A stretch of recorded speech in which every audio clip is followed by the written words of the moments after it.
Police officers, if we can zoom out a bit, is there a skirmish line there? Yes. Yeah, there is. So yeah, they're gathered there, Wow. and it was quite a big crowd. Mm-hmm. Sunset and Vine, is that what you said? Sunset and Vine, or is? Okay, this is Hollywood and North Hollywood Avenue. Okay, we'll try to get some clarification on what's happening here with this protest, and then that's in Hollywood on the left-hand side. That's okay. Clarification now. On the right-hand side is Hollywood Boulevard and Highland Avenue.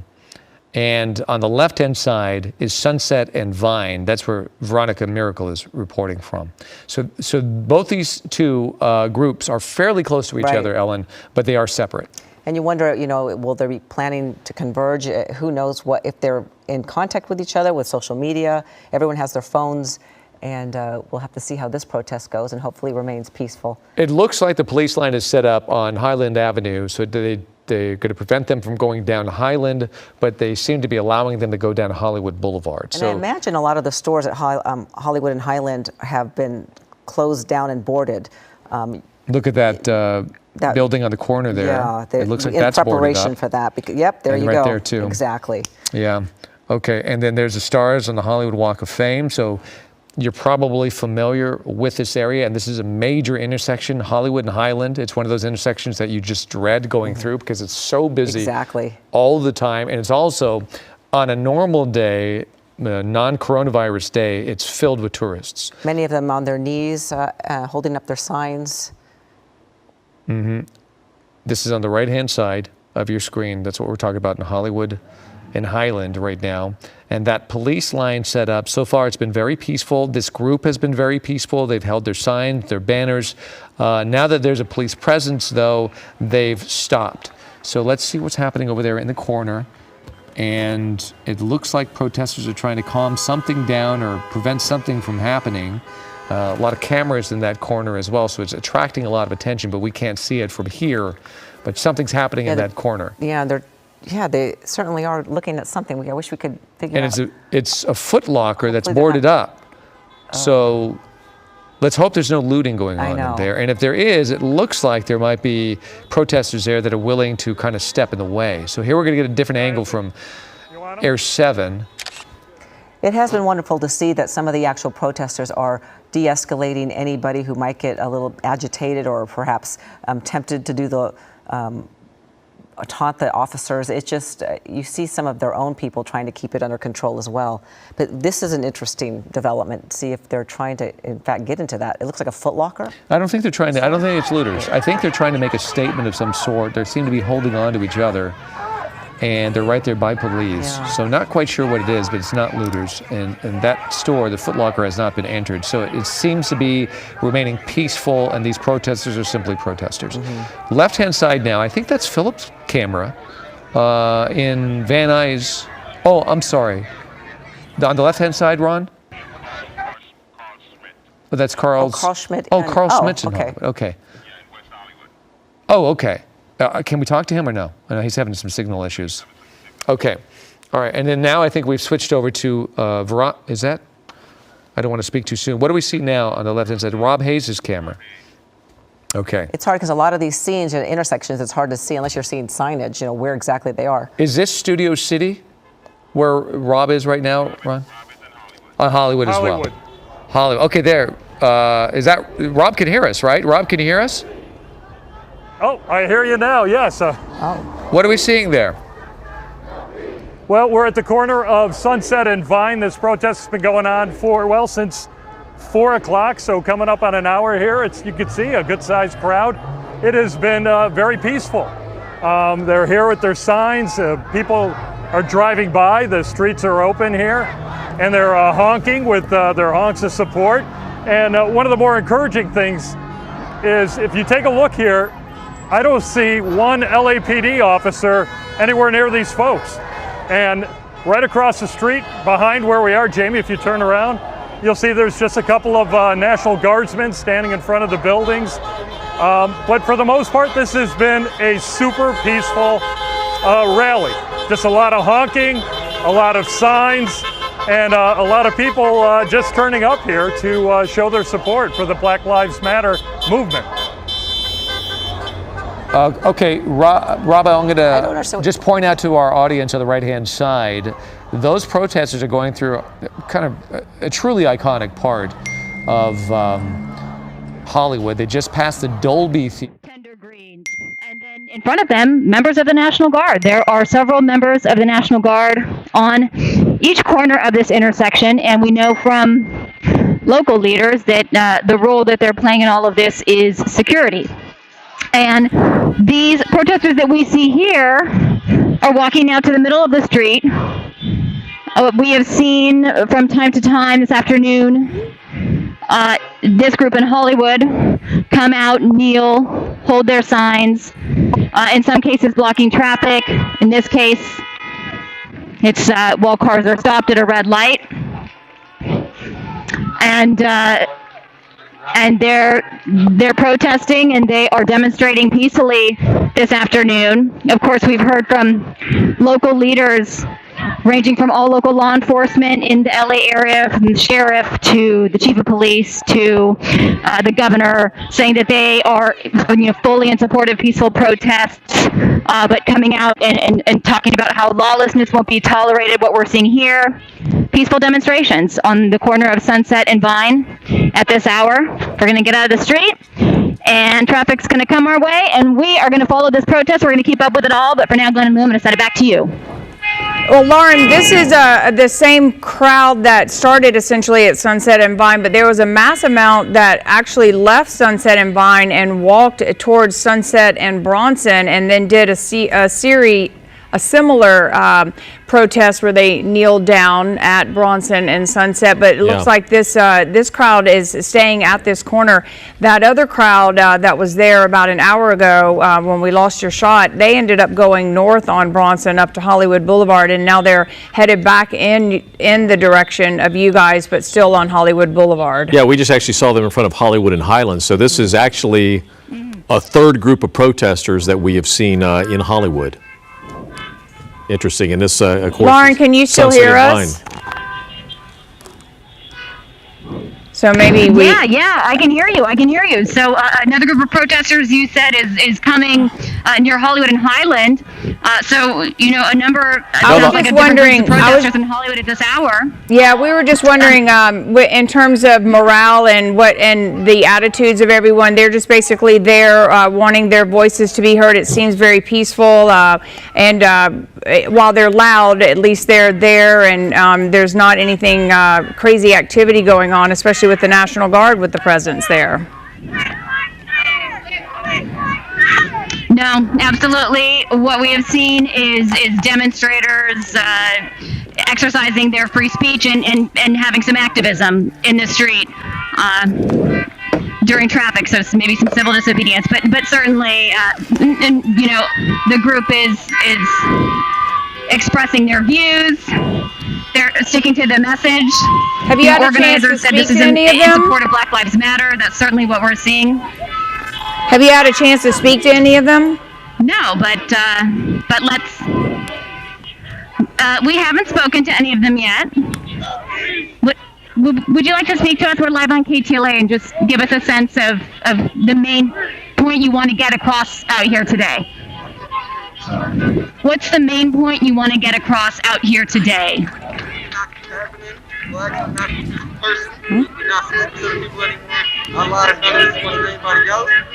that you're looking at right here, the northeast corner, and somebody randomly took a bottle of water and poured it on a bunch of protesters.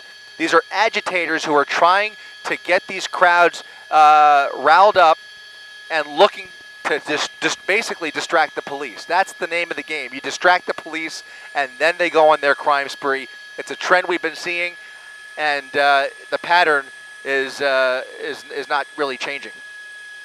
This is Mark Brown, by the way, along with Colleen Sullivan, getting ready for Eyewitness News at 5. When you talk about that pattern, trying to distract the police, trying to rile up the protesters, there's a saying, that's an old saying, don't fall for the okie doke. And if they don't, then it'll be all right. But you'll have to see whether that takes place as we're watching these large groups and looters that are looting that is taking place. This is Eyewitness News at 5, and our continuing coverage of the protests against police violence and the occasional lawlessness that has erupted, that has caused a lot of damage in a lot of communities in Southern California. Chris, go ahead, continue. Yeah, we're just keeping an eye on this group right here. Again, LAPD has been pretty patient most of the day. We saw LAPD, one of the commanders actually talking to an organizer, allowing them to protest a while ago, but the crowd has really dispersed into different intersections and different corners. This happens to be Victory and Van Nuys Boulevard. All of this started earlier today around noon over at the Van Nuys Civic Center, where a crowd of 100 protesters grew to about 2, maybe closer to 300 at one point. The crowd grew throughout the day, and as we went on the air at around 3 o'clock, things started to go sideways. There were agitators who were starting to vandalize property and then branched off and started looting businesses up and down Van Nuys Boulevard. A large gang of looters formed, and they started going business to business. We saw a pharmacy being looted. We saw dozens of looters jumping out of a Boost mobile phone store, and then we saw another medical marijuana shop being looted as well. One of the people inside that shop actually chased out the looters with a fire extinguisher, and we've seen those looters basically scatter across the neighborhood here in this part of Van Nuys. LAPD doing their level best to try and keep up and take any looters that they can into custody. And just, you saw on our air a few minutes ago, they actually caught up with the original group that looted that pharmacy and chased them in a black Charger through the streets of Van Nuys, and eventually lost him. They just decided to give it up, just decided it wasn't worth it. The way he was driving, Mark, I'm not sure if you saw it, but he was doing ridiculous speeds through the streets of Van Nuys. We are about, an hour away from curfew in the city of Los Angeles.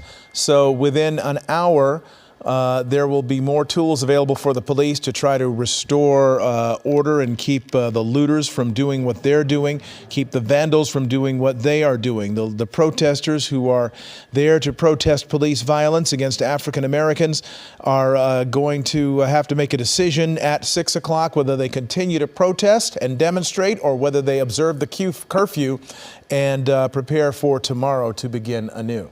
Absolutely. Well, we are continuing our live team coverage. Let's go to Rob Hayes. Rob, you're live with more on the situation in your position right there. Yeah, that's right. We're in Hollywood at Sunset and Vine. You can see a good-sized protest here right in front of the Chase Bank. It's a Black Lives Matter organization has put this together. This has been a totally peaceful gathering right now. You can see them clapping and chanting. And what you'll notice they'll do, like a lot of times when they get the light, the walk signal, they'll come out into the street, they'll kneel down, and it looks like they're blocking traffic, but as soon as the light changes, they move back to the crowd. So they're letting traffic go. They're being very, I would say, courteous to all the people driving by. And you'll hear the horns honking here. It's a lot of support for the group that's out here. And one interesting thing we should point out, Jamie, if you just scan right to left here, you won't see any LAPD officers in sight. You will see, however, some National Guardsmen, like right across the street here. They're just standing. They're not interacting with any of the protesters. They're just standing by. And it's been a very peaceful, Breonna Taylor! ECI, all that. Say ECI. All that. It's a beautiful group of people. I do that every day. I know. What this shit is. They don't know. They don't. I know. Yeah, I can't just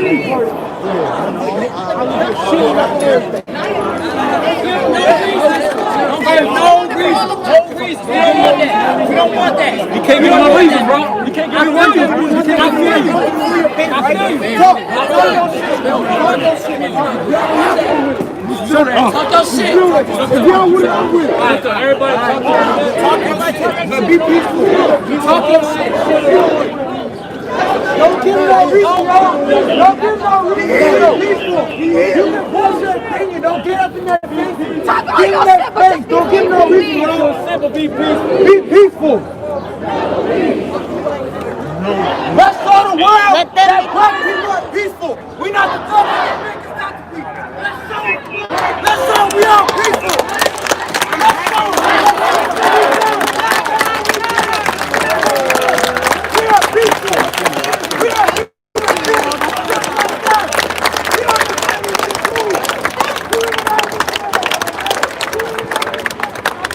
Yeah, man. Put that shit high up there. Put your sign up high up there, bro. Yes, sir.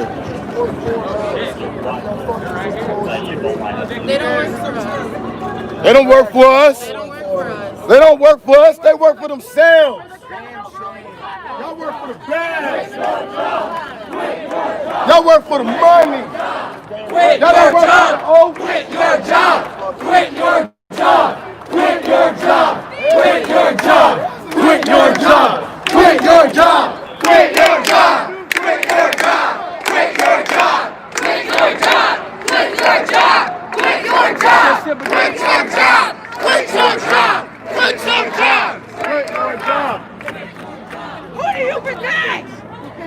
Who do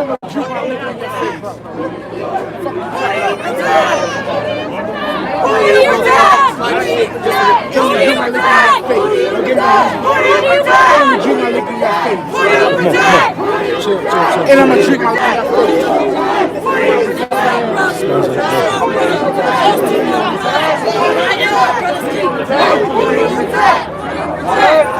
No justice! No peace! No peace! No peace! No peace! No peace! No peace!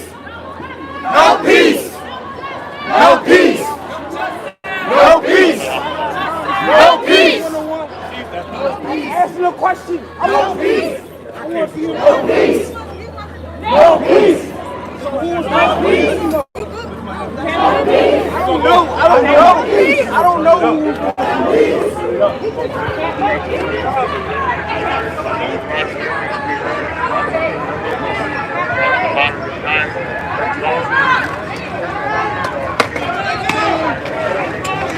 What's going on?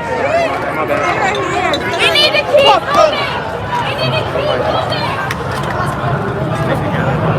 What the fuck is that? Let's go! Let's go! No justice, no peace! Let's go! Oh! Yo, what just happened? Timo! Hey! Timo!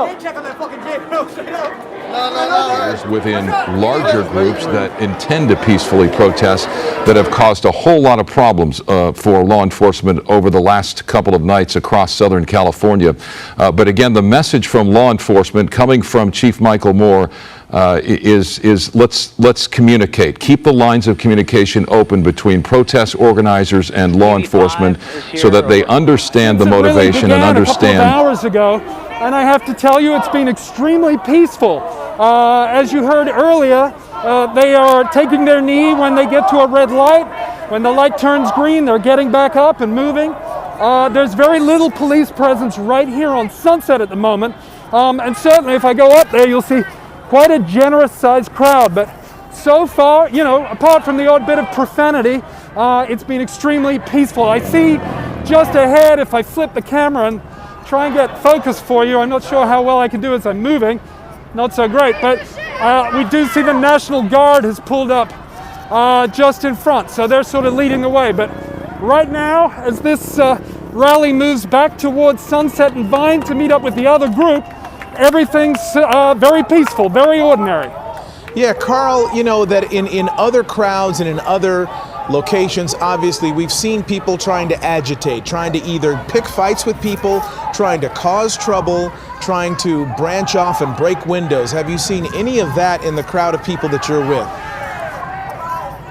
Do you know what? I haven't. There was a minor scuffle earlier. We've got a car here stuck in the... I'm sorry about the focus there, guys, as we move through, but no, as I said, there was a slight scuffle earlier back up at Hollywood and Highland. There was a gentleman trying to get through the police barricade to his home. The police descended on him pretty quickly, But interestingly enough, the crowd and the protest leaders really helped disperse that little altercation, and they moved on and carried on. So they went back down Hollywood Boulevard to La Brea, down La Brea, and as I said, we are now heading east on Sunset towards Sunset and Vine, where I believe Rob Hayes is. Right, I do think Rob Hayes is there, and he's been talking about the same thing that Carl's been talking. Carl, your video froze up for a second, but it is remarkable to see everyone. This has been a very peaceful, a very motivating rally where people are being mindful of the others in the community, i.e. businesses or anybody who's trying to navigate their way around within their cars. But again, very interesting to see, because it's not the same everywhere else, because we've been following breaking news in Van Nuys where looters, they broke off from a peaceful protest. They have been breaking into stores. It is a very fluid situation. We have been continuing to monitor it. Air 7 HD was over the scene just a short time ago where a Boost mobile phone business and a medical marijuana store, they were both broken into along Van Nuys Boulevard, and a large group of peaceful protesters gathered nearby in front of the Van Nuys Civic Center. And at one point, police on the scene, they were calling it an unlawful assembly, but then a short time later, officers met with the protesters, and they've all been allowed to continue a peaceful protest. And we are seeing protests popping up on freeways too. This was the scene on the 405 freeway a short time ago. This demonstration was scheduled to take place at the Federal Building in Westwood. Somehow demonstrators ended up walking onto the 405 on-ramp and onto the freeway. Several of them spread across lanes of the freeway. They carried a banner. Traffic disrupted until the CHP showed up. Everybody did leave the freeway ultimately peacefully. All right, well, now we're going to go to the skies and Air 7 HD live over Hollywood, again over this peaceful protest. Let's go to Chris Christie with the details. Chris? Colleen, we're taking a look at several hundred protesters. I would say this group much larger, actually, than the one that we've been following in Van Nuys. And once again, as you mentioned, extremely peaceful. This one started near the 101 over on Hollywood Boulevard. Now we're traveling eastbound on Sunset Boulevard. And you can see the volume of people out here, and they really it's really grown over the course of the afternoon. It's right near Highland is what we're looking at. You can see a lot of signs, a lot of peaceful marching, protesters of all ages, all races, in solidarity here as they make their way through Hollywood. We're going to continue to keep an eye on them. Law enforcement is monitoring their movements, but they've been so peaceful they are not confronting them or forming any kind of a skirmish line whatsoever. They're letting them move at their own pace along Sunset Boulevard. Reporting live from Air 7 HD, I'm Chris Christie, ABC 7 Eyewitness News. Yeah, Chris. Well, we've just been talking with Rob Hayes and Carl Schmidt about the way that this protest has been going. We see that they're obviously having to sort of navigate with the cars, and we see a very large group of LAPD cruisers right there. But it does, for the most part, seem we've been following these protests for the last several days, and you have certainly seen many other protests not looking quite so peaceful.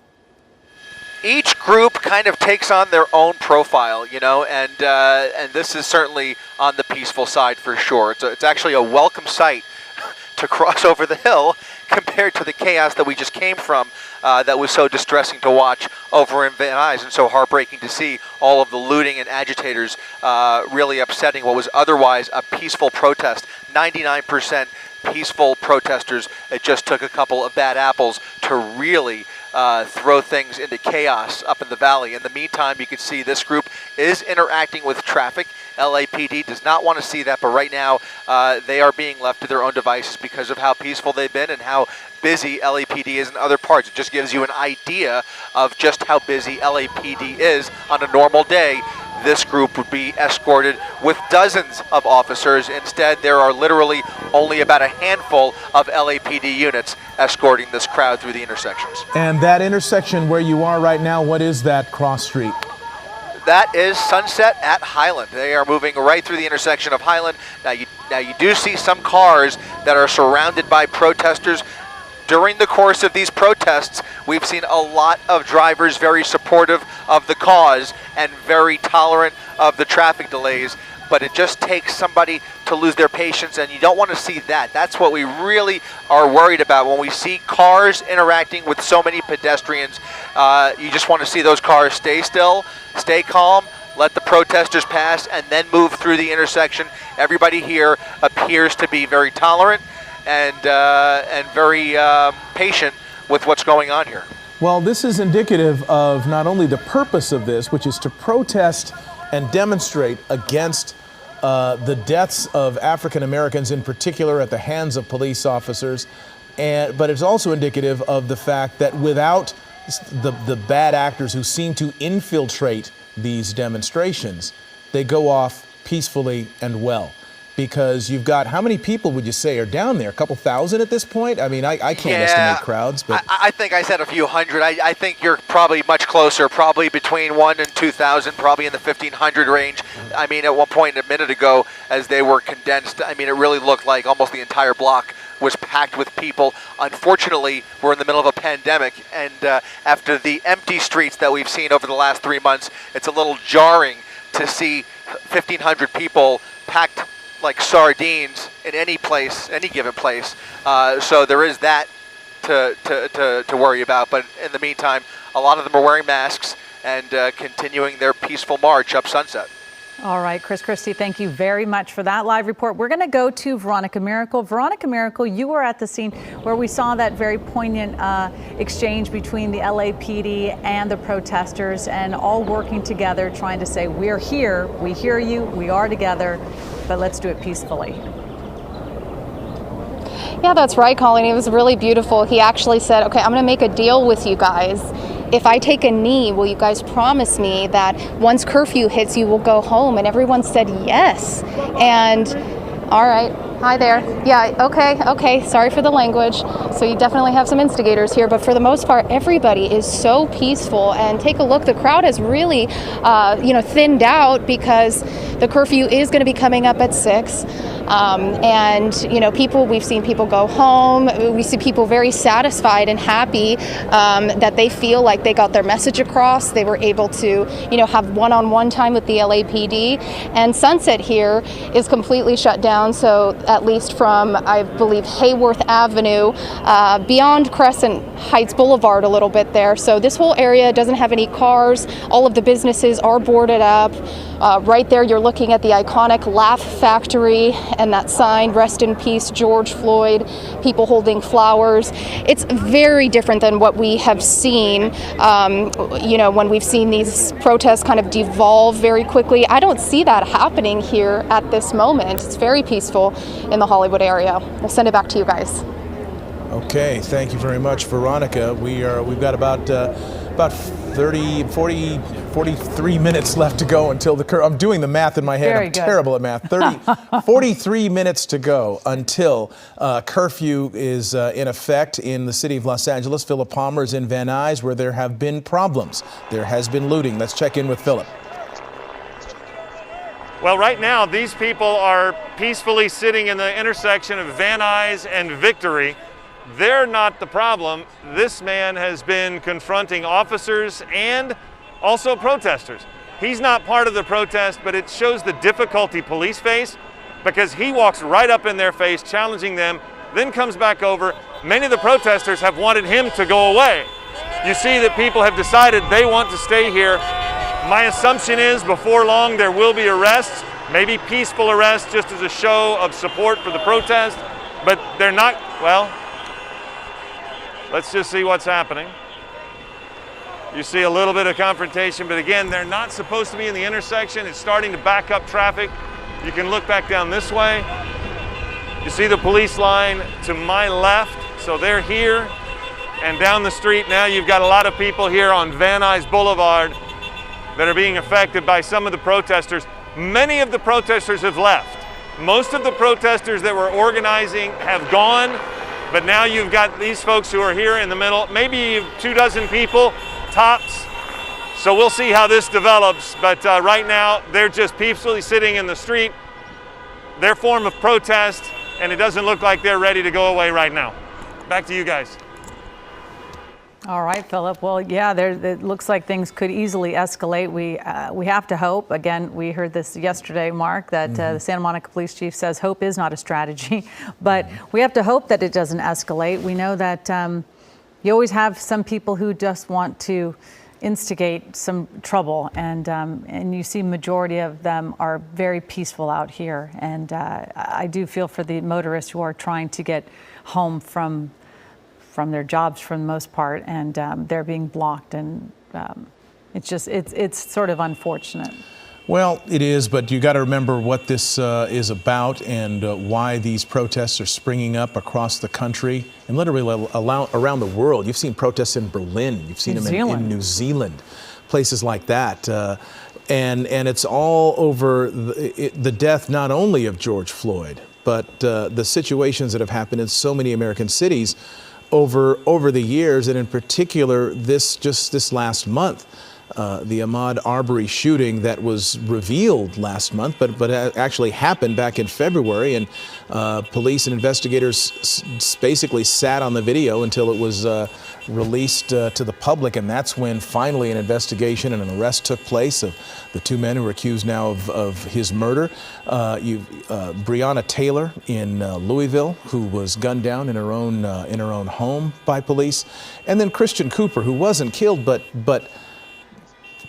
basically had police called on him, and a woman said erroneously that he was threatening her life, and that could have gotten him killed if there wasn't some proof or evidence that he wasn't doing any of those things. And so it's demonstrations against unequal treatment of people of color, in particular, by police around the country, and so many police officers have echoed what the demonstrators are saying. Yes, absolutely. We are going to switch gears here. We're going to go to Mayor Eric Garcetti now. In Minneapolis. We all saw a man's life snuffed out. The promise of his life and the purpose of America that day was met with something fundamentally un-American, inhumane, and that cries out for justice. This morning, George Floyd's brother came before us at the site to speak to America. Passionate, pained, powerful, prayerful. He spoke to us about what happened to his brother. Terrence Floyd said that no one's grief could match his, and how blowing things up and acting out won't solve anything. We won't move the needle in the direction of justice, and certainly won't bring his brother back. And his message echoes for all of us, and to anyone who might hijack this moment and this movement to their own destructive ends. As he put it, let's do this another way. Let's stop thinking that our voices don't matter, and vote, educate yourself. That's how we're going to hit him, he added. And finally said, and there's a lot of us. I spoke yesterday about the common ground that we found in the midst of our pain. The common ground that African Americans in this country share because of the devastating legacy of slavery and racism, but that every American must own and feel, and I believe we did and do. The good police officers, together with the good people, those who spoke out in a way I had never seen in the history of this country unequivocally, to call it murder, to say that it was wrong, and demand not just justice for George Floyd and his family, but for America in the days moving forward. The Floyd family knows the truth, that the cause of fairness, the drive for equality, the fight to end structural racism, the real reason so many are demonstrating right now on our streets, none of it is advanced by the violent acts of the few. Like you, I've been out there in the streets and I've seen with my eyes, whether it's on TV or on our blocks, that those of us who cry for justice have gone out and overwhelmingly and peacefully, if painfully, express the change that has to continue to come, just as we have in years before and decades before. And this city's evolution has written many of those pages of forward momentum, of a day when the police chief was more powerful than the mayor and couldn't be fired, and spoke about how black people had different veins and that's the reason why they were dying in chokeholds. That was where we were 30 years ago. But now, as we look at the progress we still need to make, and the progress that we have made. It is with that spirit that George Floyd's brother gave us that we must move forward, with that mission not just in our hearts, but also in our actions. And I want to say clearly, we are going to continue to do everything we can to restore peace and to keep this city safe. We're throwing everything we have at maintaining the peace, and we're going to throw everything we have on promoting justice, and nobody out there need pick between those two. A curfew will again be in place tonight in our city and our county. It starts, I know it's a little confusing for some, at different times in different parts of the county, but here in the city of Los Angeles, in conjunction with the county-wide one, it begins at 6 p.m. You may have received a different alert from your phone, and that might have been sent from a different city when you're in the city of LA. But our curfew requires that people within the city of Los Angeles stay indoors from 6 p.m. until 6 a.m. tomorrow morning. And there's a curfew in effect across Los Angeles County. This is not a step that anybody takes lightly, but it is done for all of our safety. It's done to protect protesters, it's done to protect families, it's done to protect businesses and workers, and you know what? Most of us fit into many of those categories. So please stay indoors, and please stay safe, and obey the law. You need to go home. For days, we have witnessed demonstrations in over 140 American cities, including ours. And protests are part of a proud tradition of change in this country. We've seen this in Los Angeles in years past to promote the rights of immigrants, of women, of African Americans, to stand up for science and our environment, to do the things that do move our country forward. And if we didn't have those voices or lived in an unfree country, we could not have seen the progress we have made. And I will always put in this work. I told you during the COVID-19 crisis that I and your city government would never stop working for you. And we're not today either. Not just to work for you, but to work to end racism, to address poverty, to make sure that inequality in our city is not a model in this country, but that we erase those things that can divide us and find the ways forward.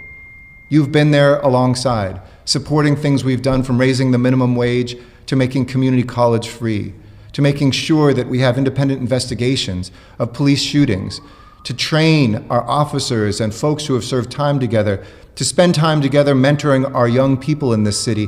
And there is no question we are not at the peak yet, but we are not at the base of the mountain either. And we have to continue to find the peace in our city that will allow us to take the next step up the mountaintop. Our city has to be clear, though, because we too have been too hard hit in decades past of when violence and looting and the destruction of ourselves happens, it sets us back for years. After the peaceful protests end, when looting and vandalism begins, we have seen this too often, here across the country, in our neighboring cities here in the Southland, and our city and our police department will continue to do the work with our partners to make sure we have a city at peace. Our police department will defend this city from the crimes being committed by those who seek to exploit this moment. Arrests are being made every single day as we speak for anybody who breaks the law, and anybody thinking that it's getting easier out there or that they can get away with it, you're wrong.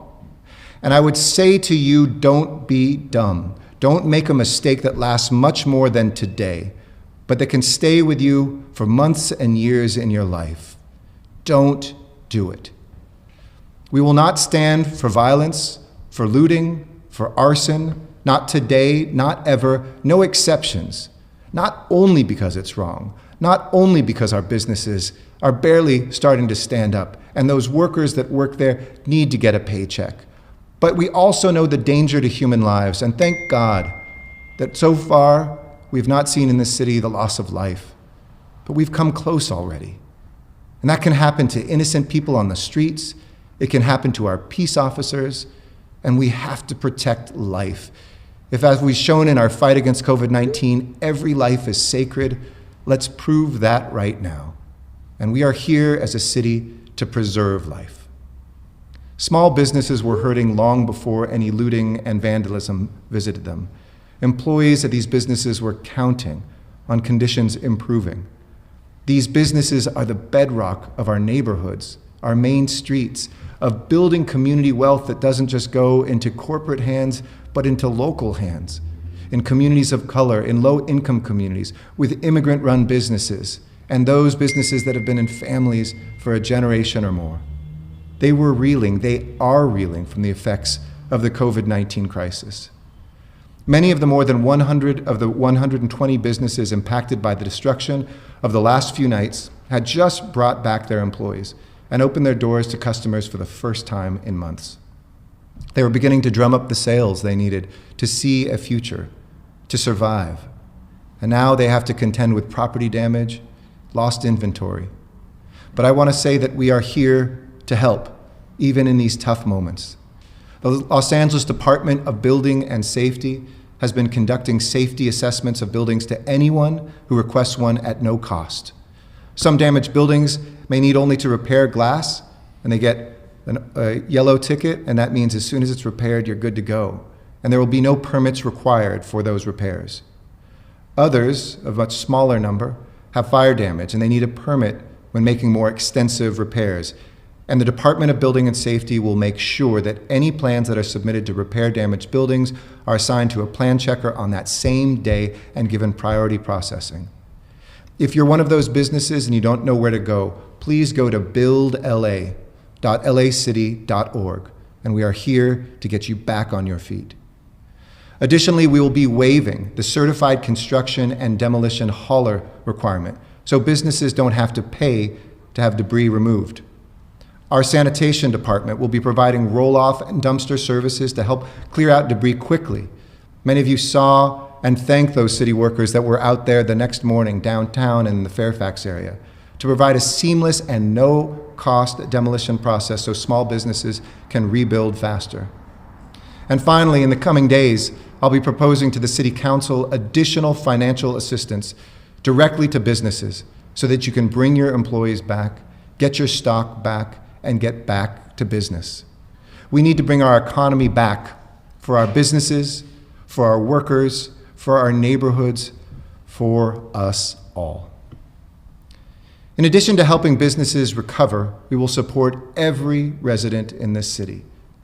While many Angelenos wore masks this weekend, I encourage everybody going out to a protest, wear a mask, keep your social distance, and please get a free COVID-19 test. These are available for everybody who's been out there. coronavirus.lacity.org/testing is our site. And the city and county have now provided more than 500,000 free tests with or without symptoms. But if you've been out there, you may be at higher risk, so please sign up. And our largest testing center at Dodger Stadium will be open again tomorrow with thousands of tests, as well as the walk-up location at the Kedron Community Health Center in South Los Angeles. Other sites will remain closed. This is because our testing operation is led and run by volunteers. Those volunteers have not yet signed up to come back, given what's happening in the city. But thanks to the fire department and volunteers from our city staff, we will continue making sure that most of the capacity of those centers will be met at Dodger Stadium and in South LA. We know there are more protests today, and my hope is that they will continue to be peaceful and powerful from beginning to end. And I know the worst things sometimes get on the news, but I saw beautiful images too, of engagement and of restraint, of the ability to exercise our pain and our anger, of police officers who took a knee with protesters, of folks who gave hugs to our National Guard and others. We need to find each other even amidst our pain, and I believe, again, that common ground is something that we hold together. That everybody in uniform and with a badge knows that what happened in Minneapolis is wrong and is committed to not only pushing for justice there, but being part of a coalition of justice here. But for those who are acting criminally, destroying property and stealing, we see you, and the police will arrest you. Those who are peacefully protesting, we see you and thank you. The city is stronger because of you. With that, let me turn it over to our Police Chief, Michael Moore, to give an update on what has happened here today, and then we'll hear from Chief Terrazas, and after that, we'll take some questions.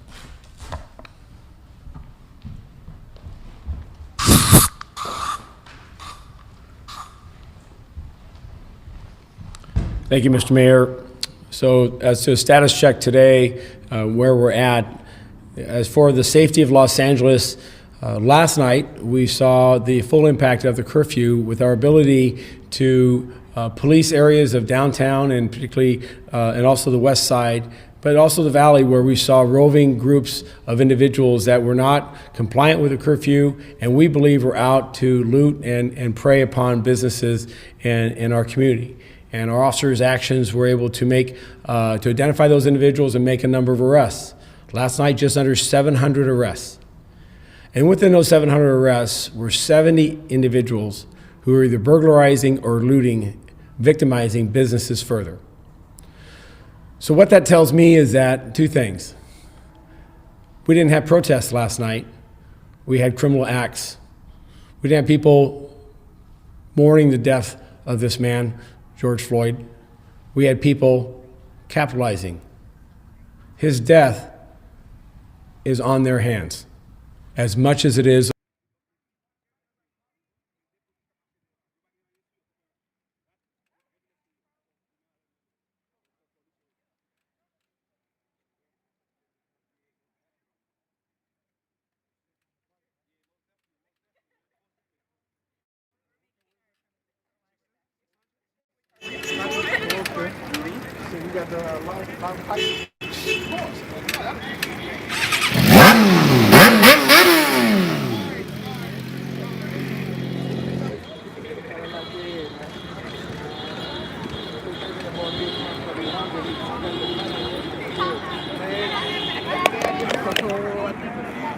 He just threw that bitch.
Fourteenth and U.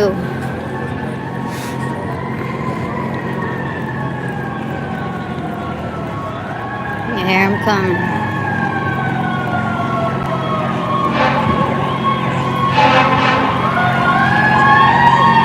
Here we go.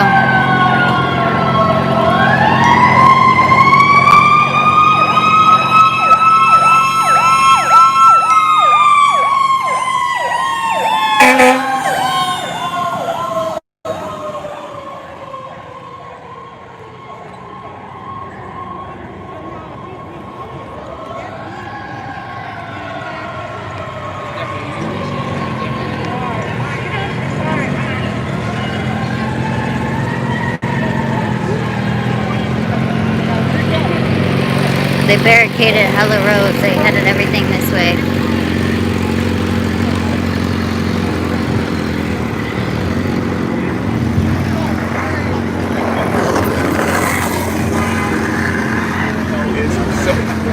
more so making sure that the police are not breaking anything. What I saw.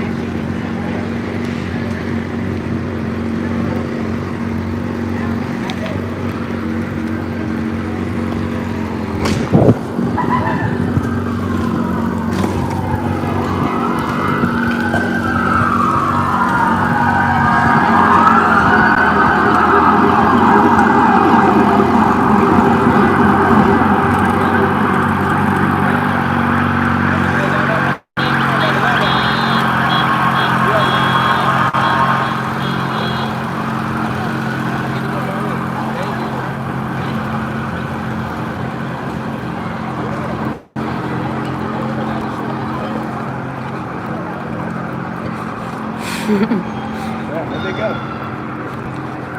Anybody still up there? I don't know. Looks like they went down, they turned or some shit. Parking lot's over there. Let me see where they at.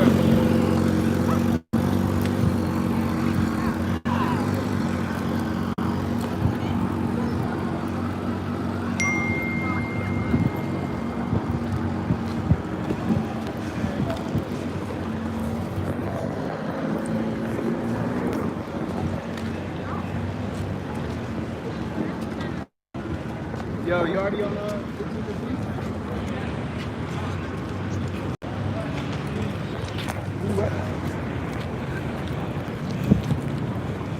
Should we wait for y'all in the parking lot? Brief intermission, y'all. Just be a second. Stay with the crowd. Hey, bring the two White Claws that's in the back passenger seat. All right, we back at it. All right, we're following the crowd. We're following the crowd.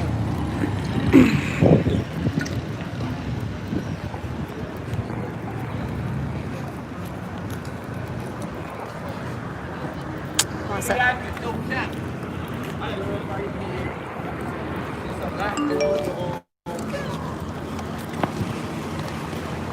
That was cool, man. With the camera behind the man. No cap. If you got a camera, you appreciate it. No kizzy. Hey, that my man right there? Respect. No kizzy. What's up, bro?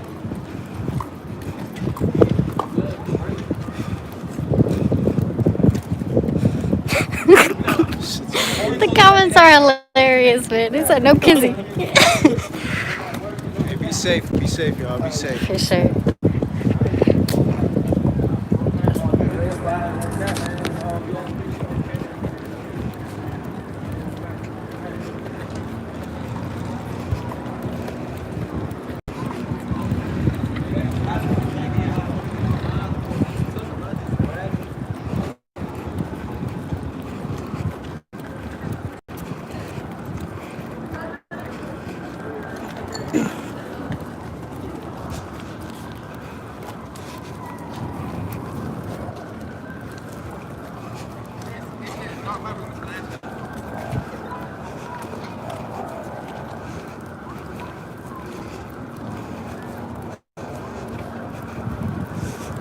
Let's walk on this side.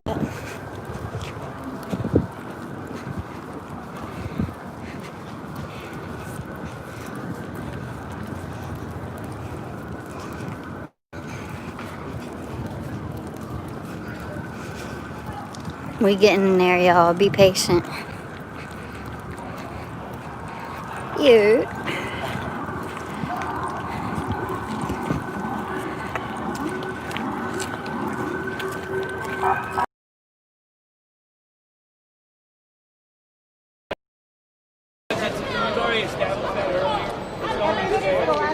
It's only fair that we do what everybody else does. It's only fair that we establish it. As long as it's safe, we can, but we can't get too close to the other. Thank you. I appreciate you. Thank you. Good health, sir. I just have a question. What you need? I need to have a telephone number for media relations to find out the number of this peace tonight. All I know is don't go past this line. This man don't get it, man. So why you speak brother?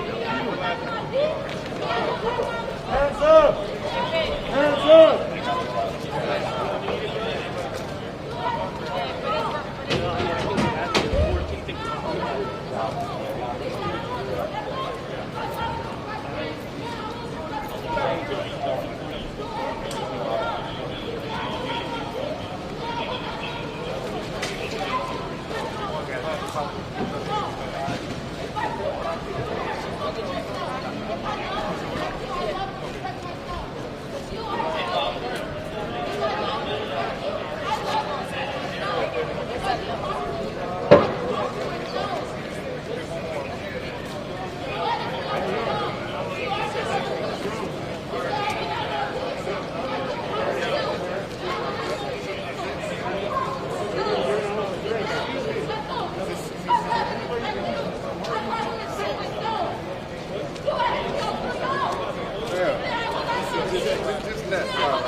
You gotta include them. They're still holding out of that little pile, right?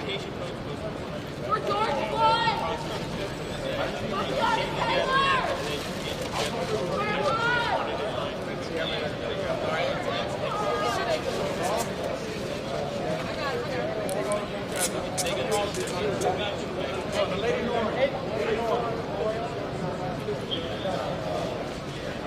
No justice, no peace! No justice, no peace! No justice, no peace! No justice, no peace! No justice, no peace! No justice, no justice! No justice! No justice! No justice!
federal local blend here in D.C. It's not the state, but there is some military presence. And tonight was the first night that I at least saw a military.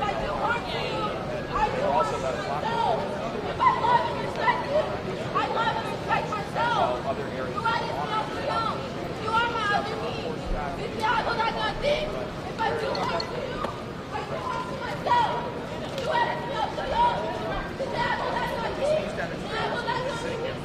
This is how handcuffs on and getting loaded up into these police vans. They've been fairly I just want to myself. And if I love and respect you, I love and respect myself. You are my other me. If I do want to you, I do want to myself. If I love and respect you, I love and respect myself. Say his name. Say his name. Say his name. Oh my God.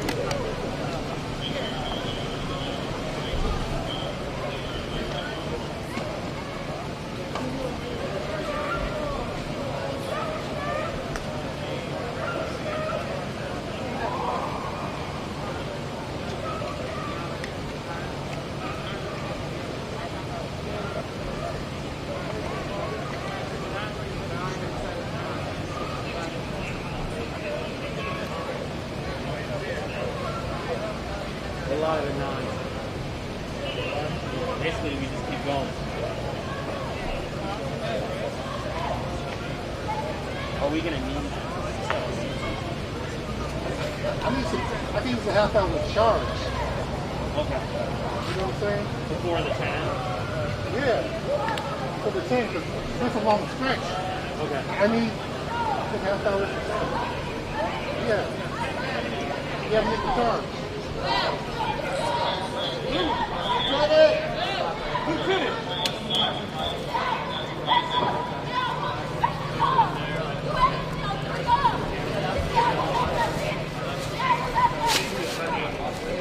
Light fires up at 4/8.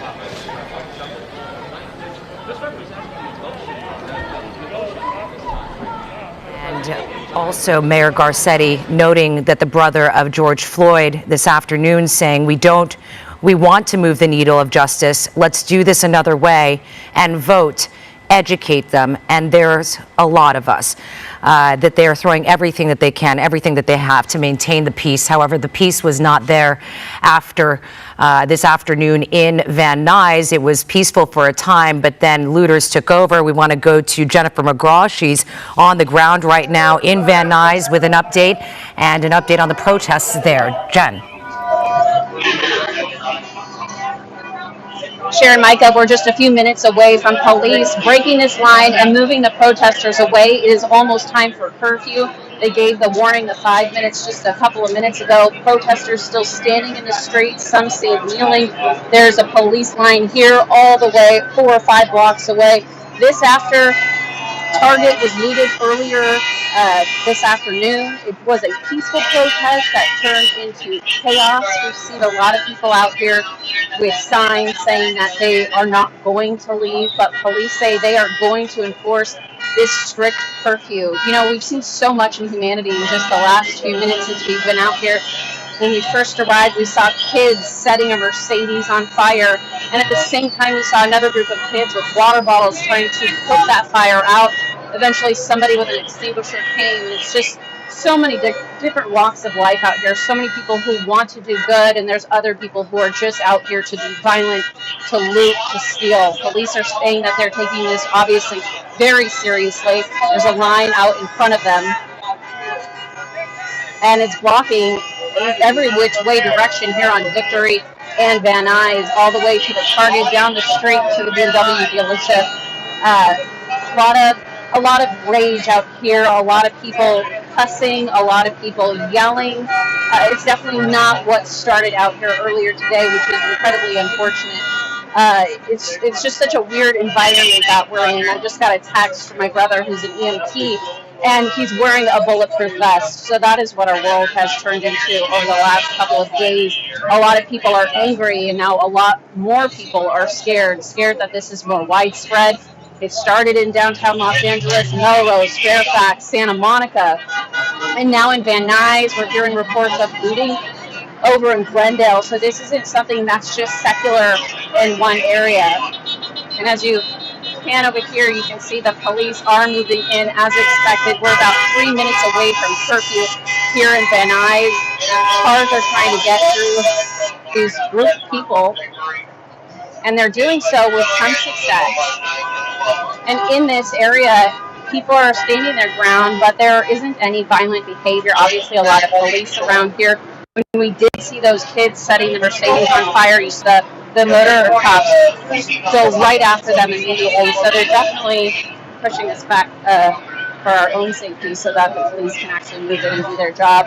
But it'll be interesting to see as they do move in what's going to happen. You have people sitting in the street, you have people kneeling, and people saying they're just not going to go. And as we've seen from the air quite a bit, it's interesting now to see it from the ground.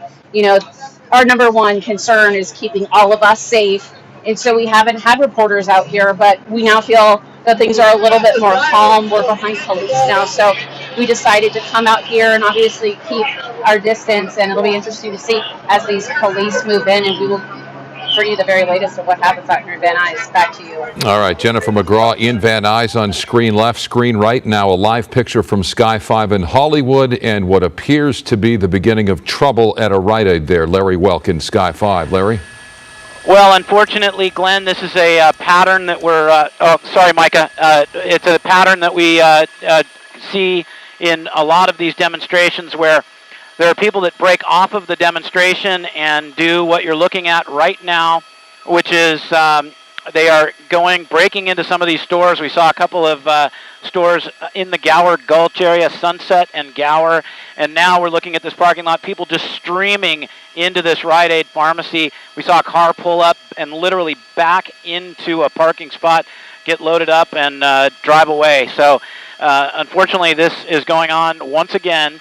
And now the CHP has just sent a helicopter overhead. We do see 2 LAPD black and whites that are in just out of the parking lot, but they're not engaging with the folks that are coming in and out of this Rite Aid here.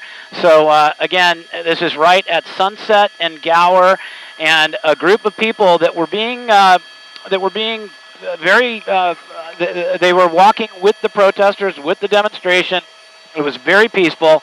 Then they broke off, ran into this parking lot, and once again started to break windows and make access to some of these businesses here in what they call the Gower Gulch. You are watching the KTLA 5 News at 6. Cher Calvin along with Micah Ullman, Larry Welk in Sky 5, looking at what appears to be the beginning of trouble at this Rite Aid along Sunset Boulevard in Hollywood. Larry, we've seen a pattern with a lot of situations like this where you actually have protesters that are peaceful, that are trying to stop the looters from causing trouble, vandalizing, and stealing. I know it's tough to tell from this vantage point with the awning sort of blocking the view of the front door of this Rite Aid, but is there any indication we might have anybody trying to stop this outside of law enforcement? You know, I haven't seen anybody try. All right, it looks like You could see the door. Oh, sorry, we were trying to get down lower.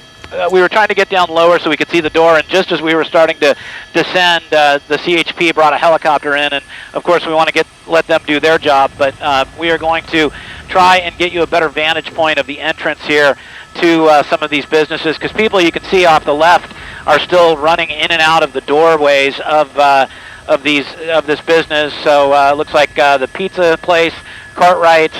And again, this is called the Gower Gulch, and we're just seeing, unfortunately, the same pattern of behavior that we've seen over and over and over. So there's a little bit of a building here, so we'll maneuver Sky 5 into a position where you're able to get a shot at that. But you can see nobody there putting up any resistance, nobody there trying to stop them. It's just a free flow of people that are running in and out of this store. Stand by 1 second.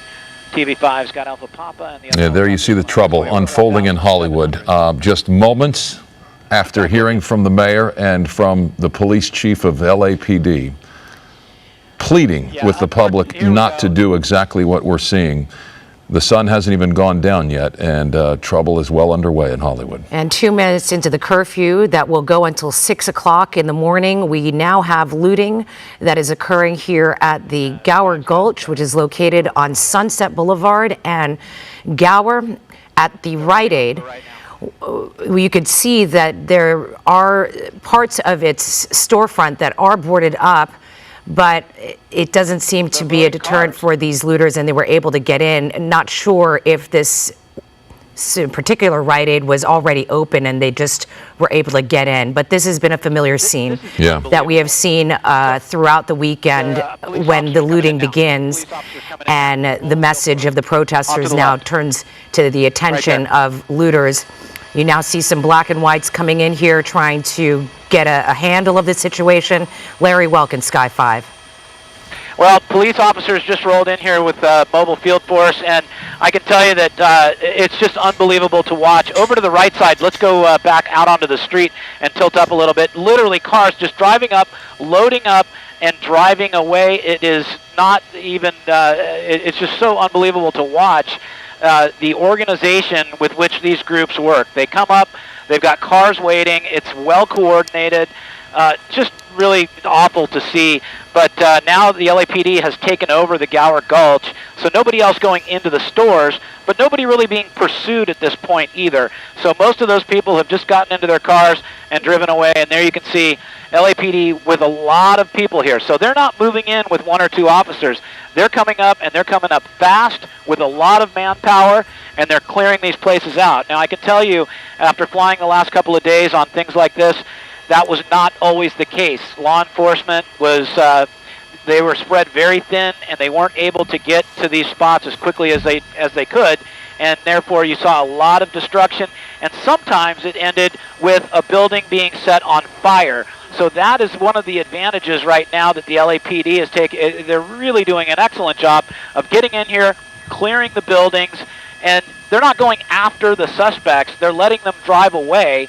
And what that allows them to do is secure the property. And in a place like this, the Gower Gulch, where you've got common attic space, you start one of those businesses on fire, and it's just a couple of seconds before the whole building and complex goes up in flames. So that is one of the things that the LAPD is doing good. But when you watch these pictures, you really want to hope that somebody can discourage people from doing this by taking them into custody. But at this point, I think that they're willing to settle for keeping the buildings from burning and stopping the looting from going on. And I say looting, I mean it's really stealing. They're going in and they're taking merchandise and they're loading their cars and driving away. So at this point, LAPD, we watched it unfold in real time. They did an excellent job of getting in there. They stopped the suspects from going in and out of these businesses. We saw one suspect come out with an armful of goods, and there were 10 police cars there. The suspect looked shocked, but then just kept running. And so I think that person might be thanking their lucky stars that they're not sitting in the back of a police car right now. But again, a terrible trend that continues. The twist here is that they weren't able to start the building on fire. They weren't able to tag the buildings. They weren't able to do much damage, and they were out of here in just a few minutes. So while that protest is still going on, it's still going on southbound on Gower, actually, and it has just passed the Forever Cemetery down, making its way down toward Melrose. And, of course, we're into the curfew time, or as we approach the curfew, we don't know exactly what will happen to that very large gathering of people. We're going to head down there in a few minutes to see how big that group had gotten. They had joined another group of demonstrators that was waiting near Sunset and Gower, and so it was 2 groups that got together, made it very large. They went down past the Hollywood Forever Cemetery, down past Paramount Studios, and now it appears to me that they're down all the way to Melrose. So the next time we talk to you, we'll probably be over that crowd. We know that when we heard Chief Michael Moore of the LAPD speak just moments ago at a press conference in downtown Los Angeles, he said that the resources are deployed as expected and protesters must end at 6 o'clock.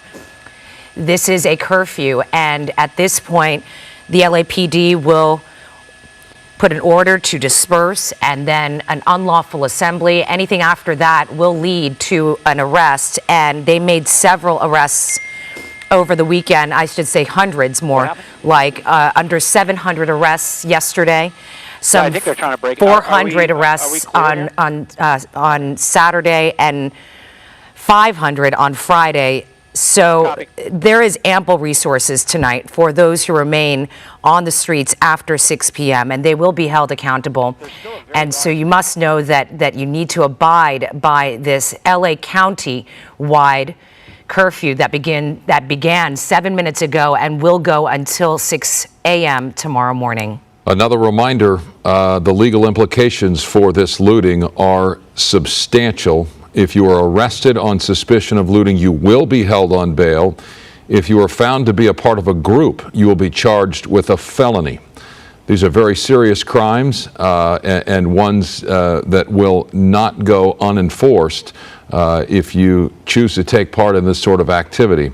And as we just saw there, a large crowd of peaceful protesters moving through Hollywood, and once again, as has been the pattern, a small group splinters off and decides to go into this Rite Aid in the Gower Gulch area, Gower and Sunset, just a block from where that larger crowd was moving, and continues to move south and breaks into the Rite Aid, and the group runs with a whole store full of stuff. And you saw the LAPD response was swift. It was swift and it was in numbers. And that's, Cher, what we've seen, a difference in tactics, not only from law enforcement, but from looters as well. On Friday night, they were on foot. And we've seen from Saturday through Sunday and now tonight where they're using vehicles to get away, which is a shift in tactics and one that we are told LAPD is prepared for. They're just seeing some fireworks go off right on Sunset and Gower, and on the north side of the street, as you see all of those black and whites, and a lot of officers there showing their presence. Look at that. There's so many agencies that are converging together, not just here in Hollywood, because they do have a station there on Wilcox, just a few blocks away from Gower over here. But clearly, we have other precincts that are involved, or other stations that are involved here to assist in these protests and the possible unrest and civil unrest that could occur and has occurred here in Hollywood, with now just the first sighting of a looting at the Rite Aid.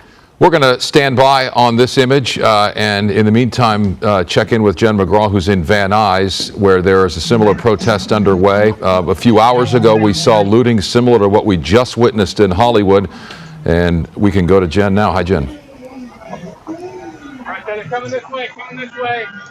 Micah, the curfew was just enacted and police took about 3 people into custody. That group that you may have seen earlier dispersed, but there's a large group over this way. There's a large group over this way that looks like police are trying to disperse. About 200 people. We're hearing reports of looting up there as well, but there are so many police officers making sure to get these people to go home. In the street back there, they were actually pushing people out of the way. Well, not pushing, but telling people to go home. We watched as 2 people were taken into custody and would refuse to leave. But then there was a 3rd guy who was on the ground, on his knees. He said, "Take me to jail. I'm here for the cause." And you know what? The officer came over and said, "Hey man, you don't want to do this. You want to go home to your You want to go home to your family. You want to have dinner with your family. Don't do this. We're on your team." It was just such an amazing moment to see. And then the officer shook his hand and he said, "Go home." And he got up and he said, "Thank you." And then I saw a few other elbow bumps from the officers as well. So here we are, Van Nuys and Hamlin. And it appears as though the huge crowd that was out here that we were walking to has dispersed quite a bit. People going home. But what's unclear right now is this is just a group of people. The curfew means you got to go home. You got to disperse. And there's still so many people that are out here on the streets. And the problem, too, is that people are actually walking through the streets, causing damage. We've seen so many storefronts that have just been busted in, lots of shattered glass, lots of looting, sadly, lots of graffiti all over public property and these private businesses. Obviously, as you can see, sort of the battleground here as the cars try to navigate through this mess, and also as police try to calm this chaos.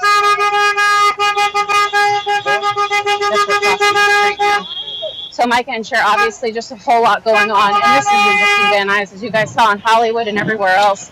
It's becoming and it's getting worse as we go through the night. I'll send it back to you guys. All right, Jennifer McGraw live for us in Van Nuys as the curfew is now 12 minutes in, where people are asked to go home, essentially. The public is not allowed on the streets, parks, or any public areas. And now we go to Sky 5 and Larry Welk. There were 3 demonstrating groups, protesters. And now where are we, Larry? This is Gregory Avenue and El Centro. So if you're familiar with the Hollywood area, it's just on the west side of the Paramount Studios. And what LAPD has done is they've set up a skirmish line on one end. That's the bottom of your picture right there. We're just going to move by this building here 1 second. And they've got reinforcements. They've got officers that are continuing down. And then on the western edge of this same block, there are a number of people up there as well, and there are LAPD officers that have them blocked into this area. So it appears that these people, in fact, move the camera to the left a little bit. You'll see that they have another very large group of LAPD officers that are running right there through that intersection to help reinforce the officers that are already there. And I should note earlier that I saw several buildings, or not buildings, I saw several buses, large buses, the kind that you would transport inmates from the LA County Jail. I saw them driving behind the procession here. I have not seen them lately, but it appears that they are going to start taking some of these folks into custody. Now, we're going to move to the north of the cemetery real quick. We're going to go over to an area on Santa Monica near El Centro, where officers are taking rocks and bottles. In fact, they're running away to the left, 1 block to the left. Officers were engaging with these people here that were part of the original demonstration, and you can see as you tilt up, something made them run up that street right now. In fact, the LAPD helicopter is keeping track of the leading edge. It appears that there was a vehicle that drove up and was able to drop something off to some of these protesters. It looks like it might have been water bottles, and then some of those bottles and rocks were being thrown at officers here in front of a car wash on Santa Monica. So now people running in the streets. Now LAPD is not in pursuit. They are not running after them, so we don't know what prompted this.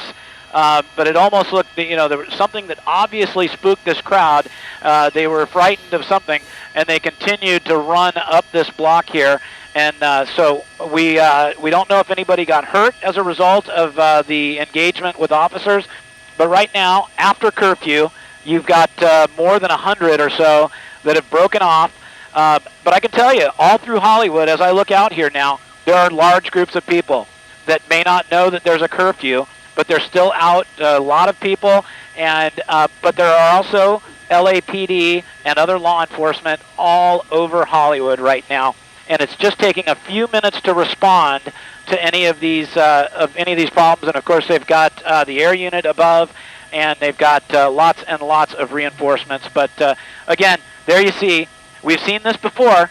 They're now setting up barricades in the middle of the street here, and then they continue to run. So very difficult situation, but new tactics being employed by the LAPD here to try and get these things to stop. Hey, tilt down that block, tilt up. Let's see, there's a truck right in the middle. What's that truck doing? Because it appears that truck, people are reaching in and out of the back of that truck. We don't know if it's involved or if it was just trying to get through, but people were jumping in and out of the back of that truck a few minutes ago in the middle of this block. We don't really see any law enforcement that is following, but I can tell you they are being tracked by the air unit above. And again, that large group, several hundred people, still on the Gregory and El Centro a very dynamic situation going on here in Hollywood, a very complicated situation. We've seen looting, we've seen the Rite Aid at Gower Gulch broken into, several businesses. We've seen furniture being thrown into the middle of the streets, people running, rocks and bottles being thrown. I hope it's not another tough night for LA like we've seen over the past couple of nights. But what we're seeing right now, though, is a different tactic by the LAPD. They're coming in here and they're shutting this down quickly. They are not letting it get out of hand in any way. So with that being said, back to you in Hollywood. Yeah, you've got hundreds of people here running through the streets and a curfew in effect. How law enforcement manages this going forward remains to be seen. They are moving swiftly, but these folks appear in no hurry to abide by that curfew. Keep in mind that upwards of 700 members of the National Guard have been called into the city of Los Angeles as a backup resource for the LAPD. If and when we see them in Hollywood, it would not surprise me, considering the number of people here and the directions they're moving in. So many different directions, it's difficult to corral a crowd when it splinters like this. Now, Larry, I believe that in the 5 o'clock hour, at the bottom of the 5 o'clock hours by Sunset and Vine, we saw some armored vehicles, the National Guard, lining up in Hollywood. Maybe as you're going around, if you see them, obviously, you know, we can get that picture. But they've been showing their presence this morning in Santa Monica. When we were looking at the live shots from the morning show, they had the National Guard protecting businesses there as people were coming to help and clean up the destruction that was left from the looting yesterday afternoon and into the evening. So we do know and that the National Guard has made their presence. We have seen them guarding and standing by to show. But right now what we're seeing is the LAPD here in Hollywood keeping these protesters, I guess, kind of cornered in at Gregory and El Centro. There are so many different groups of protesters and at this moment that are still out there in Hollywood. It's not just one big group, it's several splintered off. And then you also have the looters that we saw earlier at the top of the hour going into the Rite Aid at the Gower Gulch and looting before over a dozen black and white cars came to break that up and they ran away. Well, we don't see that group of National Guard units that you had seen earlier, but that was a very great observation on your part, because we saw that there were about a dozen trucks, it looked like some troop transports, and also some of those Humvee vehicles. But what's happening right now is they had a very large group here as we were looking at them on Gregory Avenue earlier. And now that group, there's a couple dozen that are still right up against El Centro, but the majority of the group being led by it looks like a van or a pickup truck. There's some sort of vehicle. People are leaning out of it. There you go. It's just a car there. And they walked through a line of LAPD. The LAPD adjusted where they were going. And there were still confrontations, minor confrontations here. We still had some rocks and some things being thrown at police officers. And now I can tell you that as they make their way to the west, they are moving into an area where there is still traffic that's going north and south. Violently dragging them out. And in New York, outrage over the use of force. This woman taken to the hospital after being shoved to the ground. The mayor calling for another officer who pulled a gun on a group of protesters to be fired. Any officer who should not be wearing that uniform needs to get off this force. The mayor not mincing any words there, and Stephanie Ramos joins us now on the phone. Stephanie, the governor of New York announced a curfew that'll start at 11 o'clock tonight. What are things on the ground like right now? Well, Lindsay, that curfew will be difficult to enforce. I can tell you, once the sun went down, New York City changed. We are no longer seeing the peaceful protesters that we followed all day today. The groups that we're seeing right now attempting to loot and damage property appear to be organized groups. This is exactly what we heard earlier today from police. We were on Fifth Avenue. We just walked away from Fifth Avenue, where we saw individuals completely covered from head to toe circling the area, eyeing shops. NYPD officers standing in groups on certain corners. Other officers were already guarding businesses where their windows had been shattered. Stores like the Nike store, Michael Kors, all on Fifth Avenue. Now, some businesses are actually still being boarded up like Saks. Now, the actual street, though, Lindsay, was deserted up until about a half hour ago, 45 minutes ago, where hundreds of people, it was clear this was an organized group, hundreds of people descended on Fifth Avenue, young men on bicycles and a few on foot. But you could also hear some of these young men directing the others, telling them where to go, where officers were not positioned. This situation, it got tense really fast. Officers taking people down as they tried to get into some of these stores at Rockefeller Center. But it was clear that this group was trying to swarm the officers here on the ground, and there were more of them than NYPD. Stephanie, that is such a big concern right now, in that the violence is going to overshadow the message of the protesters. Thank you so much for your reporting, Stephanie. Demonstrations continue over on the West Coast at this hour. Mostly peaceful protests taking place in Los Angeles. Here's a live look at one protest, but a curfew has been reimposed. Control and potentially, arrest people if they fail to disperse, but obviously encourage the disbursement and to adhere to this curfew that is now in effect, that went into effect countywide at 6 o'clock. But a challenging night for law enforcement here in Hollywood again, as you see so many different groups going in so many different directions. You see the tactics of the LAPD changing, with not just not just being on foot and creating that skirmish line, but also with their motorcycles, and also behind them their black and white SUVs. You also see the protesters with a different tactic and splintering off into several different groups around the area, which is making it difficult to corral them into a specific area and possibly bring in those buses that would be used to bring them into custody. Right now, we're looking at a peaceful protest that's here in Hollywood, a larger group with signs, but there is a curfew that is in effect right now, and now you see another group running and joining this second group. Larry Welkin, Sky 5, where are you exactly? Willoughby and Lillian. So, still right in the heart of Hollywood here. And yeah, I can tell you that the group that we had shown you earlier that was running through the streets, they broke off and rejoined the majority of the people that were over on Gregory. But LAPD now, you can see off to the left, they're coming in with more of their black and whites and also a lot of motorcycle units. And it looks like what we're seeing is they're trying to prevent people from going back up toward the area of Sunset and Hollywood Boulevard. It looks like as this crowd makes its way to the west, they are trying to get them to continue west, and it appears to be working at this point. But just how far west they'll go, we don't know. But at least they're getting more of a containment, because as I look across Hollywood, I look back toward El Centro and Santa Monica. That intersection is now completely clear. Unfortunately, El Centro north of Melrose is still fully occupied by firefighters and police cars. And that's another thing I wanted to mention.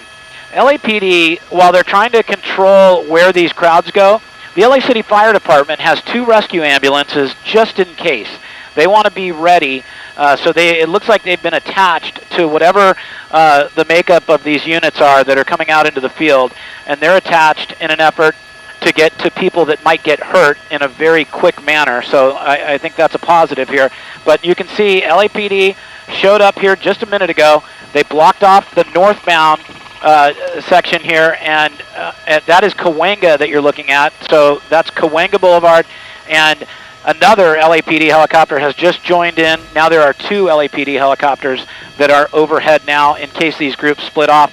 So again, new tactics, very quick movements by the LAPD, And Alpha Papa TV5 is going to go below you. Yeah, they're steering. They're steering the group, as you can see, and effectively steering the group in this case. Oftentimes they're outnumbered, and the group has its will. But in this case, what you're seeing is a group that's being steered by law enforcement to turn the corner here and try and, it sounds as though, keep them away from the business corridor along Santa Monica and Sunset. And as you see there, protesters also forming their own line on their knees with their hands up in front of the police officers who have also created a line and trying to contain the amount of protesters that they can at this particular intersection of Willoughby in Hollywood. It's well past the curfew, and at this point, these protesters will get several orders to disperse, unlawful assembly, and then will be arrested at this point. They have the buses ready for that, and maybe perhaps they don't know, as you mentioned, that Micah, that they have a curfew, or maybe it was you, Larry, that they have a curfew in effect at 6 o'clock, but they certainly will now know in front of these officers that there is a curfew at 6 p.m. and that they need to go home. I can't imagine they don't know. Don't go there, but they've got. You know, people have cell phones and word gets around. You've been in a group. We're in the newsroom, and the alert goes off on everybody's phone all at once. You know, aside from that notion, you have to believe that they're going to be given every opportunity to leave on their own volition and go home and to disperse. How this unfolds, we don't know at this point, but we do see a swift and strong response from LAPD throughout the surface streets here in Hollywood as this group that has been largely peaceful was beginning to splinter off, and it makes things more challenging tactically for law enforcement to try and contain the group and, from what we can see, keep them from the storefronts in the business corridor along Sunset. Just about a half an hour ago, we saw the Riot at Gower Gulch at Gower and Sunset. The doors busted down and hundreds of looters running in and out with things, and LAPD responded quickly and took many into custody. Best of luck from Germany. Thank you, Adolf. Adolf Hitler on steroids? No, just regular Adolf.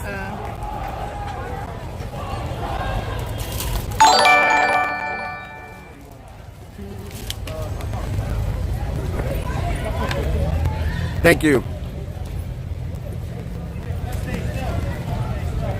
Fuck.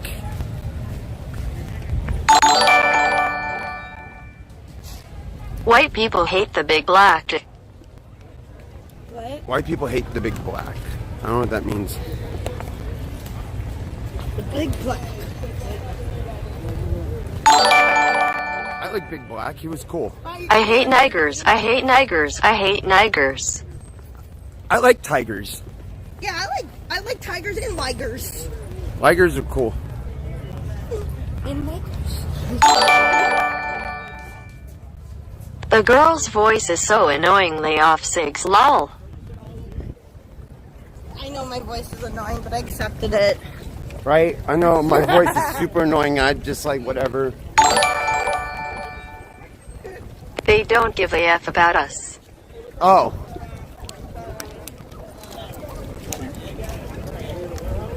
Well, I care about you. I very much care about you guys.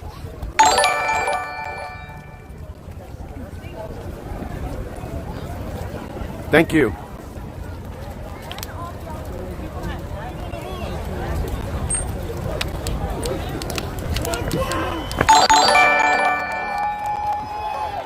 Quack quack reduck lives matter re-shout out to Gucci's Red Heart SJCX News.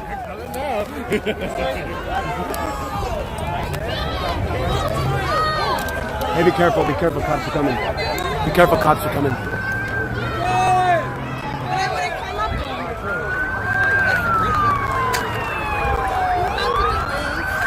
Let's stay by them. They know where they're going. They're going under.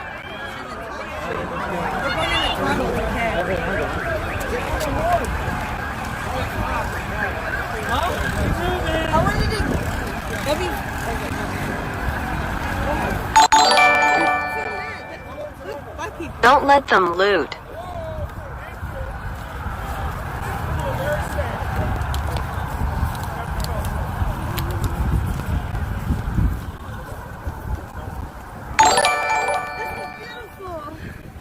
It's weird that your friend is having so much fun. Protests aren't fun. It's weird that you're having so much fun. I mean, I don't know, someone said it's weird that you're having fun at a protest. It's like adventures.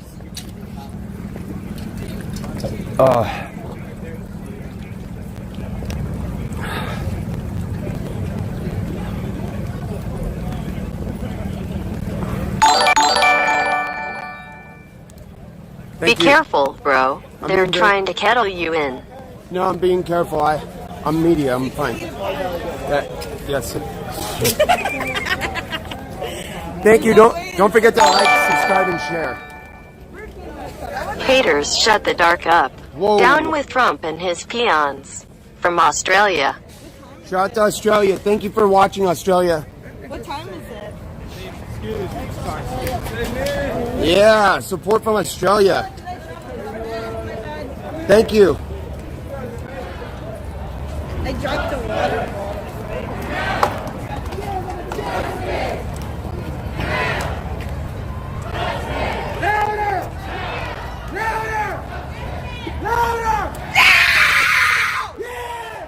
Thank you, Argentina.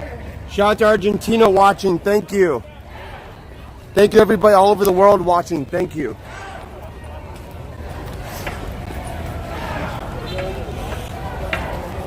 We want it now, bitches! Tell them! Tell the police we want the justice! Okay, sorry. We are undercover police recording protester faces. No, I'm not.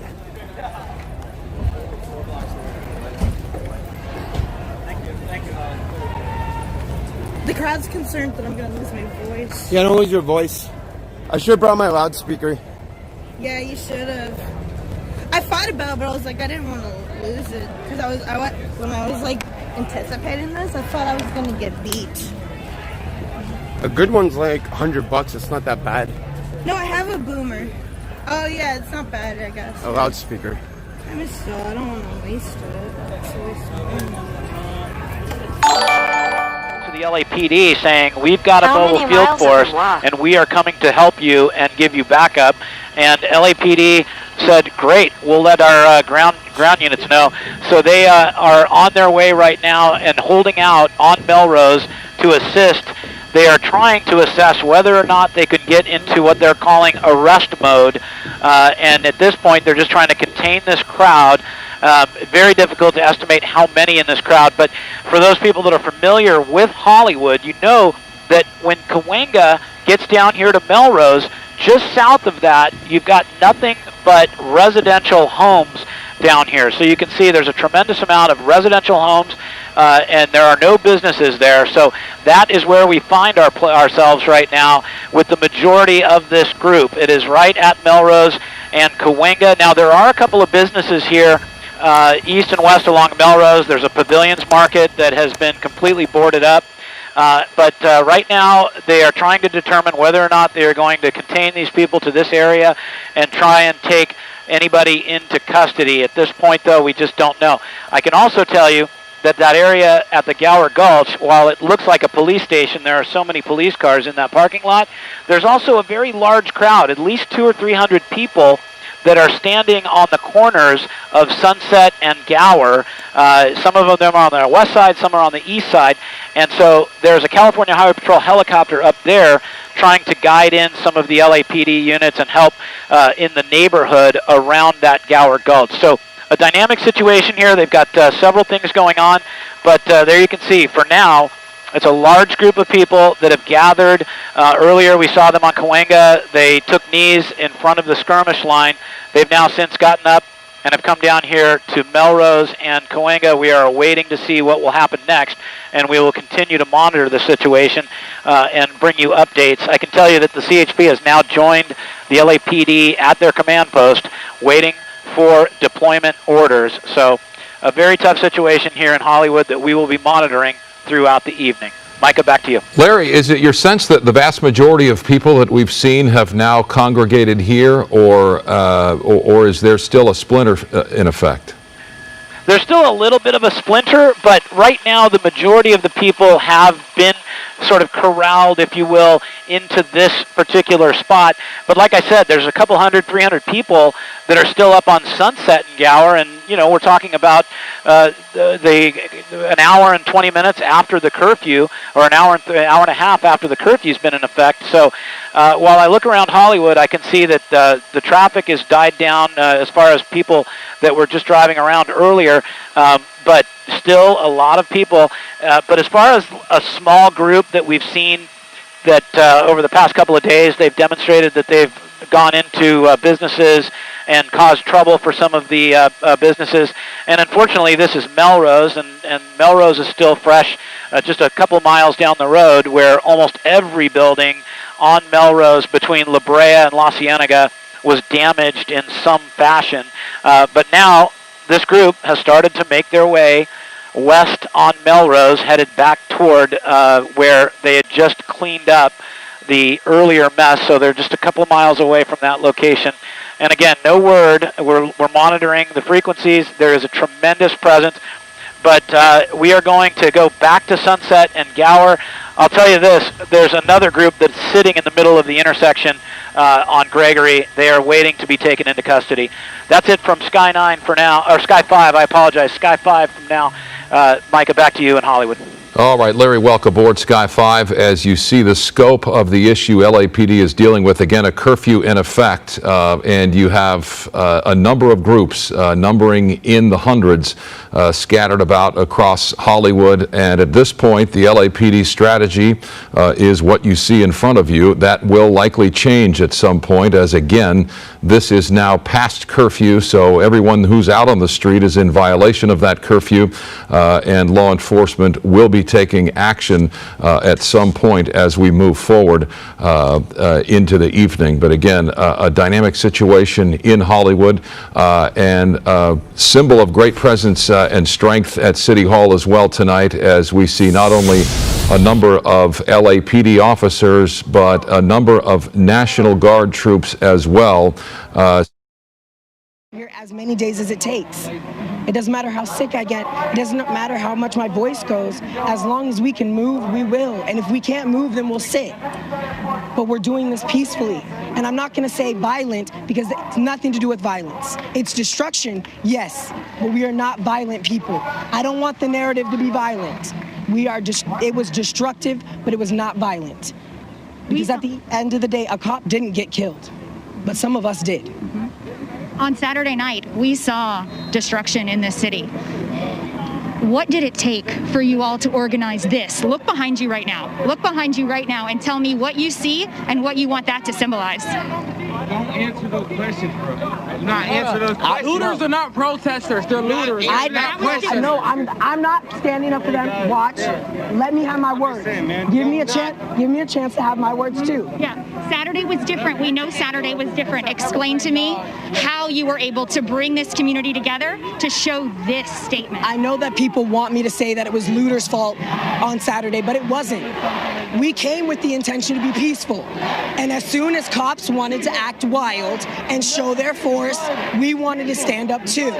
It was not looters that made it violent. It was cops tear gassing people. It was a cop who maced a kid. That's what made it violent. There was nothing violent about the looting. But today we saw you all working with police. I've seen conversations as you all have proceeded through the streets with police in front of you, escorting you. There was an impasse a moment ago. You all told police you would take one route to get to the police precinct that you're headed to. And some people tried to go another way, but there was a conversation had. What was that conversation? The conversation was, we're only as good as our word. We keep begging for peace, and if we don't show that we can follow that, then why are we even out here? So your parents tell you all the time, you're only as good as your word. This was our word that we were going to do this peacefully on this route, and that's what we're doing, because it is unfair to change direction for people in that group that don't know what's going on. And I promised every parent out there that their kid would go home safe. When you make decisions like that, you're risking the lives of everyone in that crowd. That's not just your life, and it is so selfish and unfair. And what is the goal tonight as you approach the East Police Precinct in Seattle? Our message tonight when we stand up there, for however long we stand up there, is to show that we are consistent. If we say we're going to give peace, we're going to give peace every time, but we're going to be there. And if you don't want to listen, then you're just going to have to deal with us sitting up there all the time, because we're still out here. But you want to have conversations with the chief of police, with the mayor. I want the chief of police to sit down. I want the mayor to acknowledge her privilege, because setting up a curfew to try to regulate people is not the way to do it. We don't want to be vicious with you. We want you to sit down with us. You are a queer member of this community. You are speaking volumes when you're quiet. You're showing all of us exactly what it means to be a privileged white queer person in this community. And this group will continue to march, Lindsay, up this street we're on here and straight to the East Police Precinct on Capitol Hill of Seattle. And they say it will continue to be peaceful. And just before you go, just quickly, because we don't really have necessarily the perspective of the long lens there, but about how many people would you say are there? We're talking several hundred? Oh, Lindsay, it is hard. It is hard for me to do that. Hundreds approaching 1,000, maybe more. But I mean, as far as you can see behind me, across the interstate bridge is downtown Seattle. This group is now marching through the Capitol Hill neighborhood of Seattle. They wound through the streets of downtown for hours, stopped in front of City Hall to make a statement. And now, as I said, the next destination, they know where they want this night to end. And again, they want it to end peaceful. They want it to end in a serious conversation. And again, we can't emphasize enough what the gentleman who came up was saying. There is a distinction between looters and protesters. But at any rate, Kaylee Hartung in Seattle for us tonight. Thanks so much, Kaylee. And let's bring in the mayor of Seattle, Jenny Durkin, now. Thanks so much for joining us, Mayor. Thanks for having me. Over the weekend, we saw scenes of chaos and destruction in your city. Dozens were arrested. What do you know about the perpetrators of this violence?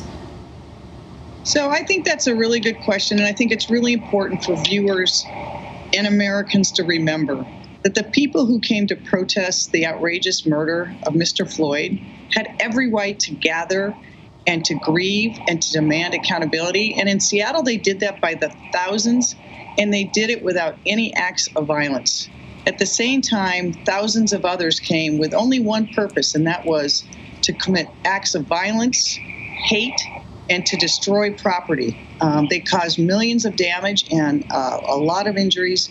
And I think it's important for viewers to know that that is very different from the people who came to protest, rightfully so. Was the city prepared, would you say, for this kind of rioting? And do you think that law enforcement did enough to protect the public and local businesses? I think the law enforcement did the best job they could under the circumstances. We see protests and demonstrations in Seattle of all sizes and scopes over the years. We had hundreds of thousands of people march in the Women's March here without any incidents. In normal circumstances, our police officers rarely have to intercede at all. We prepared more because of what we saw going on across the country. But even then, to have over 1,000 people, if they come with the intent to have that kind of violence, the police officers have to do a range of things. First, they have to protect the life of the people there. And having a number of thousands of people there peacefully, they have to make sure that they're protected and can move out of the city. And then they have to make sure that they can move people out of the city who are not obeying the law, try to make arrests, try to put out fires, try to protect property. And when you have that many people to do it, it is a difficult thing to do. But I think that our officers did the best they could under the circumstances. I will say we've received complaints about the use of force. And in Seattle, we have a very robust system of police oversight. I was formerly the United States Attorney. I did an investigation of the Seattle Police Department, helped negotiate a consent decree that's in place that changed how we use force and how it's investigated. We will look at every act that citizens are concerned about or residents are concerned about, because one of the things you have to do to gain trust of a community is know that if police officers do act inappropriately, they will be held accountable. You've imposed a curfew again tonight, but you've also said that Seattle police have not arrested anyone for violating curfew. So how will that be enforced? So the curfew, like any law, we want our police to have the tools. And our chief of police, in her estimation, given what we've seen across the country and given what we saw here Saturday, the tenor of these demonstrations can change significantly at night. The curfew gives the police a tool to make sure that they can get lawful and peaceable people out of an area and there they can direct their attention to people if they're acting violently or unlawfully. But like any law, they'll use their discretion and their judgment. We had a group of protesters yesterday who were protesting peacefully for hours after the curfew was implemented, and the police a very much larger, very peaceful protest where people were stopping at red lights, and at this point, now the people that were about to get taken into custody, the majority of them have taken off and are now running along Sunset Boulevard. I don't want to get hit with rocks. Hold on. Get it. That's off.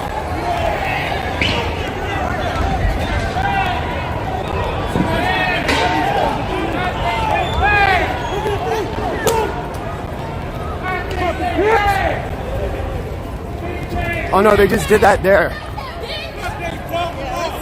keep going. Look, they broke that. No, I didn't break that. Why?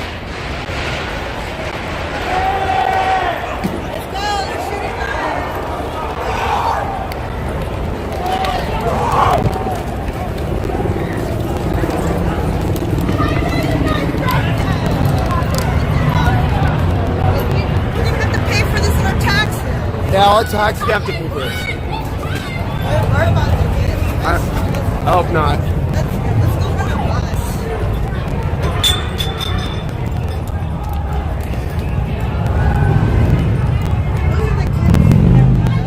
I don't know why they're breaking windows. That's so dumb.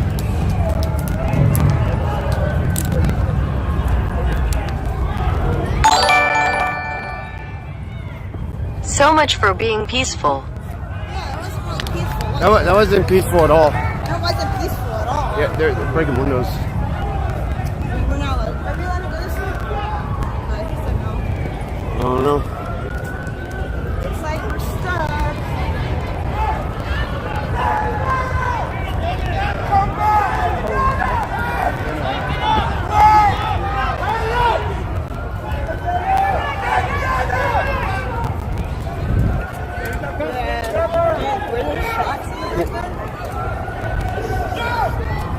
Let's get over here.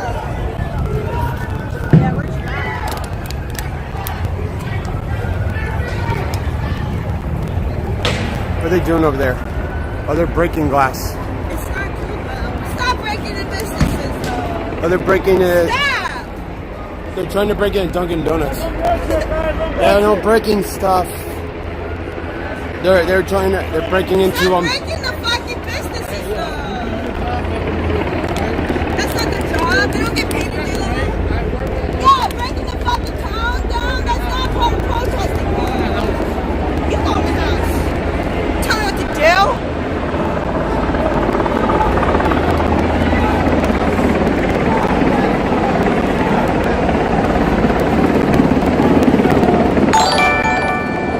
Oh shit, what's going on? Jessica Flash Milkers for $500 super chat.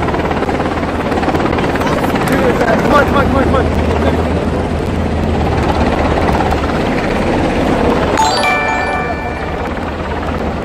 Joggers hate glass. Jessica!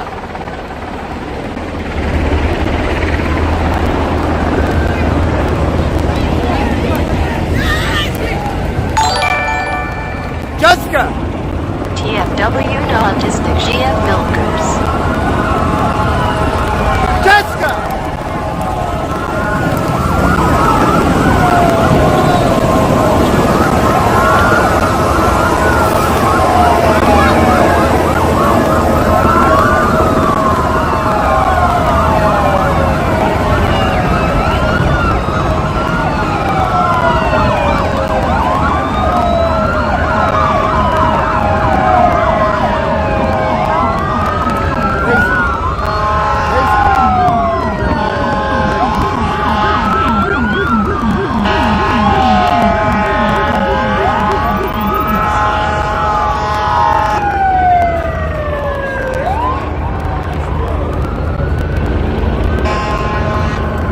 Jessica!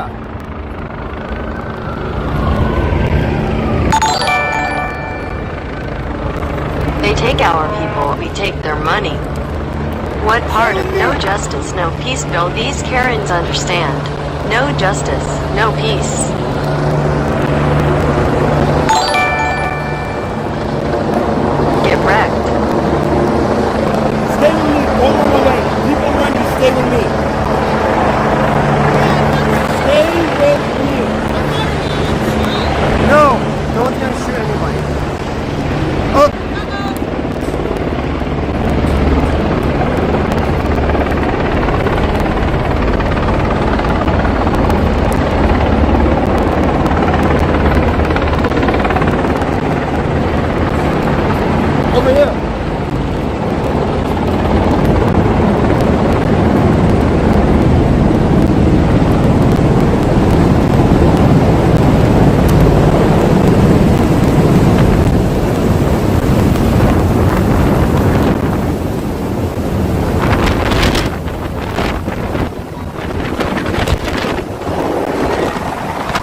Your phone!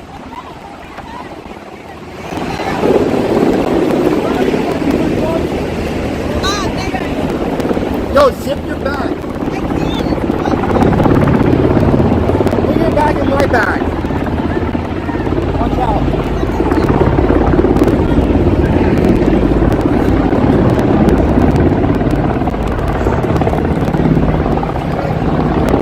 Keep moving. Go. Put your stuff in my bag. You don't lose me. All right. Why do you bring a fucking bag? Well, zip it. Jessica, be careful. It's Yeah, about Jessica, to go be down. careful. Viewers are worried. You're worrying people. I saw that. The wind blew you over. GOOCHESE, get on Discord. Someone's God Gang says get on Discord. God dang!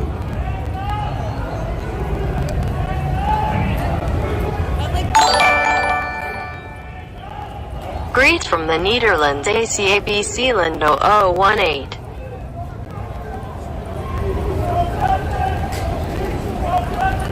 Stay with me. Jessica's wasted dead weight. Save yourself. She's not dead weight. I'm a paperweight. You're ready to arrest people. Stay with me. Enemy UAV overhead. Stay with me. Just stay. Yeah.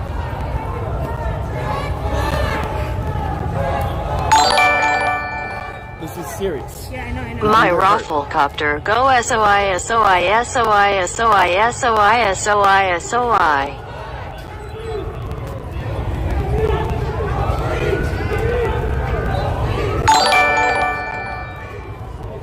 Thanks.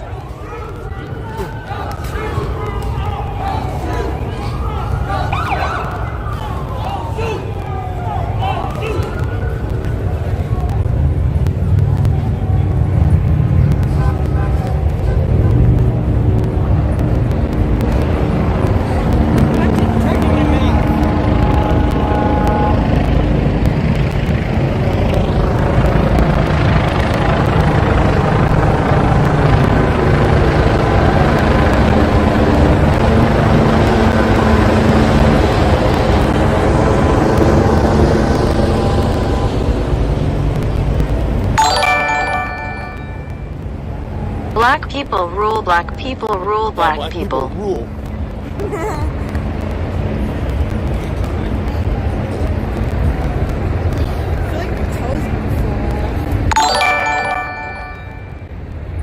Gucci's LAITH and Doc are fighting, come join. We're in the middle of a thing right now.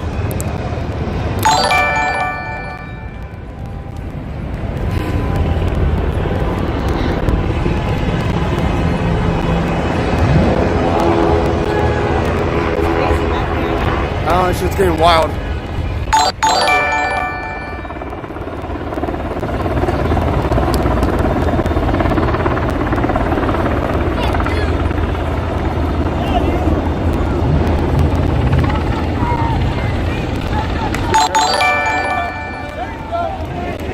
Not another Chinese earthquake. ABR, BR, BR, BR, BR, BR, BR, BR, BR.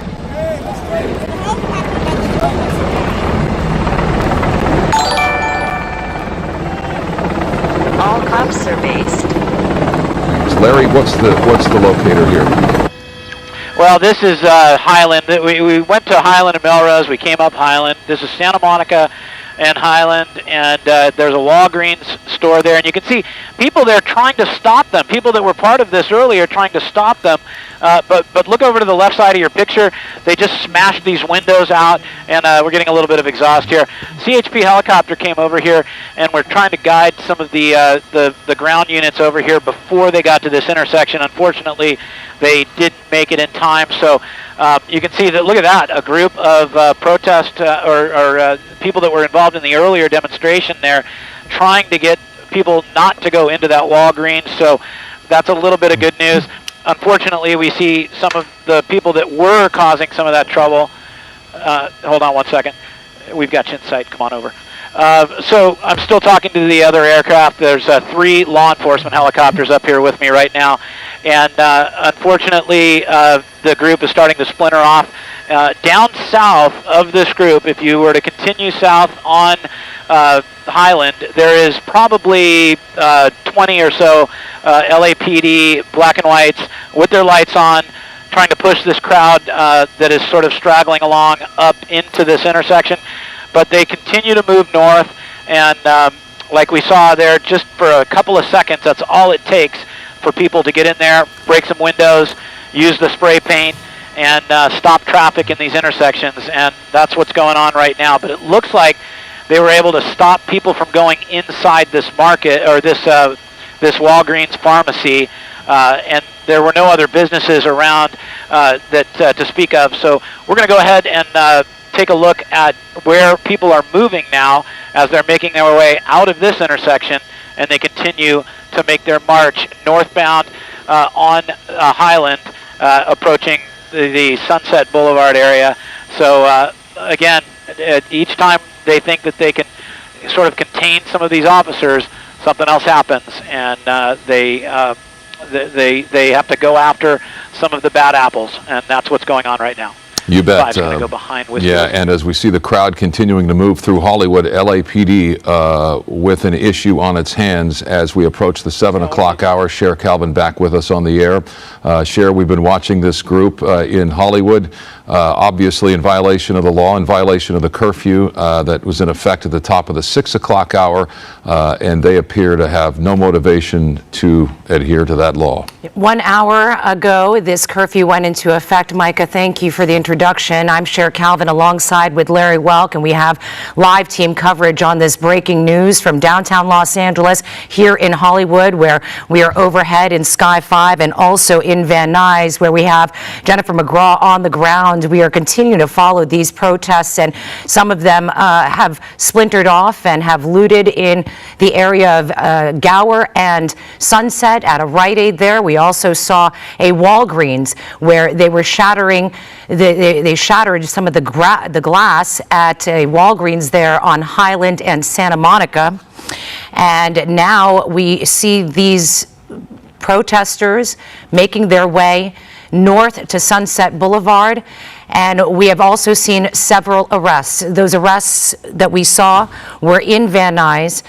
They are preparing to make arrests as well in downtown Los Angeles. We saw a large bus that was ready to take in protesters or whoever is violating these the countywide curfew. And this is now against the law to be outside at this time. You are asked to go home. You are asked to disperse, and if not, this is going to be considered a unlawful assembly, and you will be arrested. Some 700 people were arrested last night in the Santa Monica area and around Los Angeles County. Some 500 people were arrested on Friday night in downtown Los Angeles. Some 400 people were arrested in the Fairfax district and around Los Angeles County. And now we go to Larry Welk in Sky 5 as these protesters make their way north on Highland towards Santa Monica. We saw them stop there for a moment, Larry, and holding their hands up. Tell us what the scene is and just how large this contingent of the protest is at this hour. This appears to be well over 100 people that are making their way northbound on Highland from Alexandria. And we can tell you that that the officers from the LAPD's mobile field force, they are behind this.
Helicopters owning the lips by causing strong winds.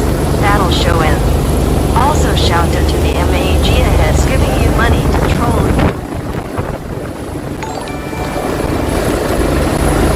Nika wants it very good. She's sincerely got game.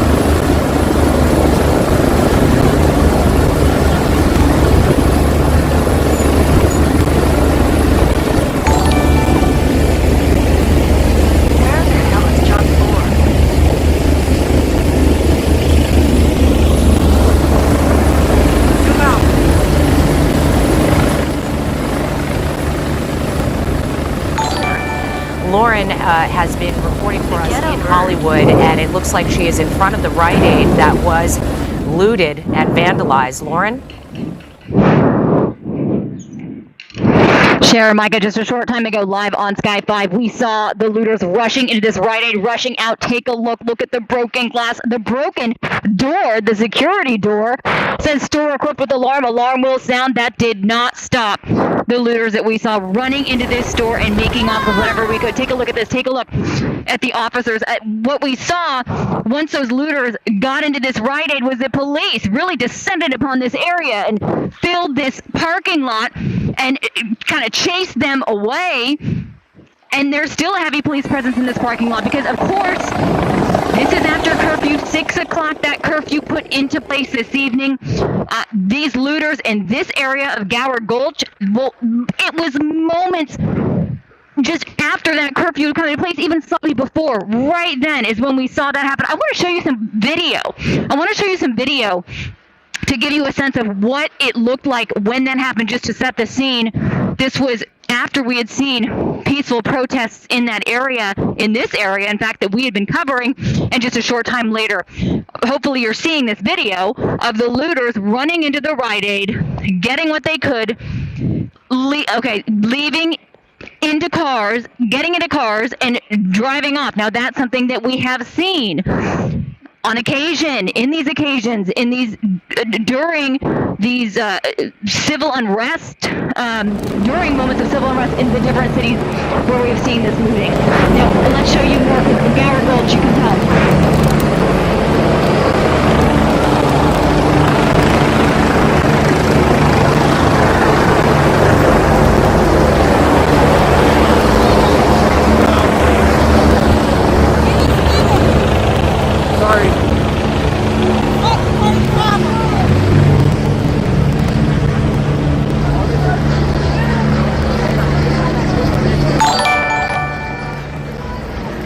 Just so fat she could hold the entire police back.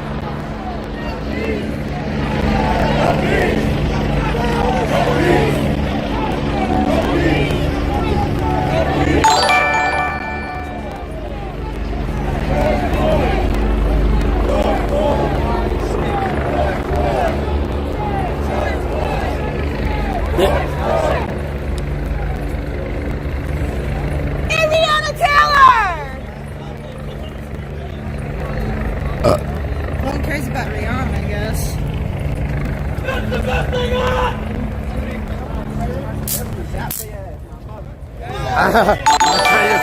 I've been zapped a bunch. Everyone's scared to throw something at the chopper. Has that been gonna fix a bullet though? Well, it's not. It's for if you get stopped or something, I guess.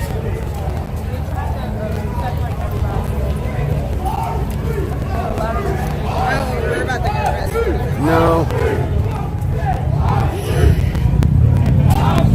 If I get a rock thrown at my head, I'm gonna get pissed.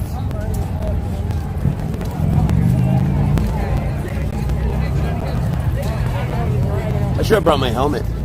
Yeah, we weren't prepared. No, I could put my stream on my helmet. Oh. Boost the plan. The plan, we're documenting. That's the plan. We're here to document. That's it.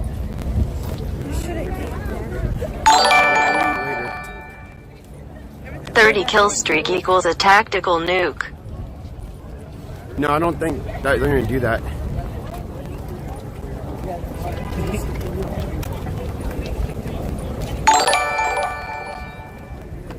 Don't let the government wind stop you. The government wind. Oh. Government. It's like it's the Trump hurricane. That was funny. I mean, that wasn't funny, but it was crazy.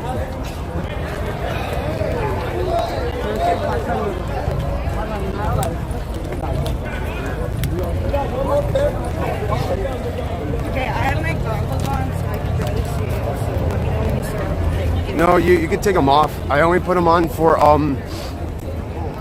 only put the goggles on for the oh shit. Yeah, but I'm afraid we're about to get tear gas. No, you'll know, because they throw the little cancers.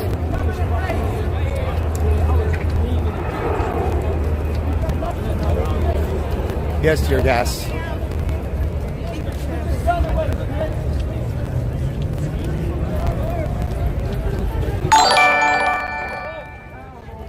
Is this the line for Johnny Rockets? Johnny Rockets.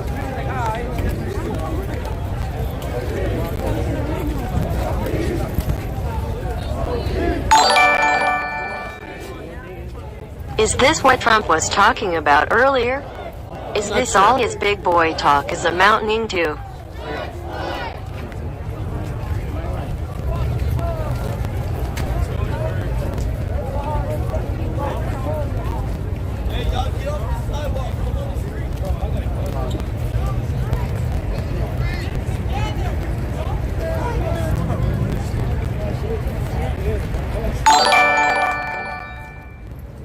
Just an almost 7K viewers that deserves a re. God bless you guys. Thank you for watching this cause. We got 7K viewers. Got anything to say? Will this delay the Evangelion movie? Tell them. Tell the rest of the world. Change, yes! That was Obama's message. You want change? Change!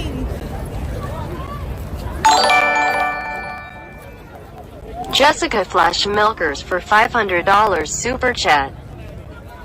Don't do it. I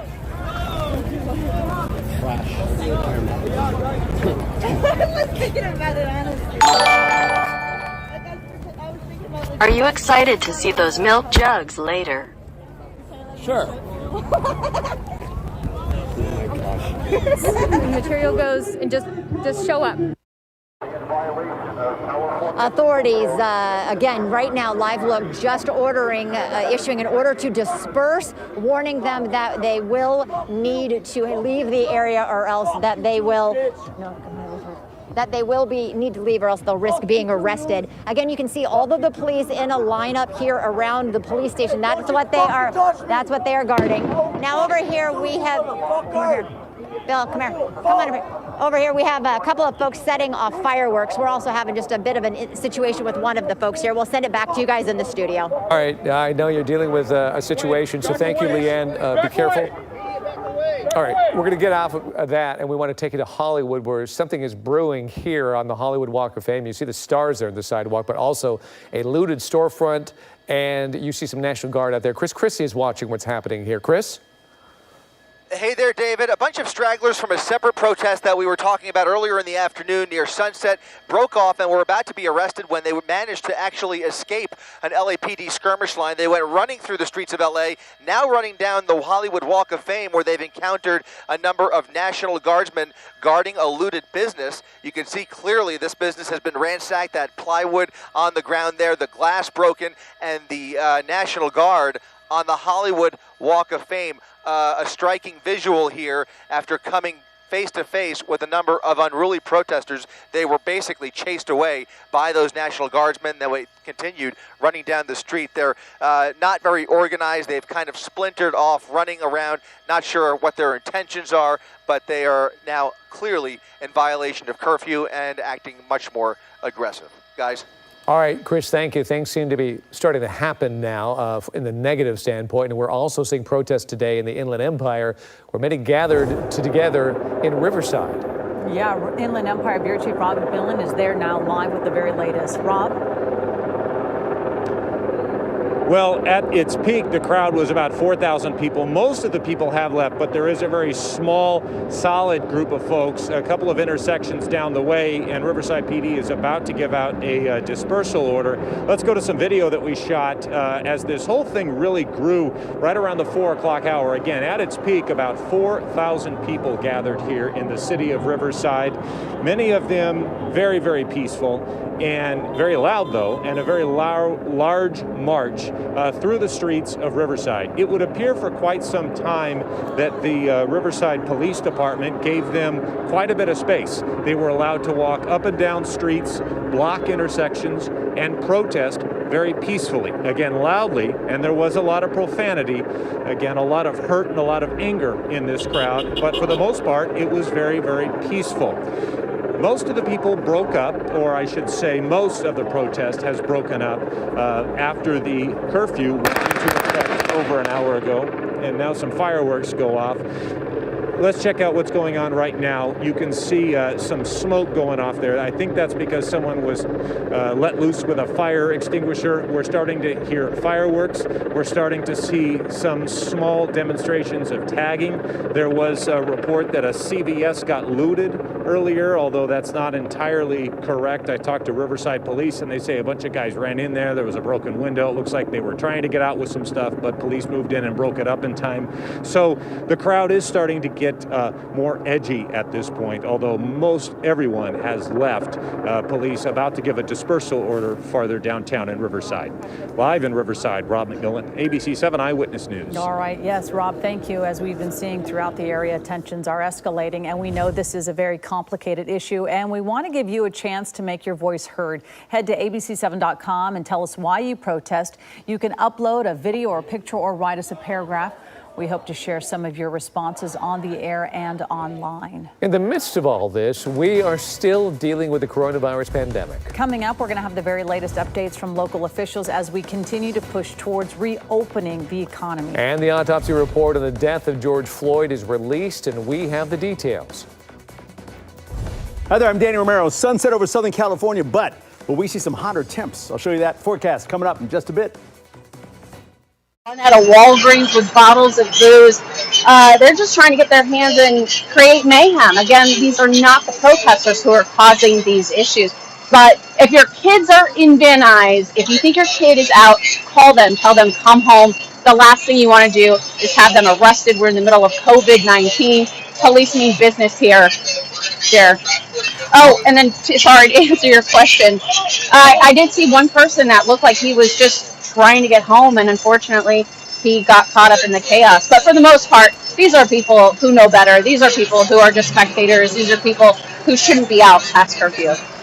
Jennifer McGraw live for us in Van Nuys, showing us what the scene looks like there as we are overhead now with Larry Welk in Sky 5. He is in Westwood, has moved from Hollywood, and now arrests underway in Westwood. Larry? That's right. You know, we heard that there was a large police presence that was moving through Beverly Hills, and sure enough, the LA County Sheriff's Department, along with the Beverly Hills Police Department, have a large group of people here on Wilshire Boulevard, and they've contained them in the area of Wilshire Boulevard that leaves Westwood and goes over toward Santa Monica into Beverly Hills. And this is the LA Country Club area of Wilshire Boulevard. And they did a good job of getting these people sort of boxed into this area. And these people putting up no resistance. As a matter of fact, I think that they wanted to be arrested because they sat down, and each time somebody gets taken into custody, you see some applause from the people that are sitting in this middle of Wilshire Boulevard. Now, let's move over to the right here a little bit. You'll see that there are people that are being walked over after they have... Hey, we're over by where I parked.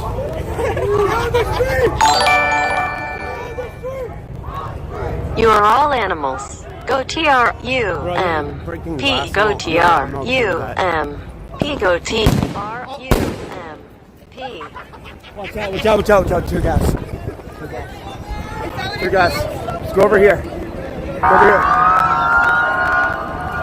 over here. Go over here. Hey, go. Serious. No, those are fireworks. Those are tear gas. That's fireworks. That's tear gas.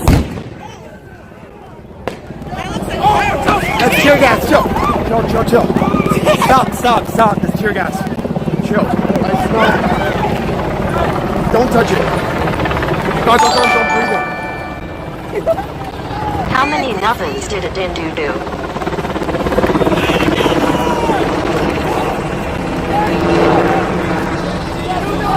Don't breathe it. Stay away from it. It's gonna get all in your face.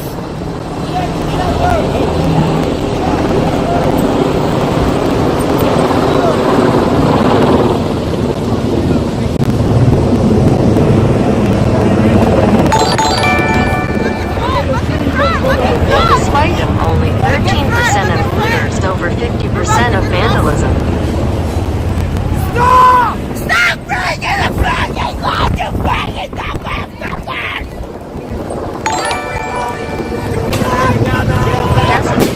Oh shit!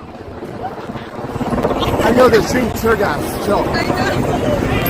I'm getting lightheaded. I know. Yeah, you want to leave soon? I think we leave soon. Welcome to Crytown. Go home, police. Stop it! That was really unnecessary! Fuck the wall! Fuck you, bitch! Oh, you're shooting tear gas. Chill. Chaos is not the answer.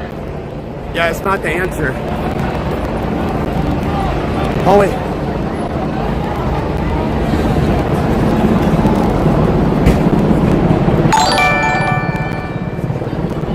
Ona lives by paying them.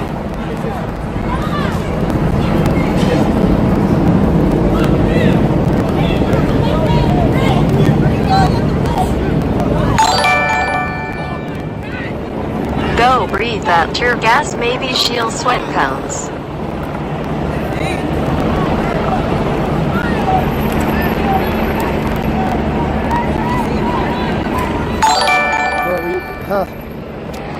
Isn't there a curfew? You should go inside. I know, there is a curfew. You want to leave soon?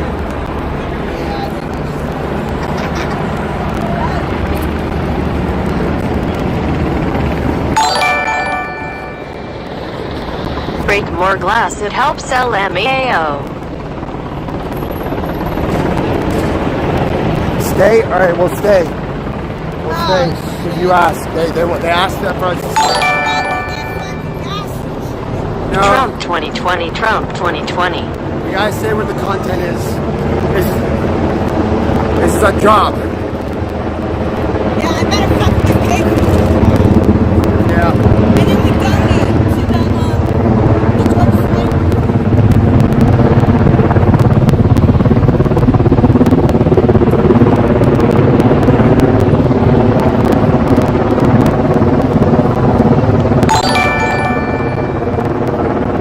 Good thing Trump will save us. Trump will save us. I love Trump. I love Trump. I love Trump. I love Trump. I love Trump. I love Trump. I love Trump. Why are you running? I thought it was your streets.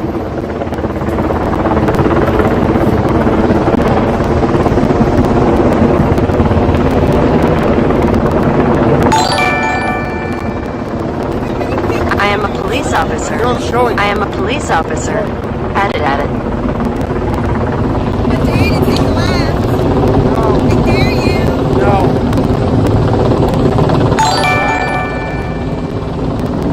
Subspecies throw feces at polices.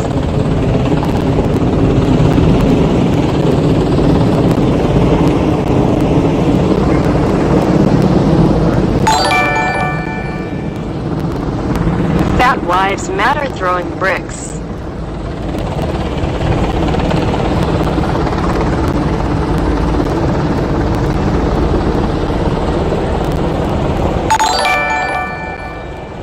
Well, they're running. Skulls for the skull throne. No, but it makes me want to run. Don't run. Oh, wait, yeah, they're going to arrest people. That's why they're running after people. They're arresting people now. Shut off Audible chat, you're ruining the best feed. Don't go anywhere near them. Just stay in the front.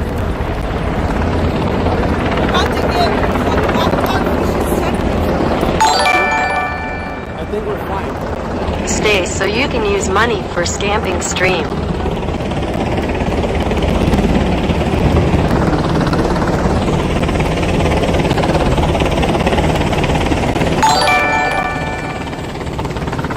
The U.S. military stands with you. Stay safe. Oh yeah, they're shooting it. They're shooting tear gas.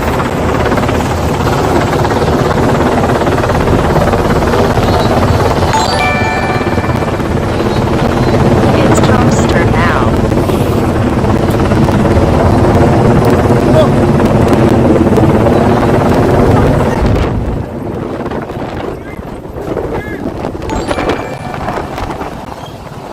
A shout out to my friend Nick Kerr. Come on!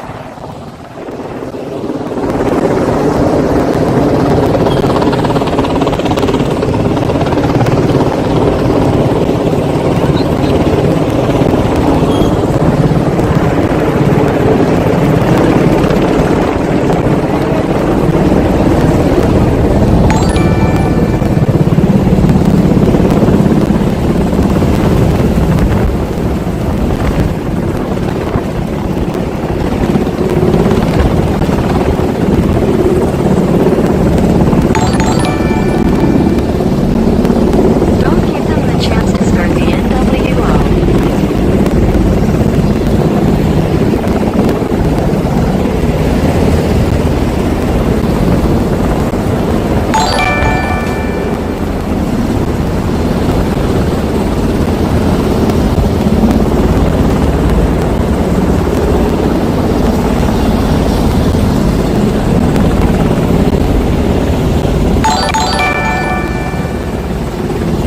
Seth Rollins is not cool.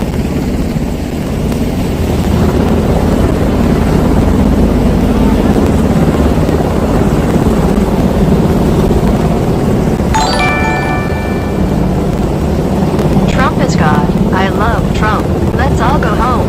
Let's all go home. Let's all go home. Go Trump. Trump's country another 4 years. I love Trump. I love Trump.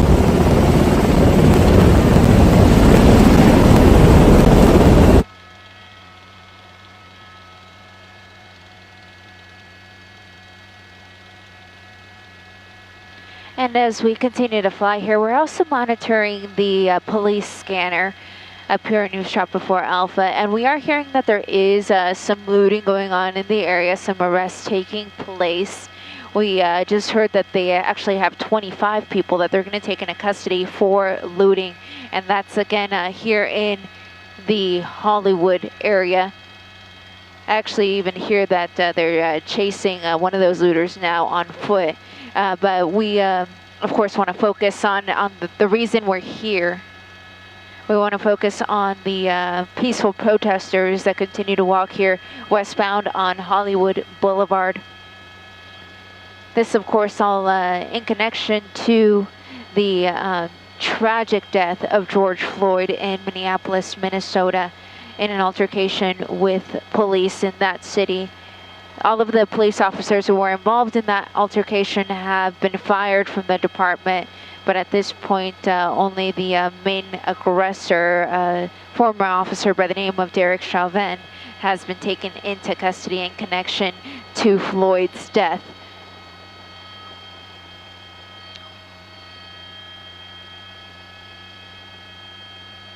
Before coming over to Hollywood here, we had also gone over to the Westwood area. There was another protest also near the federal courthouse over there, just off of Wilshire and the 405 freeway. We were there earlier when some of those protesters made their way onto the 405 freeway, and they cleared off the freeway within 15-20 minutes. And we just had gone over there to see what the status of that situation was.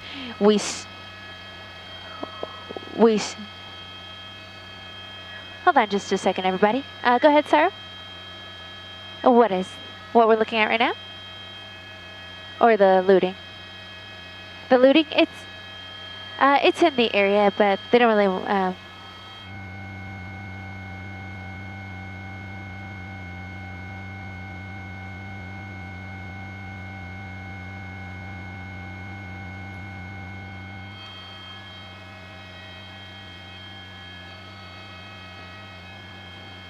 back with you guys here online. We're just coordinating things. There's a lot going on up here. We've got the peaceful protests on Hollywood Boulevard, which is where we want to put our main focus, because we really want to give a voice to the people that are legitimately out here with a constitutional right to protest and ask for justice. And then there is also unfortunately, there's also some looting in the area, so we've got an ear on that, and continuing to listen to that. And then also we're hearing that our other chopper, News Chopper 4 Bravo, is also off to a story as well.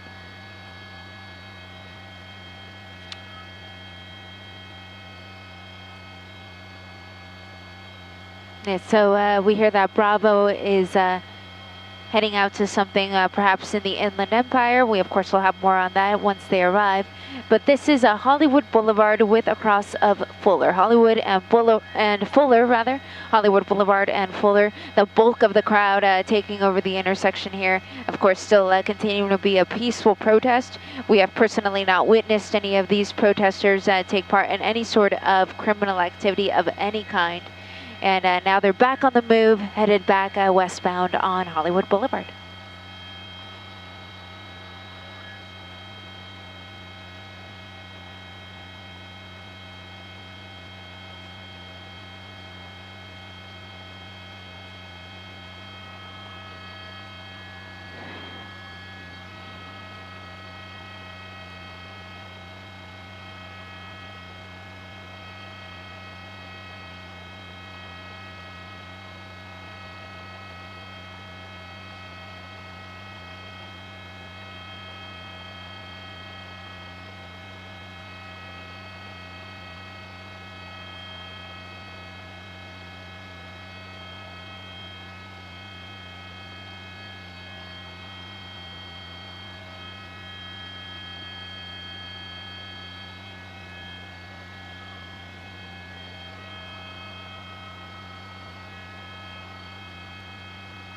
Yes, sir.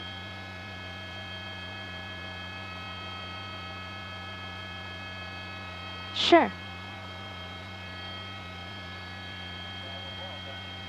There were people, sorry? Okay. And what was the cross to Zelza? Okay.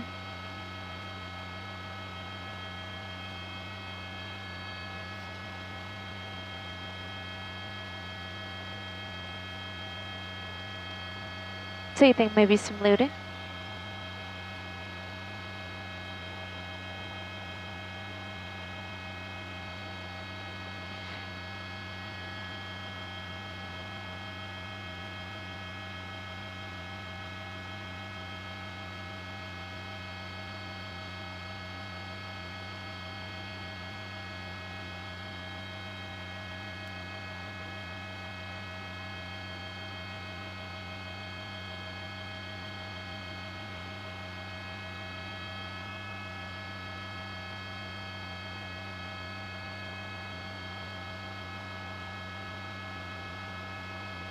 Okay, cool. I just texted them so that they know.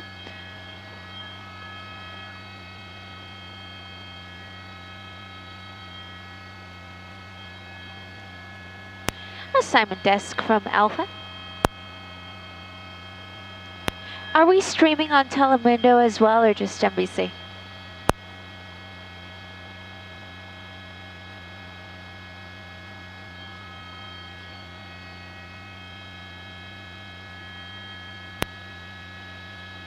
We'll go take a peek.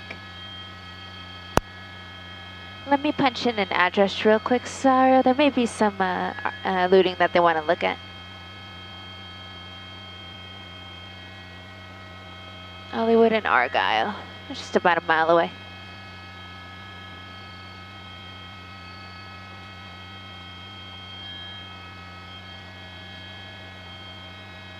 Oh, really? Let me tell them. Assignment desk from Alpha. We're also hearing that there may be some activity near the 405 and the 118.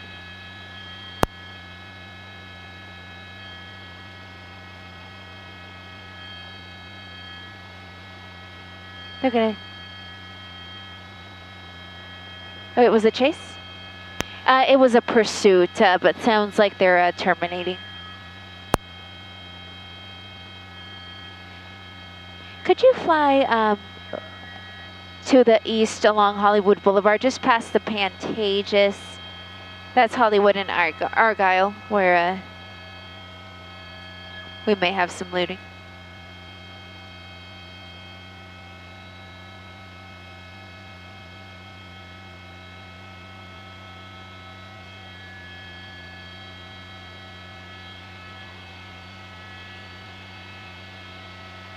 They're not streaming. Okay.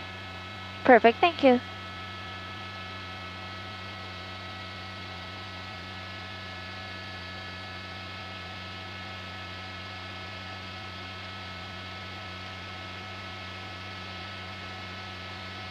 Here's your Argyle and Hollywood call, Jamie.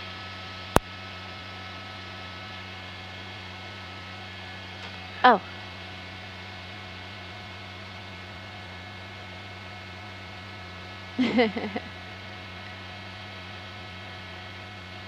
It's coming right under us.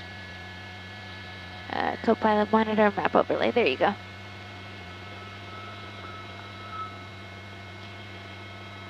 And for all of you who are watching us online, we're just arriving on Hollywood and Argyle.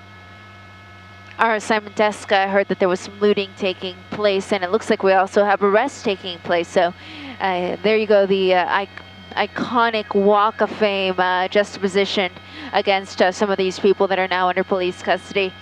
Probably anywhere from 10 to 12 people there up against the wall, all handcuffed, and you see the officers there taking their information before they get sent off in one of the metro buses that are being used to transport people to jail. So you see them there up against the wall. Oh.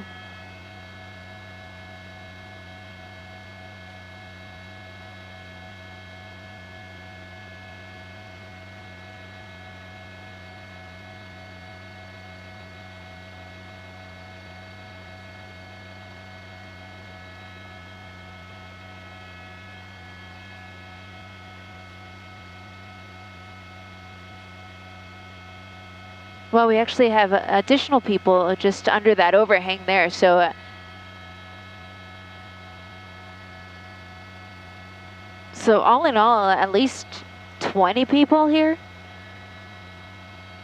Yeah, right here at Hollywood and Argyle. People who are in custody, it's unclear if they are in custody because of looting or if it is related to the curfew violation, as it is past 6 o'clock.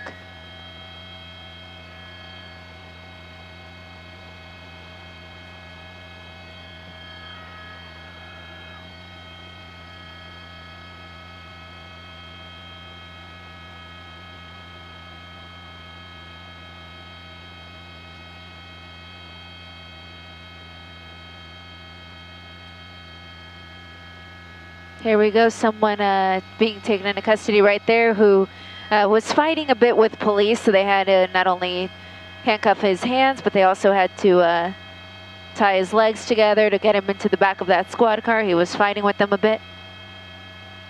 And now he's in the back of that cruiser for the LAPD's Hollywood division. SOI XXXXXXXXXXXOI.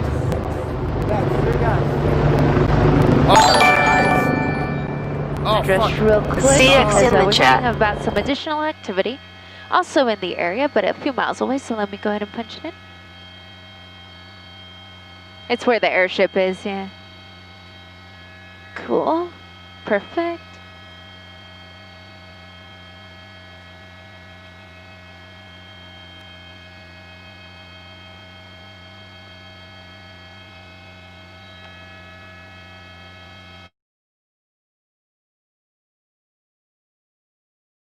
Was brought to you by Raid Shadow Legends.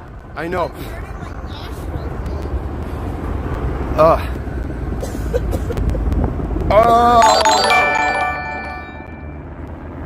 Turn text to speech off. Turn text to speech off. Stay safe. Dude, we're done. I know, let's go.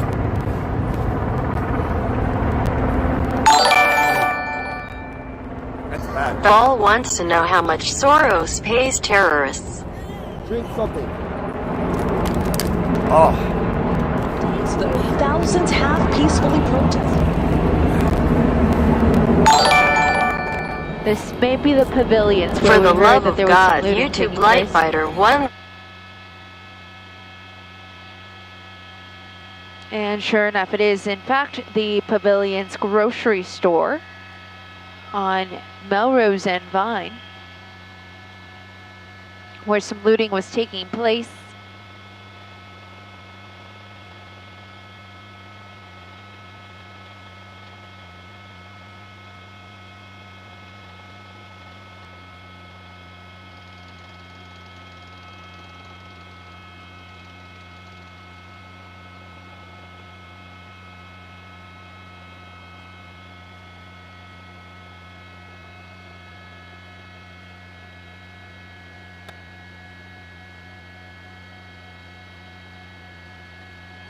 Hey Stephanie, I gotcha. What are these boxes? Melrose and Vine. It's like in files. Hollywood. Well, that's glass. Go home, please. I will soon. I gotta go home. Look, what time is it? I got 20 minutes to get home. That's not happening. Those are Soros bricks, of course. George Soros started all this shit. Antifa, this is your work. I am not happy about this. You're ruining my city. Thank God my kid doesn't tune into the news, because he would, like, I would hate for my son to see this shit.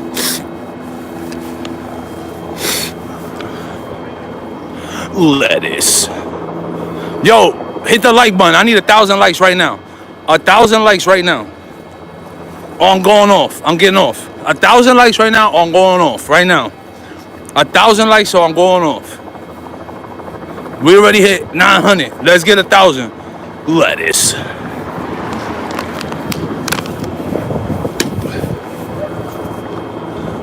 I got time, I got time. What the fuck is this? Oh, soap.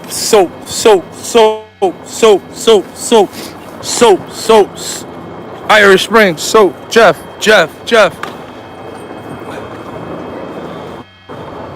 Oh, we almost had 1,000. Let's go. Let's get 1,000 likes. Police Soap, in you know. Atlanta firing the two officers seen smashing the windows of this car, tasing the college students inside, then violently dragging them out. And in New York, outrage over the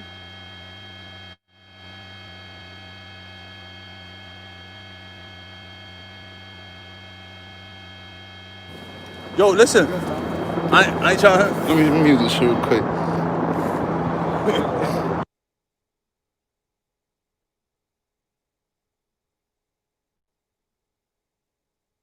I'm bummed out. You know, kind of. Whose streets? Trump's streets. Trump 2020. Get REKT.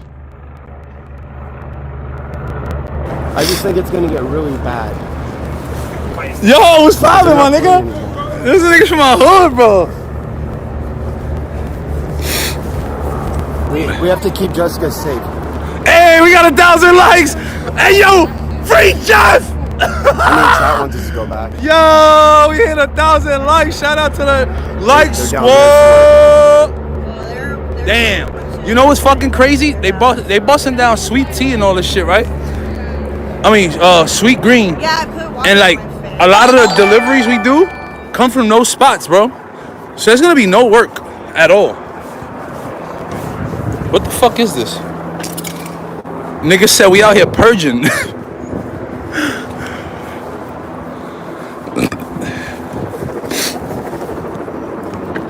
Yo, oh shit, niggas donated. Hold up. He what? Spin the truth, Antifa, brother. Word. Fuck Antifa. Fuck George Soros. Those people are demonic. Lettuce. Lettuce. But the doors were barricaded by the store, we believe. So they had to move everything out of the way in order to climb in there and get into the store. Yeah. It's coming this way.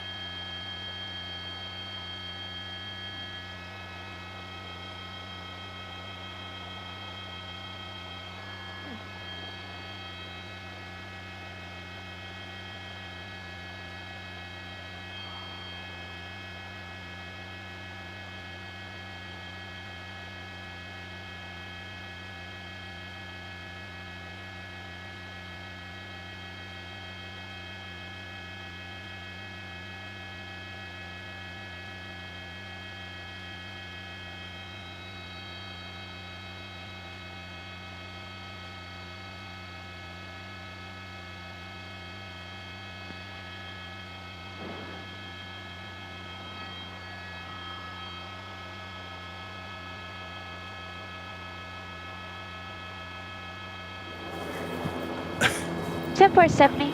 Yo, you enjoying the stream though? Is the store okay? Is it okay if we stay on this?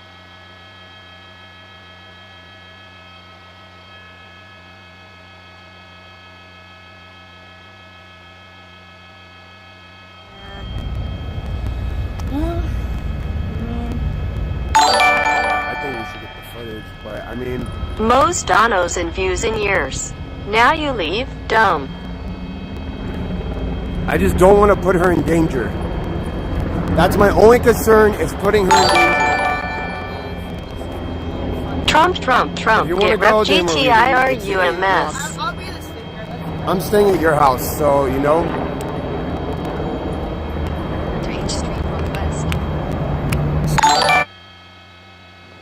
They killing our city, man.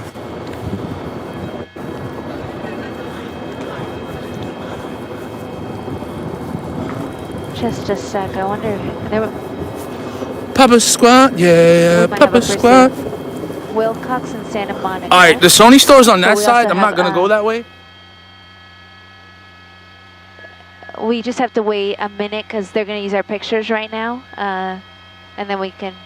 They're still deciding whether or not to follow it.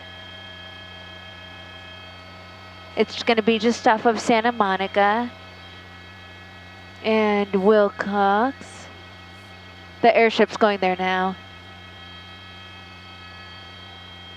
It's like kind of like Highland and Santa Monica.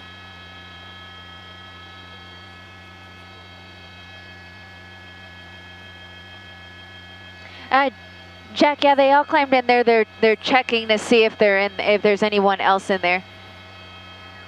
We hear a following though, but we know that the booth is about to use our view. That dude just walked in there. For a tease. Lettuce. They're bailing. Lettuce. Never mind. It's over. Oh, yeah, 30 seconds. Oh, I thought this just said somebody donated 500. I was about to lose it right now. Like, what? Shut, y'all giving it up, Daddy? That's how you were giving it up. They destroyed every fucking store over here. Look at this shit. Registers across the street. This shit is crazy. They fucking left fucking bags of Reese's on the floor. I'm Colleen Williams with a live update on the protests. You're looking at a live picture right now. News Chopper 4 Alpha in Hollywood. A lot of development since we left you at 6:30. LAPD combing the city, looking for looters, making arrests on the spot. Those under arrest are being loaded onto buses and then taken away. We've also seen police corralling the crowd in Hollywood, marching through the street. Reminder, LA County is under a curfew, so is Riverside. Live coverage online.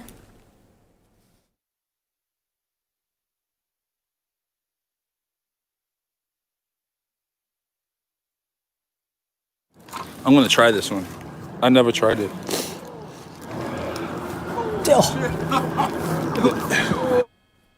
I'm starving, dude. Oh shit, the light is green. Jack, yeah, I believe they are. We're just gonna take a quick peek at a following nearby, and then we'll go find them.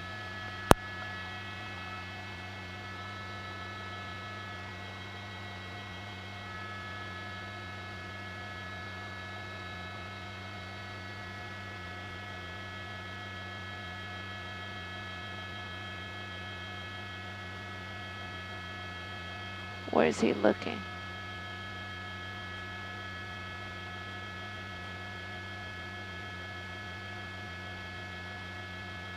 Right here.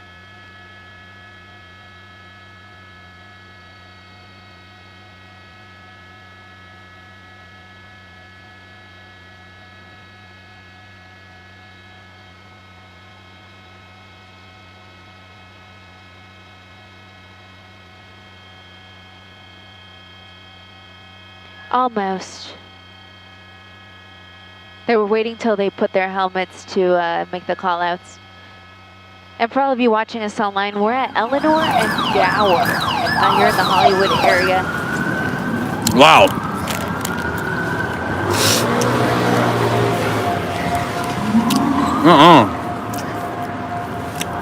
Oh, shit. Whoa. Some more candy bars. The person pulled over without incident, so this suspect now going into police custody for looting. But now we're going to move over and we're going to try to find that large crowd of protesters that we were monitoring before. I believe they're going to be somewhere to our west, so we're going to go take a quick peek and try to find them.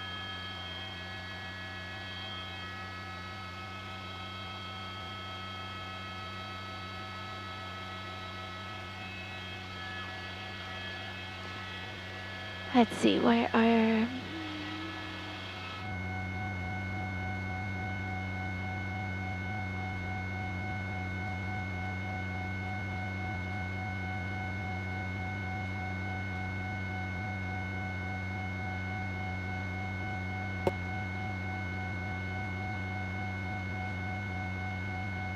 Bro!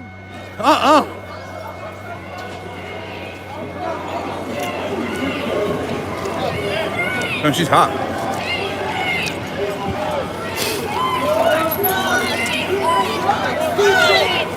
George! This is where you guys were at, huh? Oh, my camera, hold on. They were hiding this way, bro. You ready? My brother. Love you, my brother. These are real protesters. The other guys are stealing. That's another story.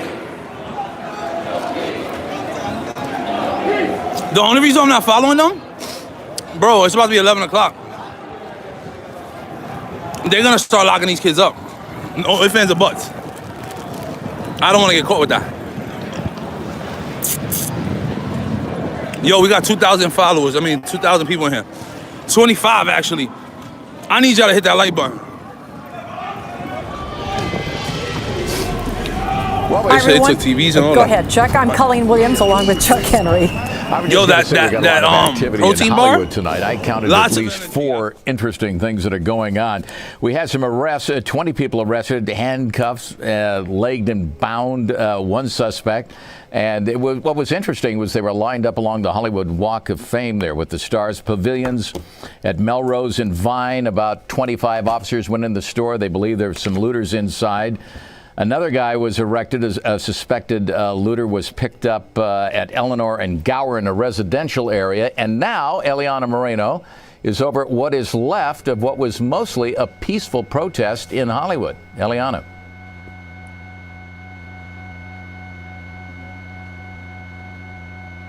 You know, Chuck, we're looking at the picture. I don't hear Ileana, but that looks like the Laugh Factory there. Sure is. That is certainly an iconic spot. And as we look at this, we want to remind people that curfew went into effect at 6 o'clock tonight. So we're coming up on 2 hours there.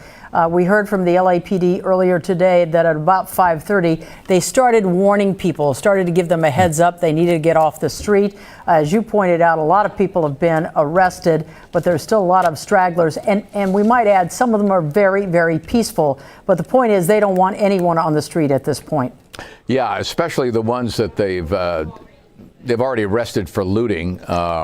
I guess the big one was really that Pavilion supermarket. It was really strange because the front doors of the Pavilion had been blocked. We think it was the management of the store to prevent looters from going inside. And then you had the odd scene where they opened the front doors and you got 25 LAPD officers, you know, climbing over the barricade to get inside the store. And now they're running from something. Let's see if we can make contact with Eliana again. Eliana, can you hear us? I can, Chuck and Colleen. Okay. We're right at Sunset and Laurel, where it looks like some officers, or deputies rather, from the LA County Sheriff's Department are moving in, and perhaps one of them threw some sort of a smoke bomb, and that's what got everyone running. So they're all running back towards the intersection of Sunset and Laurel. This is the group of protesters that we have really been following now for the last few hours. They started marching from Crescent and Sunset. They eventually ended up in the Hollywood and Highland area before continuing to make their way through the streets of Hollywood. And now I believe technically we would be in the West Hollywood area. And they have been peacefully protesting most of the time. They're really not associated with any looting that has taken place. But oh, there we go. That individual there just went down. It's unclear exactly why. Nobody pushed him. He just kind of fell there in the middle of the street. Again, this is going to be Sunset and Laurel. And as you can see, deputies from the LA County Sheriff's Department moving in. Yeah, you wonder if they're armed with rubber bullets there. As we continue to watch this, something else that we saw, and we've seen it a couple of times in the past couple of days, that was very unusual. Ileana, I believe you were over that drugstore. I'm not sure whether it was a Rite Aid or a CVS, but there was one broken window there, and there were a couple of protesters, I'd say maybe half a dozen or so, who were trying to keep looters away. As we look at this situation, can you remind us what that looked like?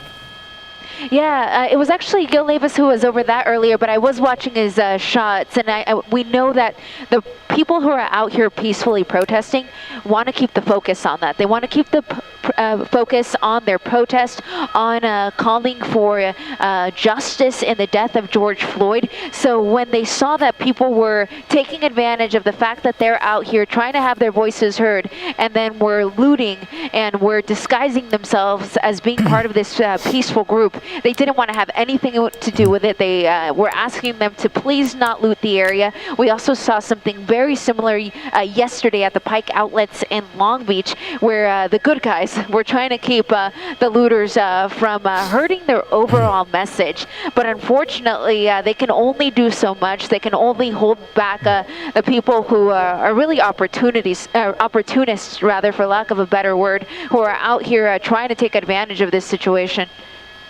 Are they appearing to leave the area? Yeah, it looks like they're actually U-turning. They're leaving the area back in the direction that they came. That was really interesting, though, I gotta say, because they got out of their vehicles. They, as you mentioned, Colleen, it looks like they perhaps fired a few rubber bullets, and now they're heading back towards the east. This is gonna put them closer to Hayward and Sunset, and it looks like they may actually be, yeah, they're gonna continue eastbound. So they're gonna go eastbound on Sunset Boulevard. We'll see if they get out of their cars again. Perhaps they just want to position themselves further to the east, but that was rather interesting. You would think that they would have stayed here and focused on this crowd if their goal was to get them to disperse, but it looks like they got in here for a few minutes and are now leaving the scene. Eliana, I wonder if it had anything to do with the fact the protesters got down there on the street with their arms raised over their heads. You know, we've seen banners saying, you know, hands up, and that's what they did. It's kind of a a slogan that's been attached to many of these protesters. Do you think that had any effect on the sheriff's officers who were there and then they just left? It very well could be, Chuck. Or the other thing that I'm thinking is there are a number of other calls in the area, calls that I could describe as more pressing. We know that there's still quite a bit of looting going on in the area, and we have seen dozens upon dozens of arrests. So you saw the sheriff's helicopter there in my shot just about a minute ago. I'll see if I can capture him one more time.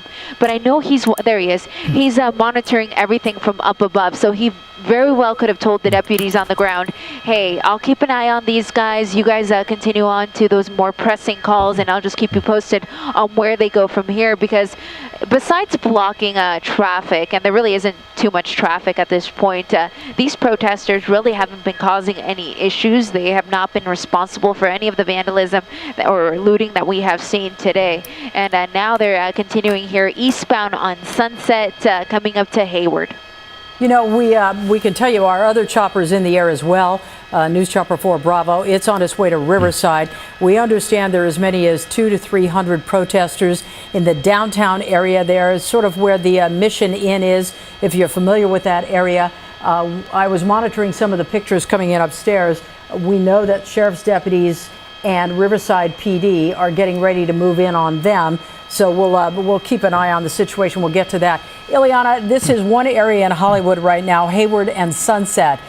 You've been flying all over this afternoon. Can you give us an idea of where some of the larger groups of protesters are right now, other than this? This is probably the largest group that we've seen within this last hour, but we did go take a look at that protest group in the Westwood area. That was the group that you saw on the 405 freeway near the Wilshire Boulevard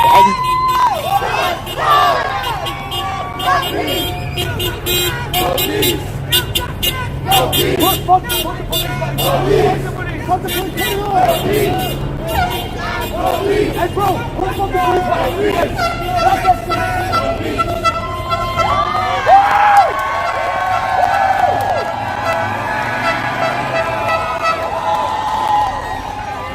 This is cool as fuck.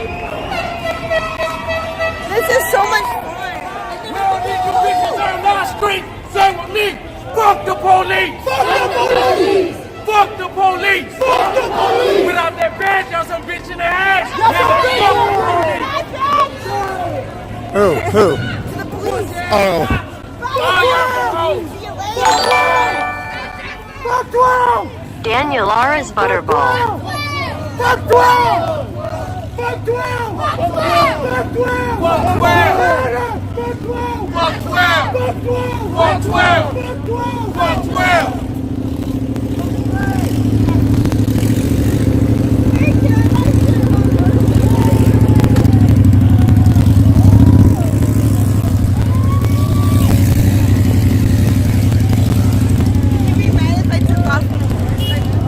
Who, me? Yeah.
they splitting up? Don't split up. That'd be bad if y'all split up.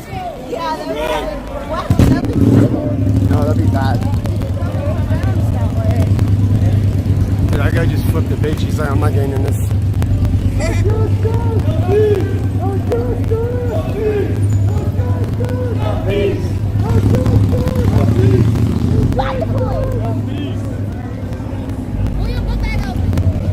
Is that open again? How you back keeps getting open?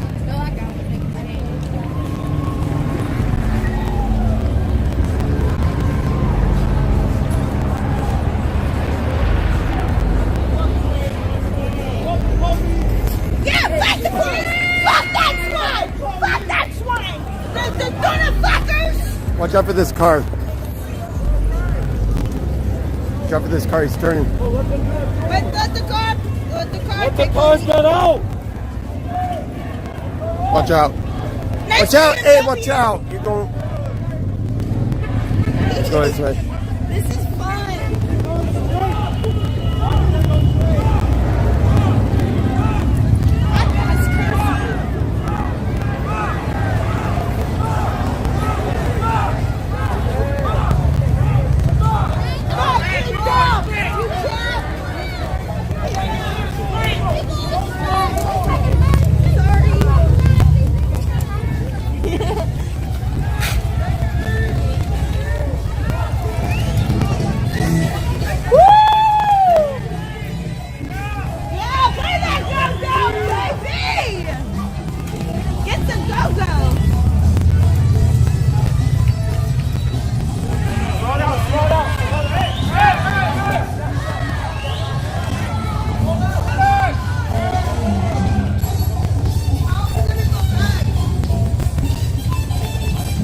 Justice for Carl, yeah. This is awesome.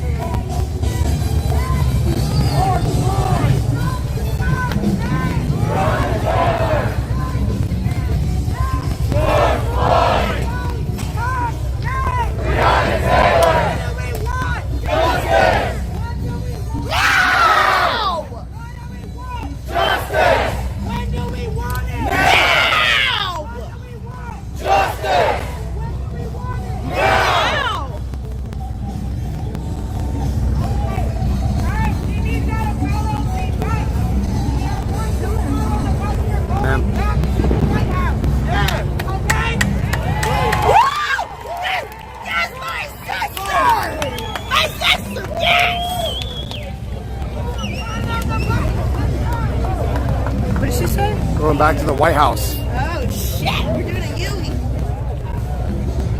Alright, let's go back where we came from. Hey, does anyone need water? That's where it's at.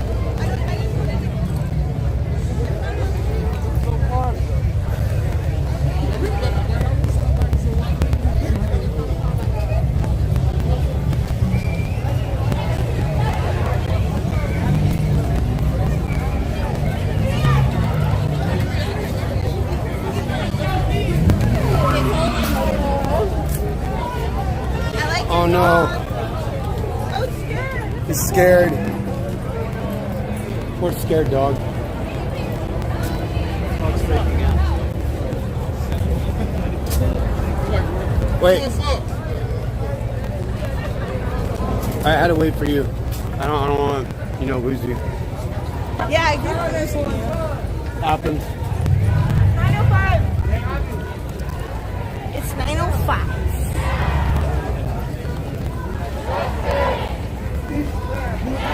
That poor dog is super scared. Yeah, I know. I wouldn't bring an animal out here. That's not. What if it gets Worse. Trampled. I would break my heart. Oh no.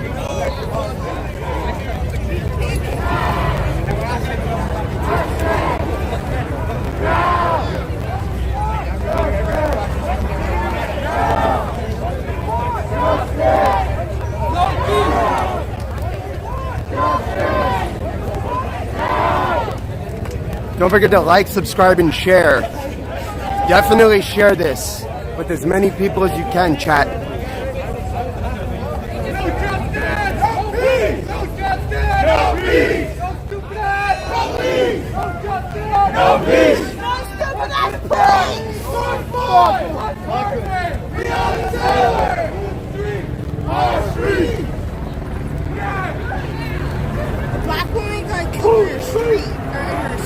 Yeah, I heard. Our streets! Our streets! I love everyone!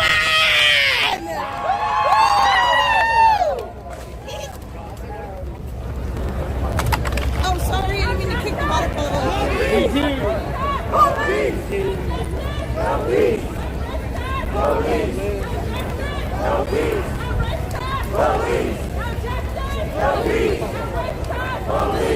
You scream something.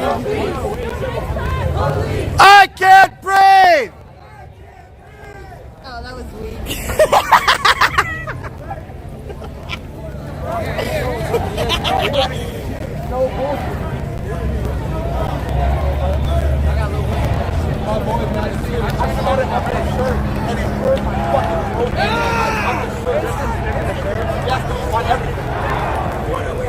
Justice! Now! Justice! When do we want it? Now! Justice! When do we want it? Now!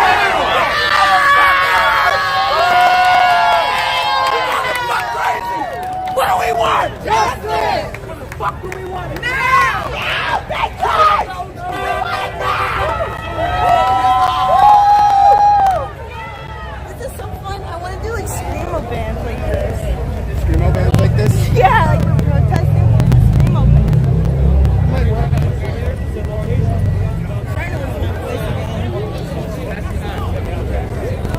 Oh, where did he get that beer from?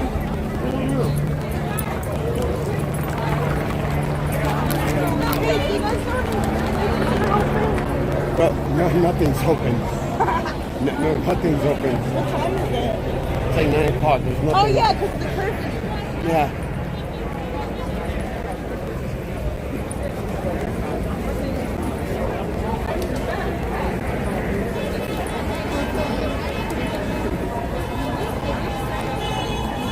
Dude, this is so beautiful. Look at us. We're all coming together as one. Go Justin! No peace! No Justin! No peace! I'm not no peace! No peace! No peace! Oh, look at that house. No peace! No peace!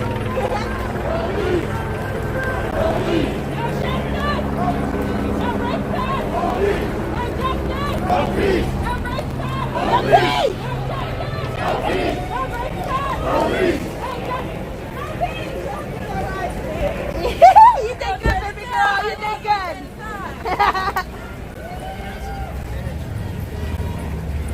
Hi.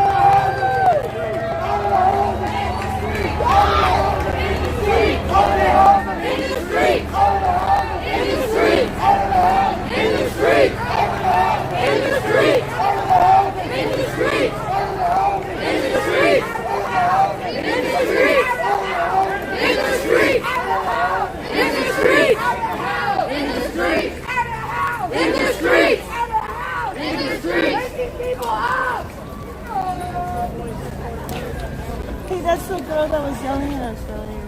Oh, I won't talk to her. It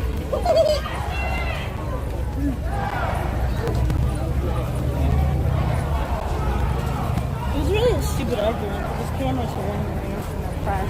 So you're press. Oh, I like your skateboard.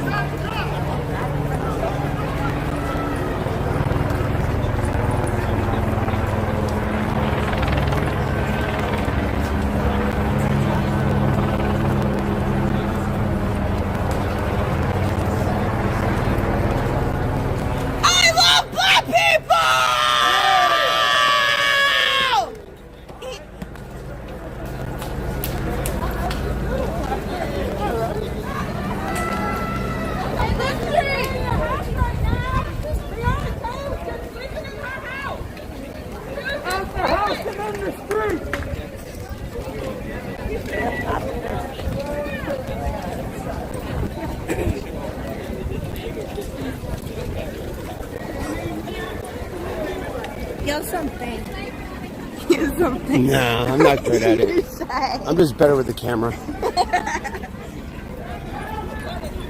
I'm better documenting things.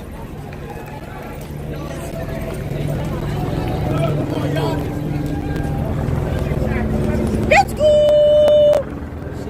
That's how we're kneeling. Okay, let's kneel this one. I can't. I got bad knees. I got bad. Yeah, I'm 32 with bad knees. All right. You're gonna help me back up, right? Was heading up to Hollywood to assist with the arrests that were taking place, and they found themselves in the mix. Because look at that, they're going to Sure looks like it now. So, Yeah, it does, doesn't exactly. it? Now, Who would have thought we'd ever seen something like that? would the other officers know that there was a pursuit going on or not? They would have known because they can see the night sun of the LAPD airship, and of course they can monitor the scanner, but they were likely asked not to get involved. And so for that reason is why we're only going to have that single unit that was originally behind the vehicle continue to pursue it. And the airship is still overhead. I continue to listen the way he is calling out the streets as the pursuit continues on. But we are just making a turn here onto Temple Street. Temple Street coming away from the 101. So where are we technically? Downtown area? We're not. I actually have MacArthur Park right out my window. So we're roughly in the MacArthur Park area on Temple, and I'll get you the next cross here coming up. I'm listening to the airship still. I want to see if he's going to send any more units because at this point we only have that one unit of the LAPD as this person continues to run the red light. He had the red there and he just continued straight through here on Temple Street. You know, it's interesting when we look at Eliana's shot there, Colleen, just how light the traffic is. I mean, very few. There's a Metro bus, but very few cars. And I'm wondering, as I look at this, and I pose this to both of you, is there only one black and white basically following this car? Because A, he can maybe get the plates, and B, whoever's in the car threw fireworks at the officers and no one was hurt. I'm assuming that. Otherwise, they would have more people following him. Yeah, we didn't hear if anyone was hurt when he threw the fireworks in their direction or what types of fireworks they may have been. Fireworks may have just been the easiest way to describe what this person threw. And so at this point, I widened out just a moment ago as you were speaking, Colleen. I wanted to see if anybody else was behind the car. And at this point, I'm only seeing that one cruiser. And the pursuit, though, continuing on, still relatively fast speeds for surface streets, approximately 60 miles an hour. And I'm going to use my doubler here. I want to see how well we can see inside. I can see the driver, but I can't really see anybody else. All the windows are just so darkly tinted. Yeah, it would be very fortunate if no one was hurt, but we have had officers hurt over the weekend. One specifically sticks in my mind, and we heard from Chief Moore that one of his young officers was hit in the head with a brick. Yeah. It fractured his skull. He was in for surgery. He will recover, but who knows how long that will take. He said they had to put a steel plate in his head as well, yeah. And back with you guys here. He's continuing here, Normandy and Beverly, and still fast moving, about 70 miles an hour. My pilot, Saro, is confirming with the airship. Oh gosh, Wow. that was so close. That was very close. Wow. My pilot is confirming with the airship. Whenever the pilot gets a moment to speak to the airship, he's trying to confirm that is in fact the want, which was what we originally heard over the scanner, was that it was for fireworks. But you would think that this is might be considered a little much if it was just fireworks. And as you said, Colleen, if nobody got hurt, considering just how busy all of our resources are here in the city of Los Angeles. But this has escalated. This has escalated to way more than a prank with fireworks right now. We've seen him almost clip one car. He's gotten on the freeway, gotten off, but he's also crossed over that line. There he is on the wrong side of the road right now. Yeah, wrong side of the road, and of course also driving recklessly.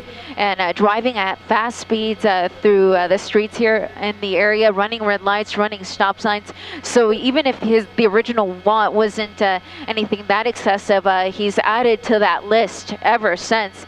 He's now on a smaller street called Maplewood, and he's kind of maneuvering through the neighborhood. Perhaps he's trying to find his way back to the freeway, and the nearest freeway would be the 101. So he's coming up to the Hollywood area. Now I'm concerned about that because we saw how many people are still out there in the Hollywood area. A lot of pedestrians still protesting in the streets. So that's of concern, because if he gets up to some of those protesters, you don't know if he's going to be able to slow down in time. But currently making his way here northbound into the Hollywood area. Well, you picked the chase up at Hyperion, around that area, is that correct? That's correct, Chuck. Around Hyperion, somewhat near Silver Lake, just on the west side of Silver Lake, and then he made his way southbound, and he got onto Sunset. So we followed him on Sunset to where it became Cesar Chavez in the Echo Park area, and that's where he picked up the 101 freeway. He jumped on the 101 north at Cesar Chavez, and then exited the freeway again. I believe it was near Olympic, and has been on surface streets ever since. So we have no idea where the incident occurred with the fireworks. We don't. We know it was somewhere in the Hollywood area because the airship that we saw was around that area, and I just lost him behind that building. Yeah, I would have had a portable. My cousin got my damn portable charger, yo. I went close and started talking. Everybody started running that bitch. Oh, you still lost? You still ain't find him? Damn. He has 2 units, 2 units of the LAPD right behind him. And he's back on Sunset? Yeah, so this is Sunset in front of the Netflix building. So it's like Sunset and Bronson. We were out here earlier covering the protests, and he's making a southbound turn here. This isn't Bronson, but it's Tamarind. So it's Tamarind. It's just one street to the west of Bronson. Okay, as he continues along there, if I remember correctly, he can pick up another street that goes parallel to Sunset there. Is it Fountain? Maybe you just crossed over that? I think it was probably Fountain. Yeah, and then I believe also Santa Monica is going to come up too. So it's a few majors that are going to come up here, and he's going to have some options. And he can still get on the freeway if he so chooses. He would just have to go left on whatever major he comes up to. So now he's, sure enough, Santa Monica was his choice, but he's going right, which is going to put him away from the freeway. But he's heading in the direction of the protesters that we were watching earlier. I mean, he's still like 4 miles away from them probably, but... Yeah, but at the speeds that he's moving at, he could get over there very quickly. And when someone is desperate like this, my concern is that he's just not going to stop. You know, it's interesting. We're not seeing any pedestrians out there, but we are seeing a lot of cars on the street, even though the curfew is, almost 2.5 hours now in effect? Yeah, so people shouldn't be driving on the roads at this point. If they are in LA County, you sure enough shouldn't be walking on the street at this point because you could get arrested. And so that will at least put less people in the mix if people aren't out and about. But unfortunately, there's still some people who aren't heeding to the curfew. And now he's going to come up to a T Street here. So he's on Gower. Again, this is a street that we were on earlier today when we were covering the protesters. And so now he's on Gower with 2 units of the LAPD behind him, as well as the LAPD airship overhead. Is he going north or south on Gower? He's going Actually, south he's on turning. Gower. It doesn't That's the really old matter, Paramount does it? Studios there. Yeah. Yeah, he's by Paramount. Yeah, he just made the turn there on Melrose. So Melrose from Gower. Long time ago, Chuck, I used to work in that area. We called it Gower Gulch. Yeah. I remember True that enough. well. And the pursuit's going to come right under us, so we'll try to avoid having the camera spin, but sometimes it'll do that. But we'll try to keep track of it here as it comes under us. Again, Melrose and Gower are going to be the majors. So he's heading back to the freeway. And Ridgewood. Yeah, so heading back towards the freeway. We'll see if that's what he decides to do, is to get back on the freeway. If he does, are still relatively light. And that would actually help to put or rather just to diminish the amount of obstacles that will be in his way in terms of pedestrians and then other cars, because again, the freeways are still rather light here through the area. Eliana, I just have a crazy little question here. Every now and then we see a little light. It almost looks like a laser light. I was going to ask exactly about that. And then it goes away and it's kind of a squiggly line. Is that a reflection, or are they using a laser on him? I believe that's going to be there it is. I think that's a reflection of the light of the night sun on our lens. It happens from time to time. And the airship did actually say that he was having issues with his night sun, which we can tell, which is why it's kind of flickering. And I believe that's why we're seeing that back on the that freeway, little light show up every now and then.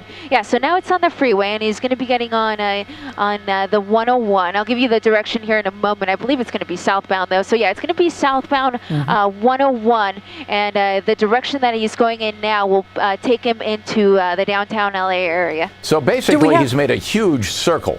I mean, Hyperion's not that far from where he is now. Yeah, he basically went.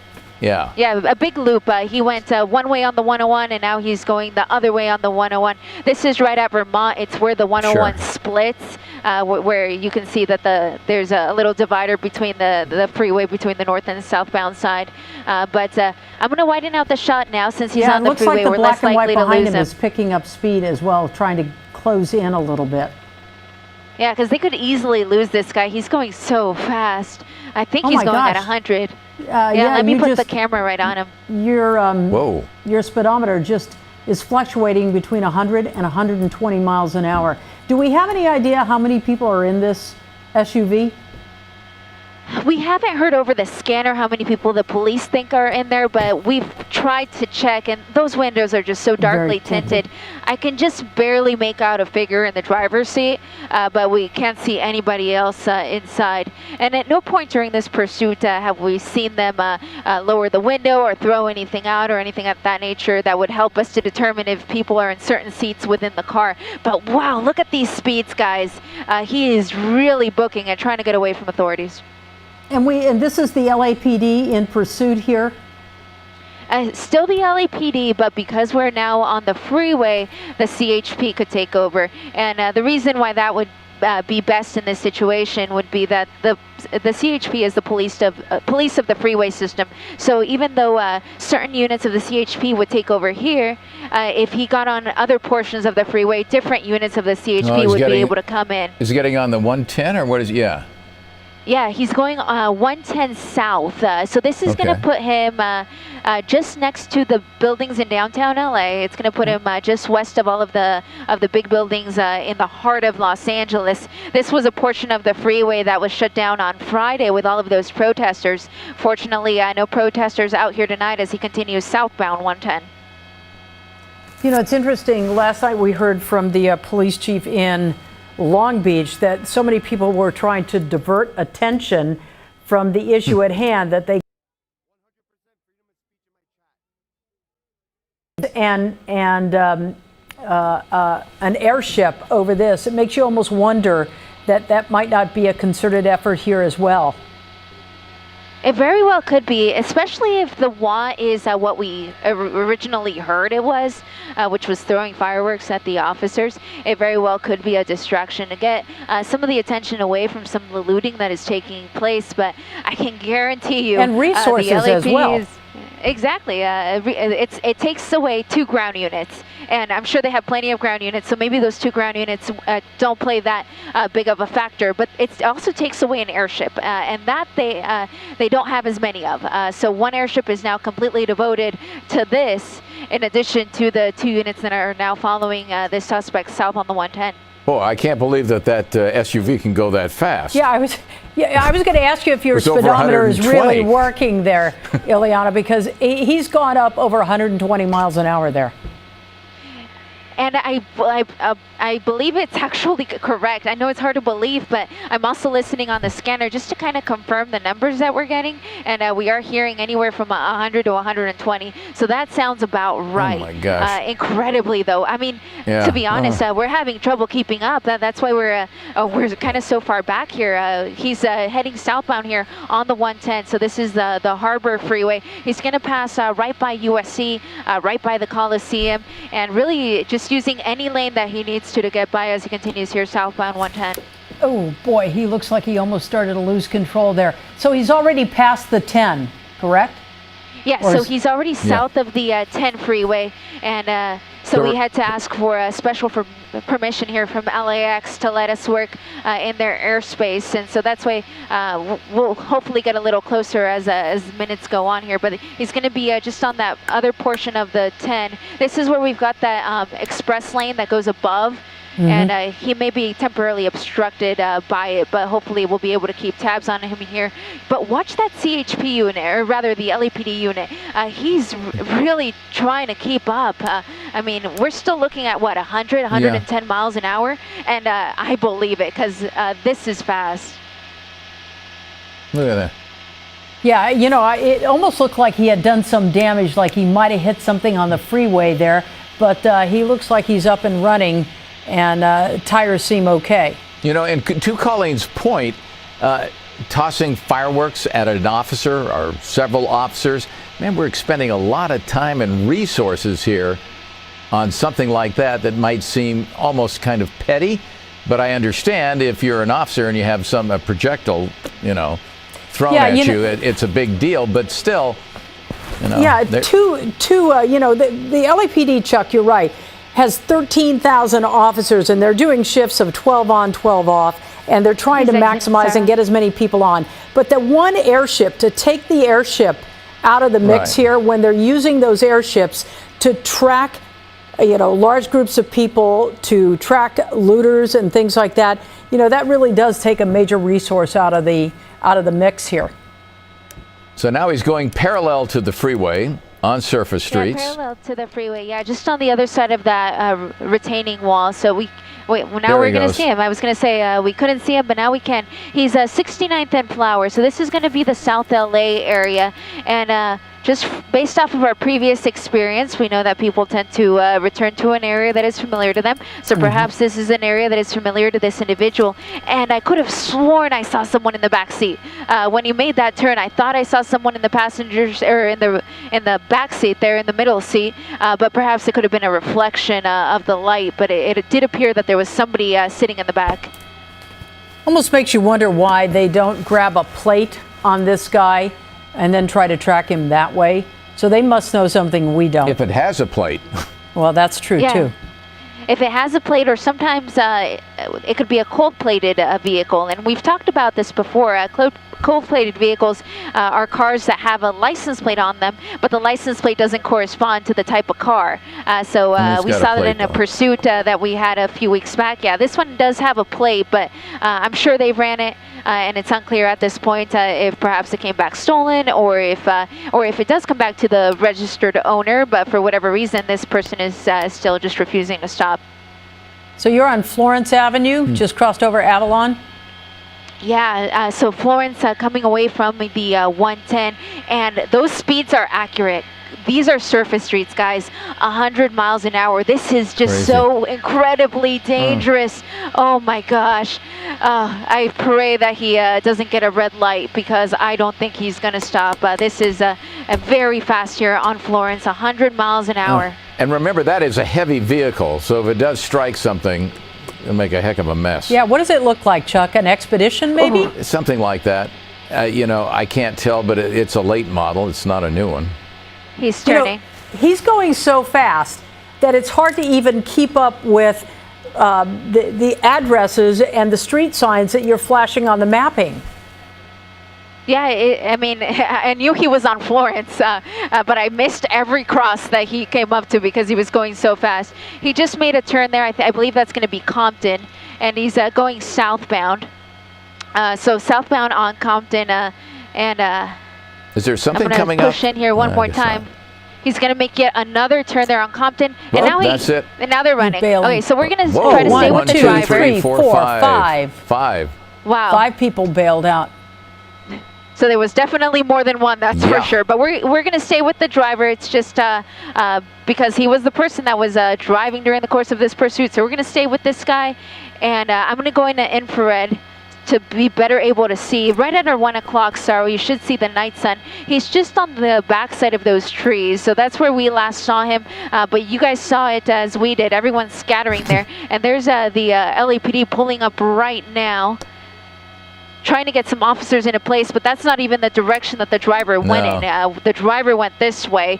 They're going to go after some of the passengers. There's an individual there, but I don't believe he was involved in any way. I think he's just a resident, just kind of taking everything all in. But we last saw the driver here on this street. It's going to be, I hope I'm saying that correctly, I think it's Antwerp Street here in South Los Angeles. This is one of those cases where the suspects outnumbered the police that were following him, because there's only 4 officers, but we counted 5 coming out of the car. Oh, you just had another squad car just pulled up. Okay, it looked now you like got another one. a couple more.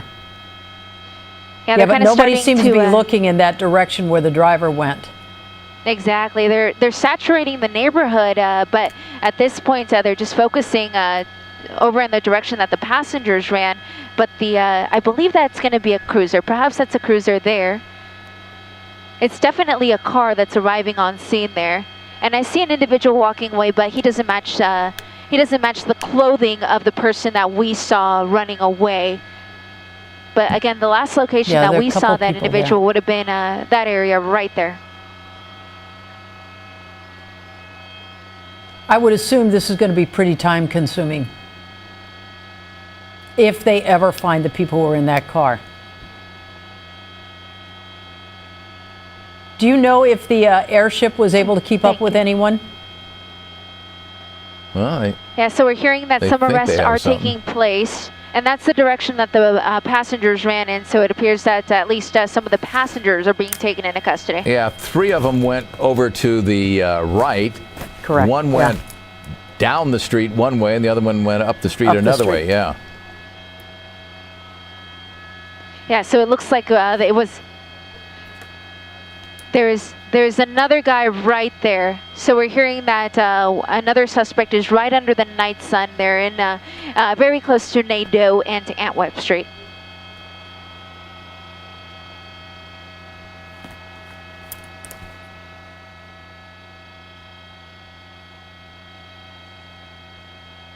And we're going to continue, of course, to monitor everything that's going on here on the scanner, but we're going to start to make our way back to Hollywood.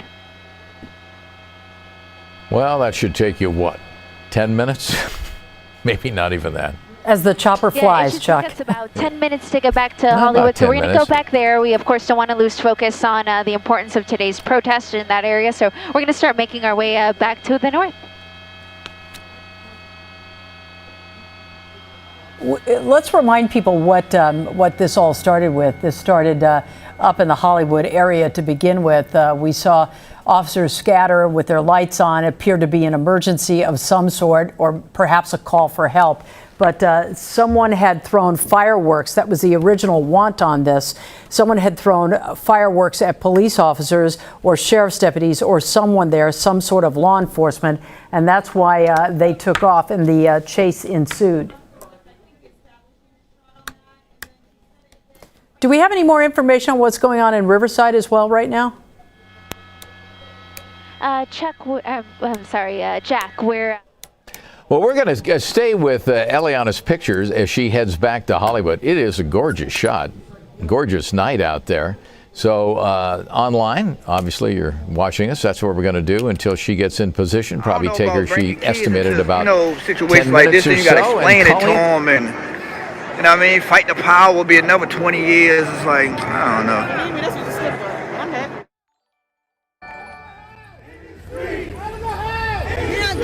Trump's a bottom.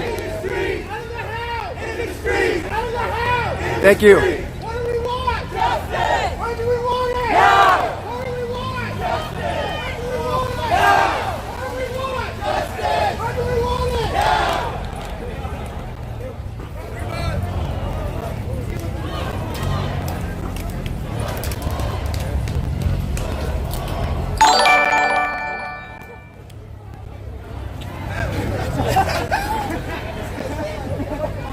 Thank you.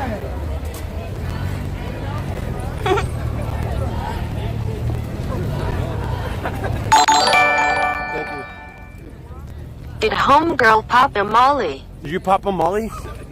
No, she's just like that. Huh? Are you making money off the stream? Sometimes. Are you gonna donate it to? I'll donate 10%. I'm donating some money to Autism Speaks. They take our people, we take their money. No justice, I'm gonna donate no a percent peace. to Autism Speaks. Defund, demilitarize the police, I'm a eliminate journalist. police immunity.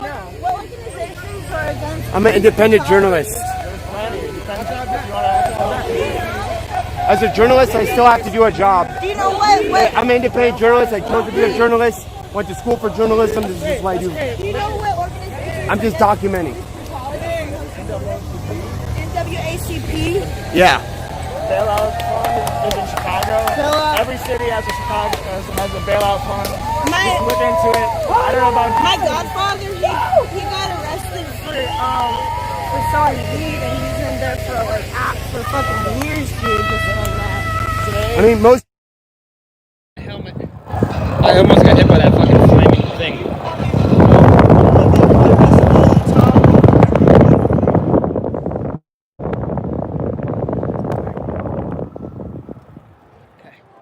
Every time I try and stop, I get in trouble. Okay, helmet. Fucking shit.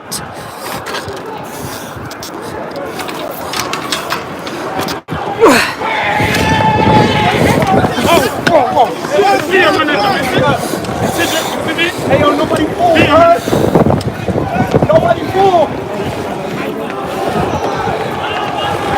Jesus.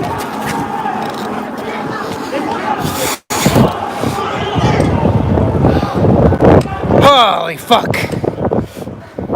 Can't stop, man. Every time I try and put on my goddamn helmet.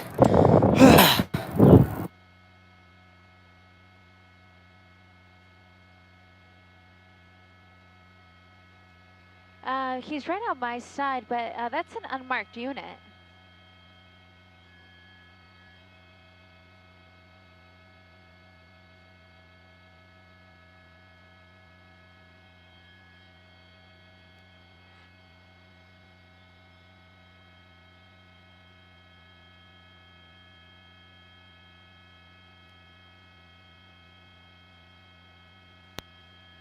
Assignment desk from Alpha. We think we have a chase.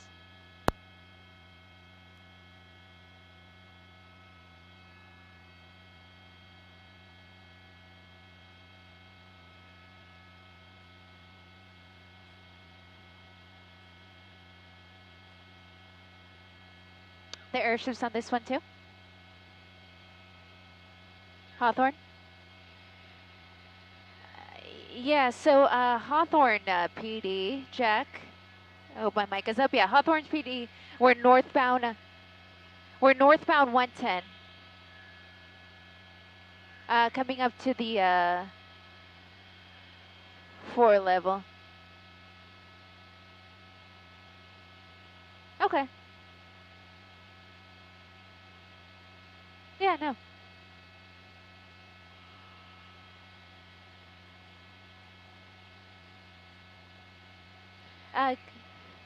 Hopefully Gil can hear me.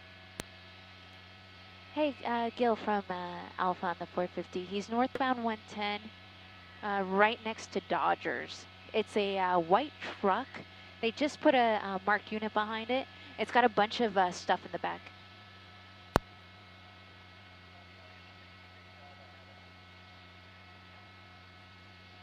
Awesome.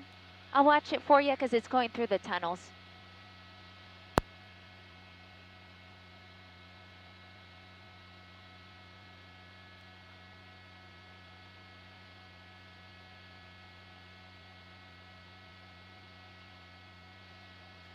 Cool. Did they tell you what the want was? No? Oops. Jack, we did not hear the want. We hear Gil is in place, so we're going to go peek at Hollywood before we get some fuel.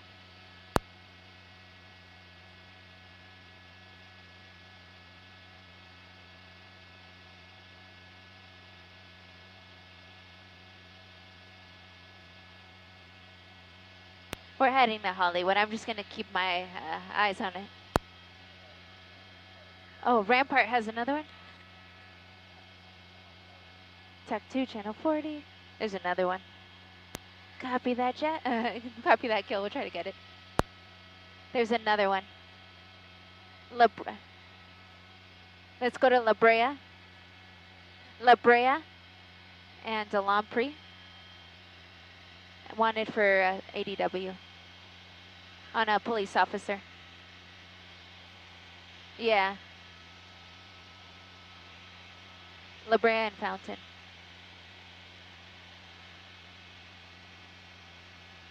Okay, cool. We're almost there.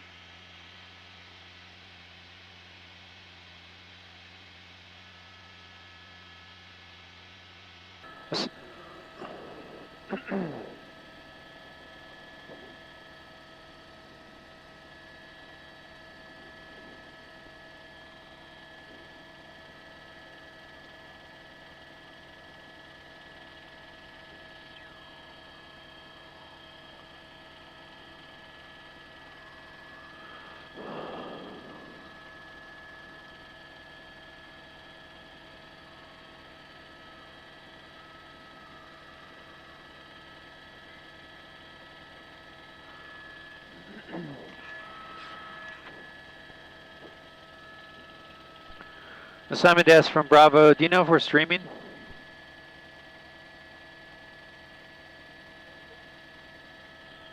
Did you say yes?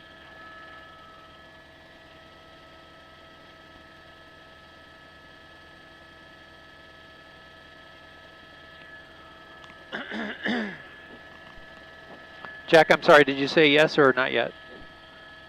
I don't know yet. Oh.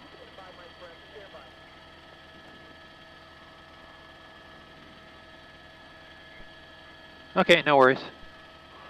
He's got traffic here, he's got construction here. Into the cone zone. Northbound 110 heading to South Pasadena. He's got nowhere to go right here, oh no!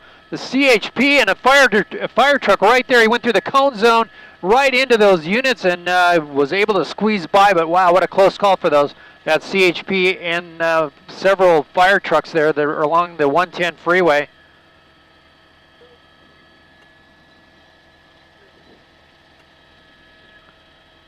Wow, some construction here on the 110 freeway. This truck desperate to get away. This is a Culver City police chase.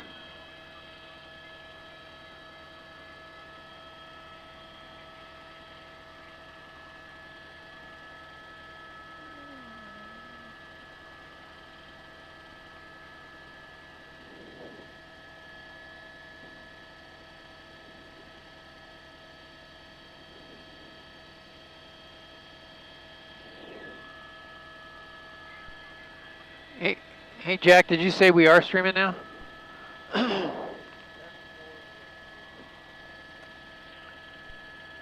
Copy, thank you.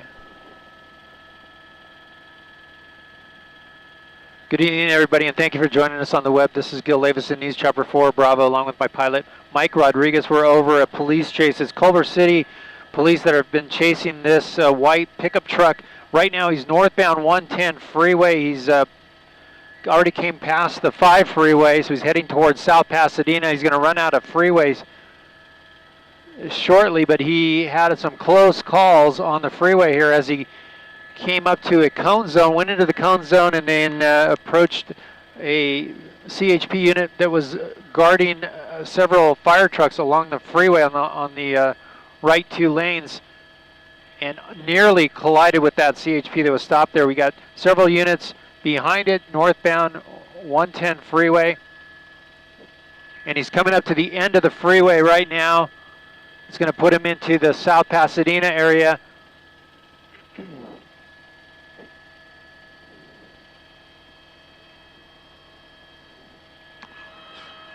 Here he comes to the end of the freeway.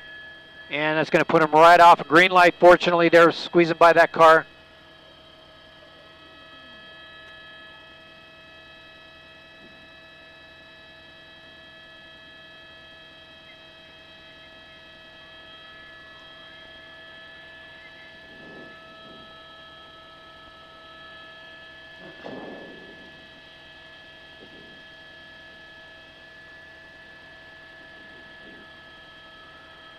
Notifying Pasadena, South Pasadena PD. You see a couple of units there as he blows through the intersections.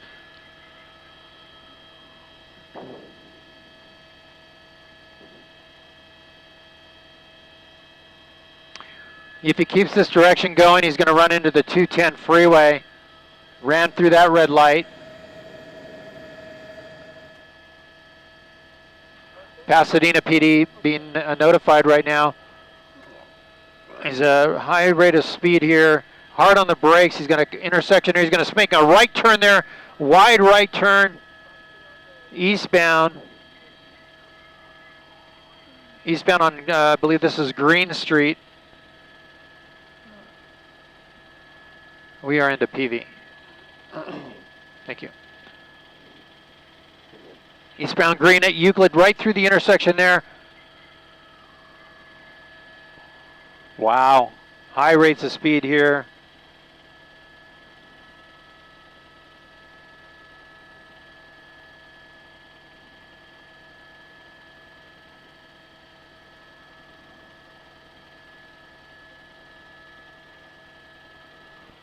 He's in a tree-lined street here. He's going to continue to pop in and out of trees.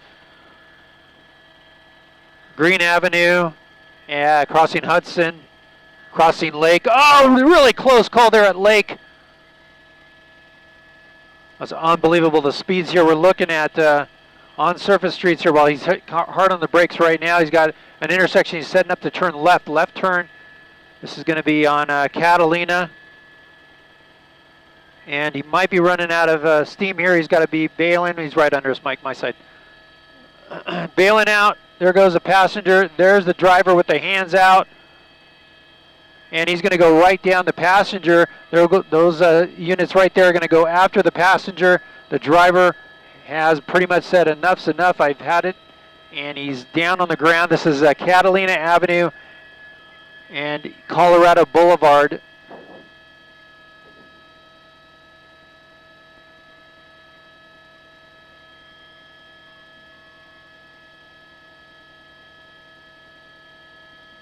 I have exhaust. 6 o'clock. Driver at gunpoint. Other officers there on the sidewalk. These other officers are running after the passenger.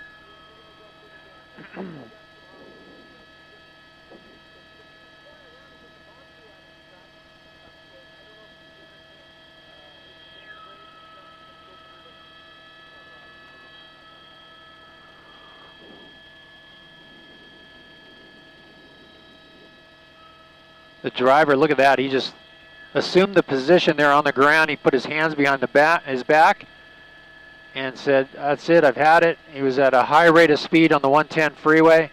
Culver City police were chasing this vehicle.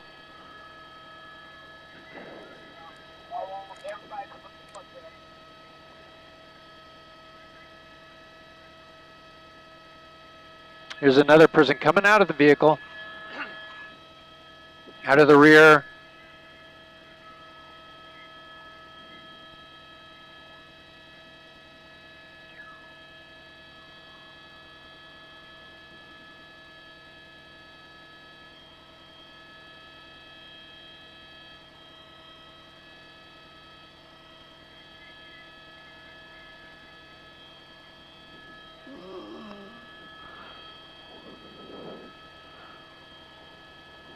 That's the third, at least the third person that came out of the vehicle right there is being taken into custody. Here's a tighter shot of that person being walked away. Came out of the back rear of the pickup truck. The driver in the meantime on the ground there.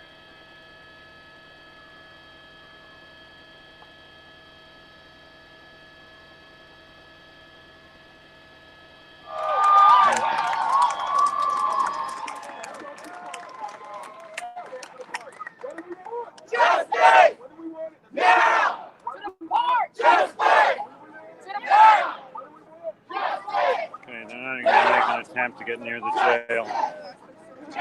It would be pointless.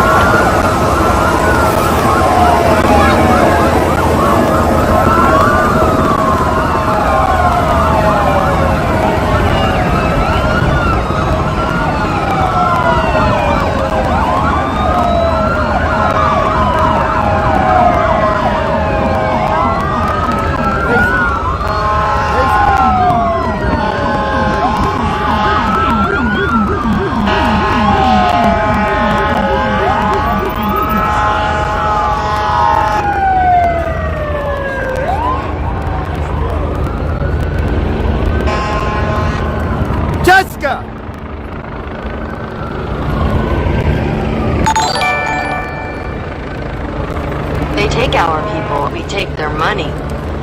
What part of no justice, no peace don't these Karens understand? No justice, no peace.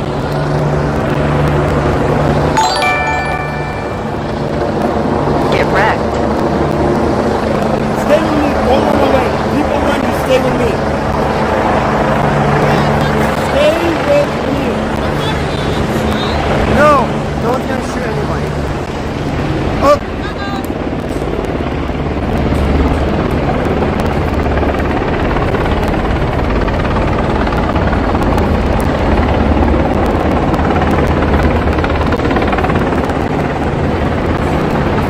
Over here.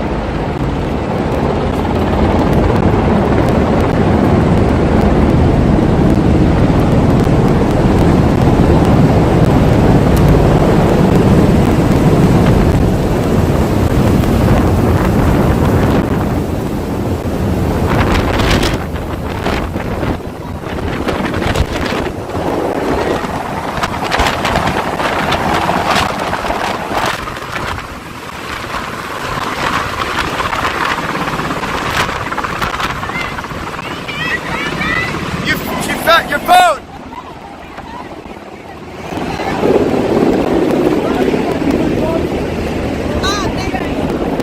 Yo, zip your bag. Put your bag in my bag. Watch out.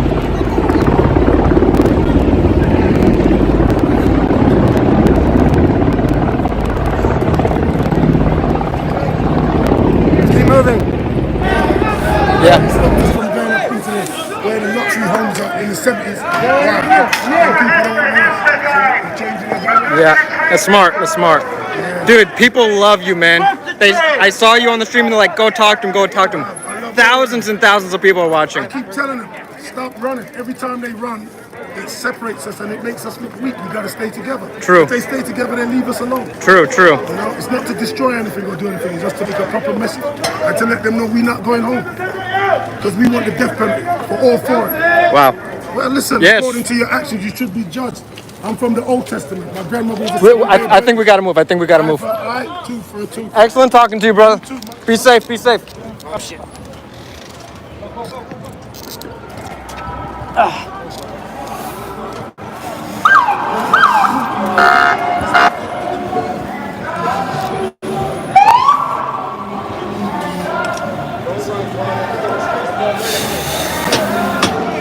That guy is just a guy I saw trying to stop protesters earlier.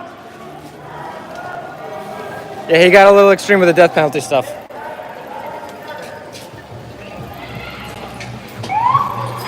Broken glass.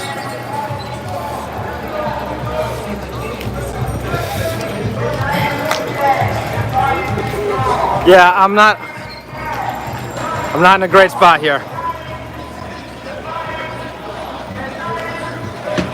Oh, I smell tear gas. I smell something bad. I smell something bad, guys.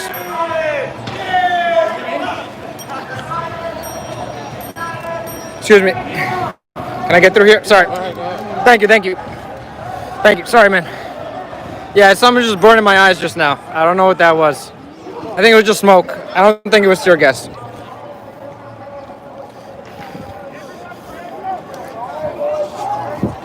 I think I over-exaggerated. Sorry about that, chat. Something was just burning my eyes and my nose.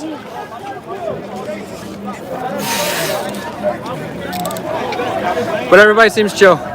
It was probably just me. I don't know what it was.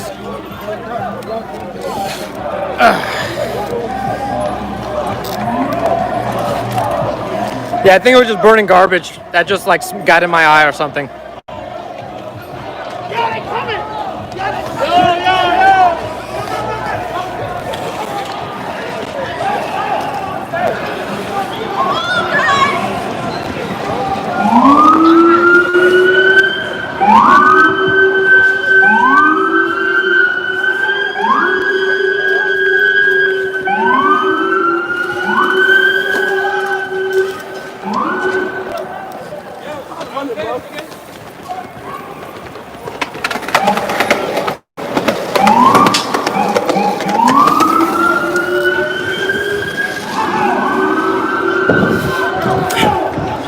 Okay, guys, I had to turn off the main. I had to turn off that street. I had to turn off that street. Cops are coming hard from behind.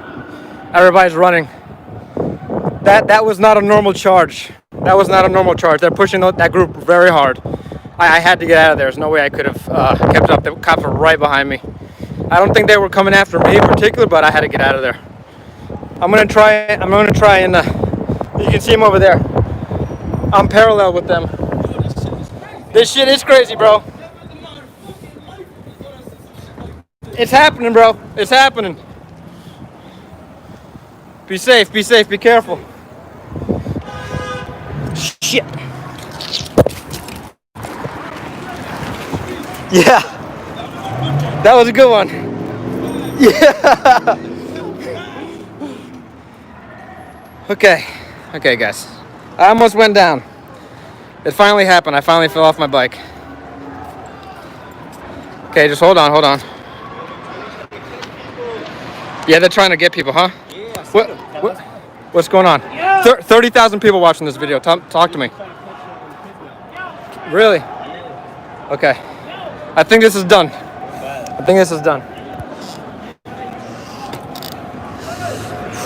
Yeah. Yeah, you're right. Okay, there's a big group coming behind you. Okay, guys, I'm bailing.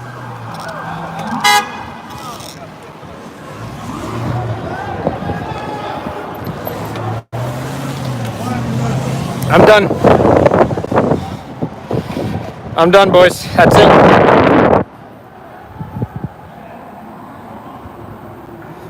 I'm done, boys. That's it.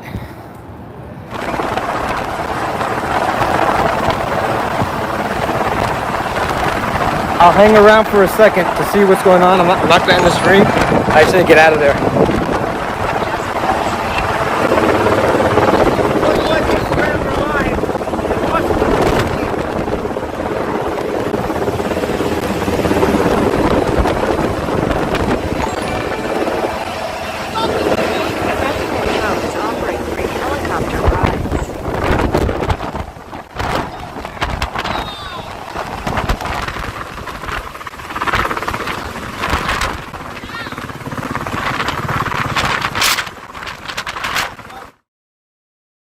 De-escalation tactical teams. Yes. We need resource centers. Yes. We need cleanup crews. Yes. We need tougher, comprehensive, more effective laws. Yes. We need change. Yes. We need justice. Yes. We need accountability. Yes. We need that crooked ass Carol Baskins we're called. Yes. We need a new chief. Yes. I said we need a new chief. Yes. I said we need a new chief. I said we need a new chief. I said we need a new chief. I said we need a new sheriff.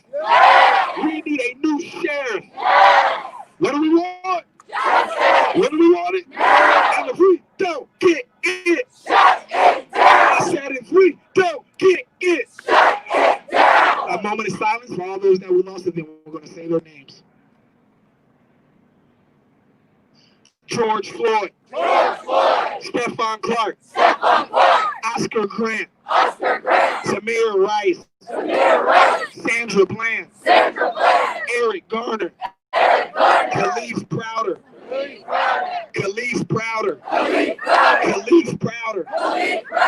Trayvon Martin. Sean Bell. Emmett Till. Philando Castile. Breonna Taylor. Sean Reed. Stephon Clark. Ahmaud Arbery. Botham John. Sandra Bland. Brandon Smith. Kobe Friday. James Riviera. Stephon Clark. Stephon Clark.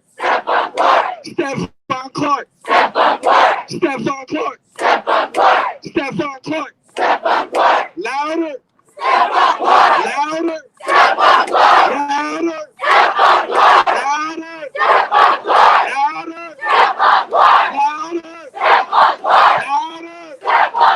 What do we want? When do we want it? Now.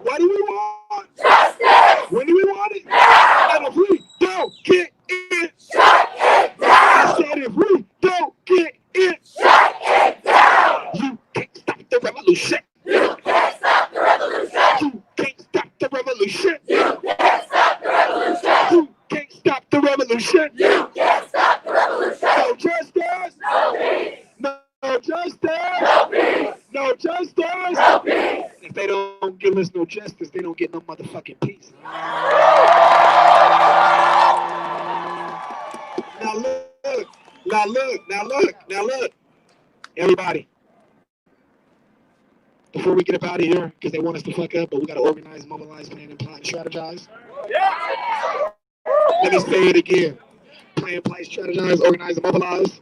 Not necessarily in that order, but in that order, y'all hear me? So y'all got my Instagram, right? I gave it to y'all already. Official _Stevante Clark. Let's start the de-escalation tactical team. Yeah. Let's start raising money for our resource center. Yeah. Let's start raising money for these cleanup crews. Yeah. Let's start raising money for these gardens. Yeah.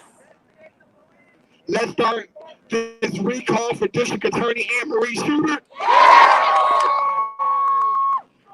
I need y'all to stay connected with me because I'm not y'all. I need y'all. Y'all hear me? Like I ain't shit. Y'all hear me? I'm just, hey, look, I'm a libertarian. I love y'all. I love y'all. I know. But I need y'all, though. You hear me? Because y'all, look, listen to me. You the one. You hear me? You hear me? It's not me, it's you. Come here.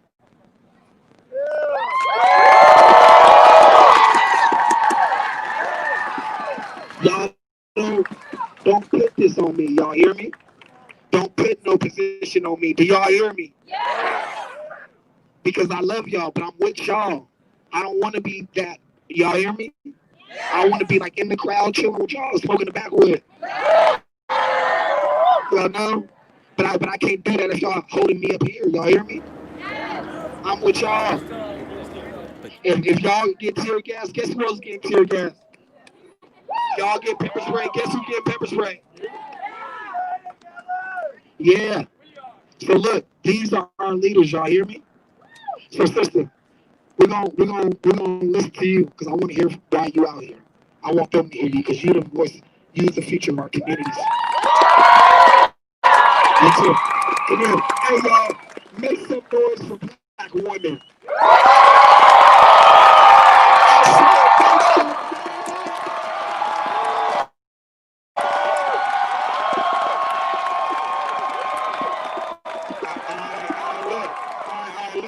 I need complete silence. I need complete silence because I want to hear every single word these young queens, young goddesses got to say. All right? Because they speaking from the heart. All right, y'all. Hi, my name is Samuel Nuys. Thank you all for coming out here tonight. I really appreciate that. If we could take a moment of silence for all the Black lives and people of color who have been lost during this pandemic, during the police brutality, during all the things that have happened through history, because we've been put down. If I can have a moment of silence for all the Black people and all the Black lives and our ancestors and the people of color.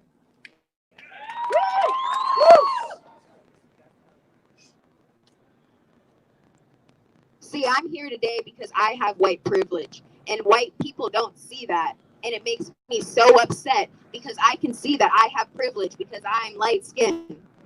And I live in a place in which I have that privilege and I have the right to be able to be here today without going into my neighborhood thinking that I'm going to be shot and killed. And I know that privilege and a lot of people don't. It makes me fucking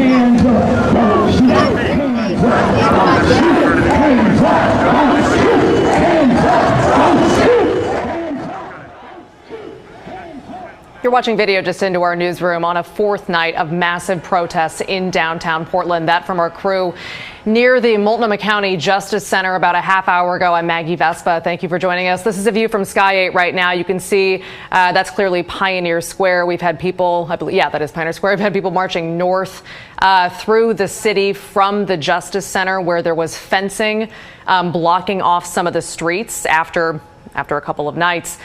Protesters targeted the Justice Center, police saying they would not let them through. So protesters on the move once again after sitting and kneeling in front of the Justice Center. While that was going on, we were watching on Twitter, watching on social media. There was a really interesting interaction that kind of just preceded this marching now, where protesters sat and they knelt in front of the Justice Center in the street. There were hundreds and hundreds, if not thousands, filling the street. And protesters asked to talk to a police officer on the other side of the fence. Portland police around 8:30 or so tweeted, "Demonstrators are asking to talk to police. We want to talk to you too. Our demonstration liaison officers are on their way." They did send an officer. And from what we've been seeing on social media, there was a conversation happening. But according to the Portland Mercury, the officer told the protester, after a few back and forths that seemed relatively peaceful and constructive, that he didn't want to have the conversation basically on a loudspeaker. And protesters also repeatedly asked to cross the fence. They were told again that was a no-go. Police reminding people that there are people in jail in the Multnomah County Justice Center, and that there are employees inside that building.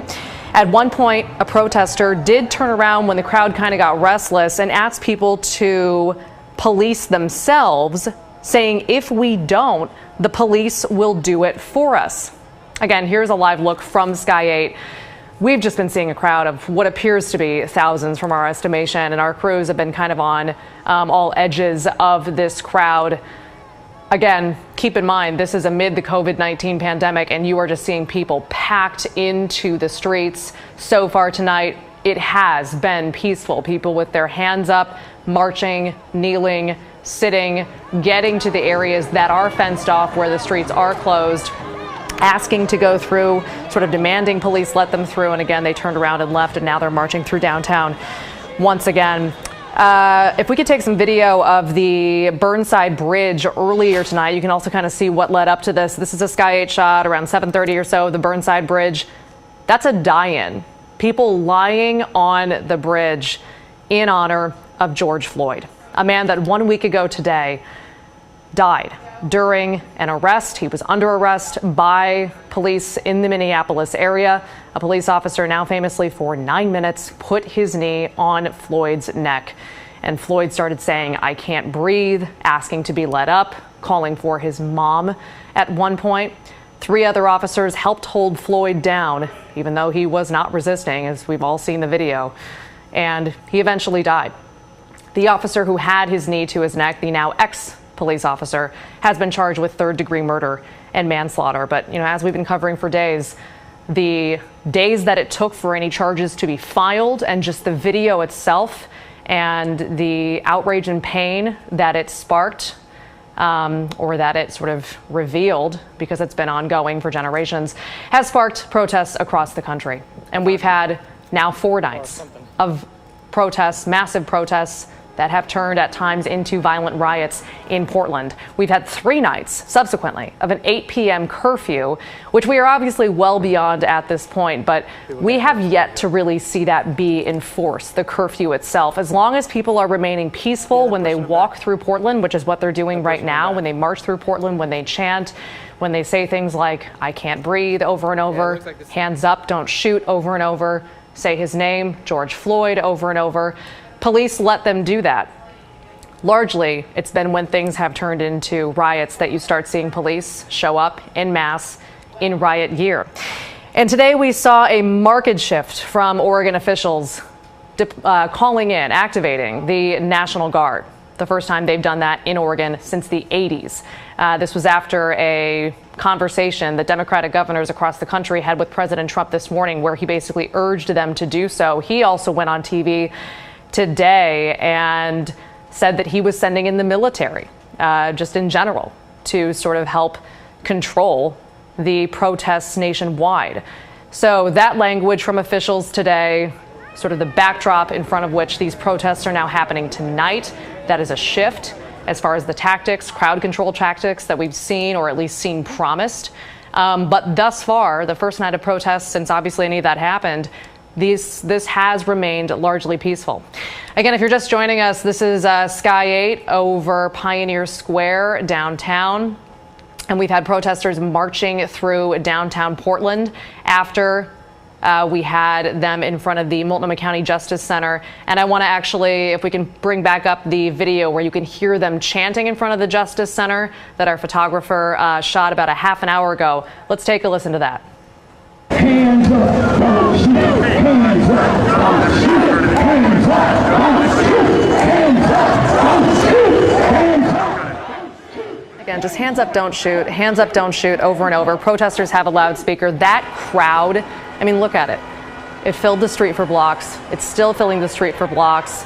People packed in, a lot of them wearing masks because of the pandemic, but just an absolutely huge showing of support and of anger, support for George Floyd, anger at police violence and generations of it. Again, this is night 4, if you're keeping track of these just massive protests in Portland. We had a protest on Thursday night, but it was much smaller and it was much quieter. Thursday famously was the night that protests in Minneapolis really exploded and became riots. A police precinct burned, businesses burned. The next night, Friday, that outrage, that anger sparked similarly in cities across the country. Portland was no exception. So out here tonight, again, we have hundreds, if not thousands, it looks like thousands from this aerial view, who have been marching through downtown. They came across the Burnside Bridge. That was when we saw that die-in protest. They started in multiple points throughout the city. There's a shot of that die-in once again, stopping traffic, as you can see, on the Burnside Bridge. We had some in Southeast Portland who started at Revolution Hall. We had protesters beginning downtown at Pioneer Square. They converged here on the bridge and staged this die-in together. Again, you can just see hundreds packing the bridge there. They were there for several minutes before getting up and marching toward the downtown core. If we can take Sky 8 once again. Oh, so we're going to take this. This is actually really interesting. We've seen police shutting off parts of downtown. And when we showed you that shot of the crowd, you might have noticed that there was a fence there. There was a reason that everybody was packed in and so stagnant. And that's because Portland police, in an effort to protect the Justice Center and protect Portland Police headquarters, the Bureau's headquarters, they have closed off that section of downtown. It's an area from Southwest 1st to 5th and Southwest Taylor to Jefferson downtown. Earlier, when we saw the crowd sitting in front of or next to the Justice Center, and a police officer at protesters' demand walked up to talk with them, to engage with them through the fence. They asked the police officer, basically, let us through, let us peacefully march through this section of downtown, which has been the source of so much chaos over the last few nights. And police said that they would not do that. And then that was kind of when the conversation seemed to hit a bit of a lag based on what we're seeing on social media. And police basically said they didn't want to have the conversation in front of a crowd of this size over a loudspeaker. They were happy to talk with demonstrators, but they couldn't let them through. They couldn't let them near the Justice Center. That shot pulling back from downtown, just look at that. You can see the crowd filling the streets between the buildings.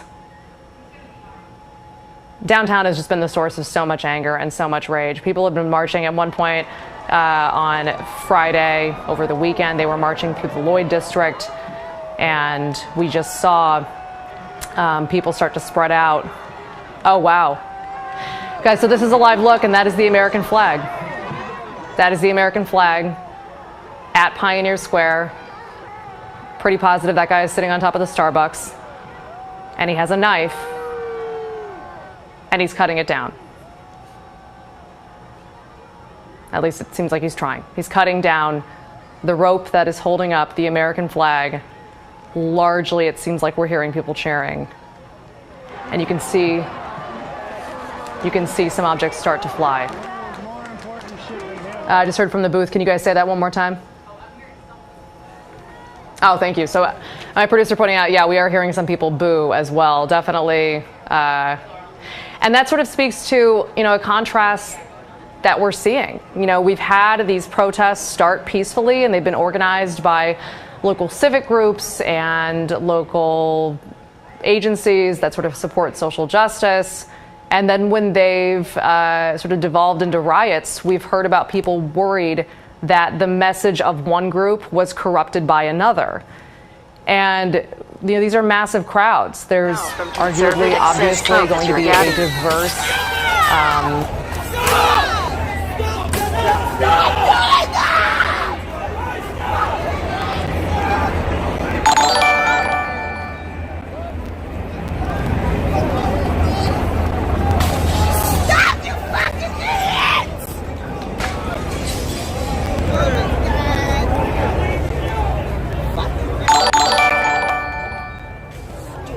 I am just here for the GGGGGGGCCCCCCCHHH. No more breaking windows, please. Please and thank you. Where are the bricks coming from?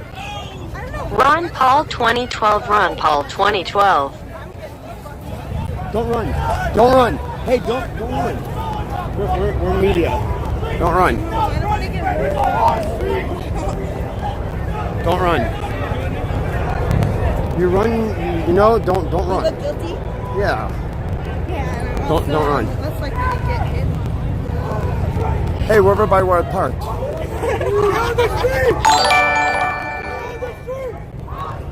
You are all animals. Go T-R-U-M-P.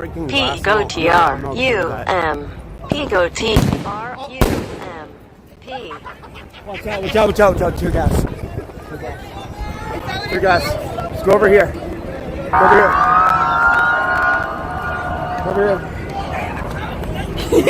Go over here. Hey, chill. Serious. No, those are fireworks. Those are tear gas. That's fireworks. That's tear gas. That's tear gas. Chill. Stop. That's tear gas. Chill. Don't touch it. Don't breathe it. How many nothings did it do?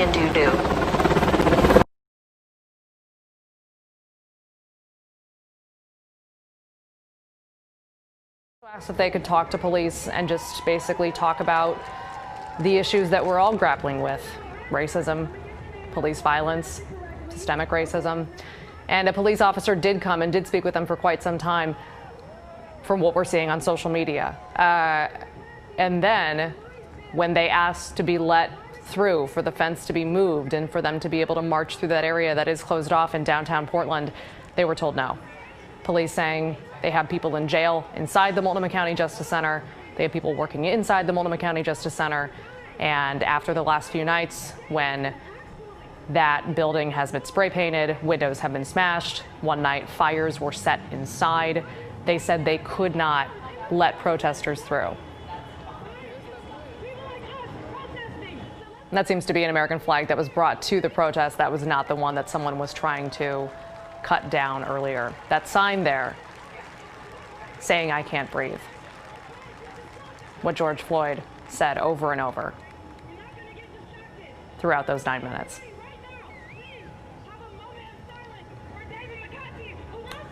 Here they're calling for a moment of silence, so let's just listen in and see how this goes. Please, a moment of silence.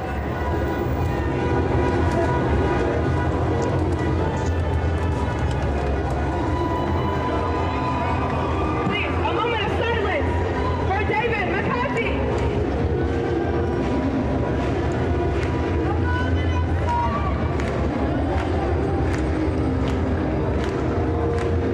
Thank you, guys. I appreciate it.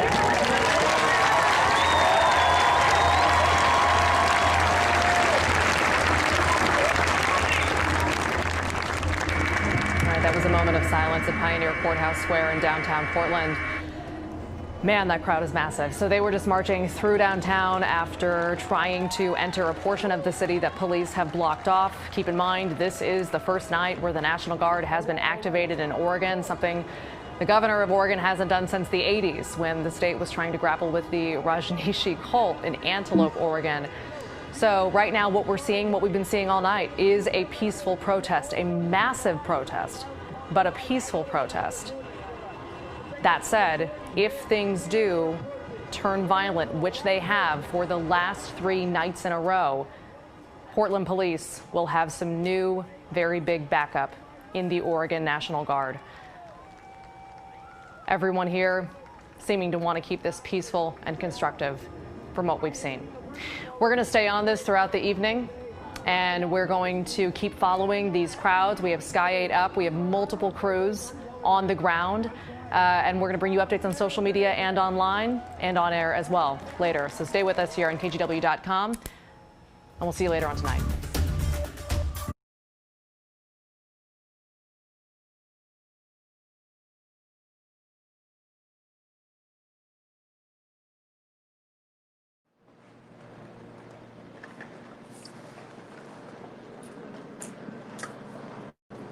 people over in Chavez Park were under the impression this bus was meant for them to carry them away. Instead, it's delivering some of the 500 California National Guard's troops who have been brought in to restore order in the city core at night because of the looting and the violence that we have seen here since Friday. The first big protest was Friday night in South Sacramento, which was followed by a day-long protest down here at the Capitol that evolved into a night of looting and vandalism that left graffiti, a swath of graffiti from the Tower Bridge at the Sacramento River all the way to 26th and J Streets in Midtown. And the result of that was citizens in Sacramento woke up Sunday morning and on their own came downtown with their brooms and their mops and their acetone and their rubber gloves, and they cleaned as much of it up as they could. And then Sunday night, the same thing happened. There was even more looting. It wasn't as extensive because Saturday night they got into the Macy's store and wrecked it and set some fires, but they just hit building after building last night, from jewelry stores to optometry shops, drugstores, restaurants. They hit a Bevmo for the second time in 2 nights. They hit a 7-Eleven for the second time in 2 nights. And the looting went unabated. There was no effort to stop them. No one got arrested that we're aware of. The police were focused almost entirely on the protesters, and there's a theory that the looters knew that they may be some kind of organized criminal element that took advantage of the situation. So Stevante Clark has made clear repeatedly tonight that he doesn't support anything like that. He wants those people over in the park to go home. He wants it dark out here. He doesn't want to give the authorities any excuse to take any action against them. So we'll see if that leaves these troopers with nothing to do, these guardsmen with nothing to do. But they certainly look like they're ready. And they're certainly ready over at the state capitol, where the CHP had a huge contingent watching the parade, the march earlier from the north side of the building. I haven't heard the city's dispersal order now for more than an hour. They read it to the marchers several times, and the marchers laughed it off and basically said, "Yeah, we dare you."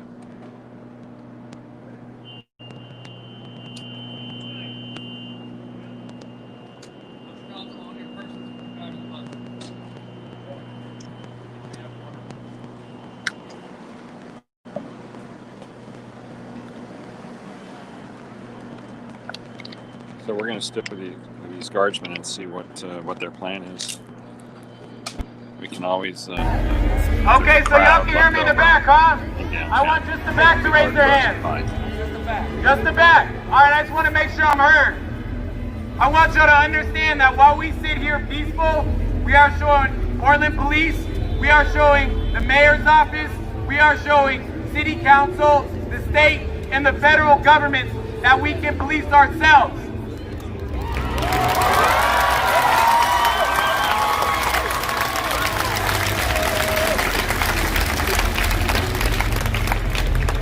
We are showing the government and the establishment that we know how to keep control. And by doing that, we are showing them that we are better than them.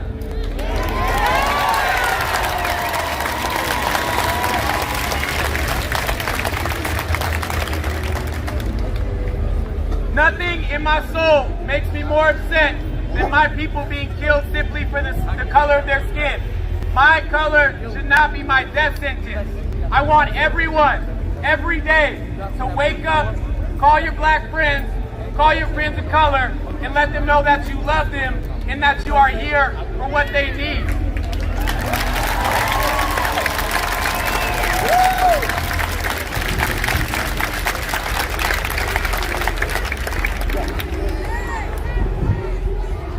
you all for listening.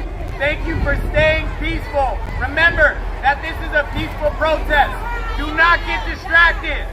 Do not get distracted. We in this square are not breaking shit.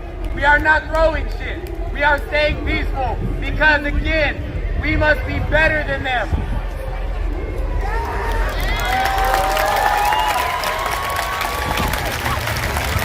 All right, so everyone is well. Everyone is well. We're going to avoid 4th and Morrison because heavy Antifa are there doing their protest. We don't want to get caught up in that, okay? We're trying to keep our protest peaceful. So avoid 4th and Morrison, all right? Avoid 4th and Morrison.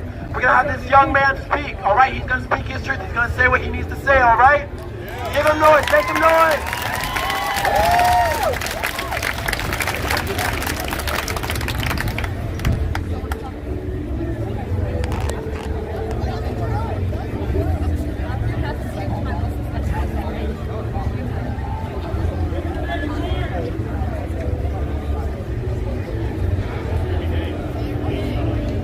2 days ago, I came down here. I came down here looking for peace, looking for justice, looking for hope. And what I saw was something bigger. Everybody here right now today is looking for a better future. I want to make some noise. I want to hear everybody make some noise. Just for the last 2 days, I've been coming down here, starting shit. We starting shit. We revolutionizing this shit. Yes. Okay? Make some noise! That's all I gotta say.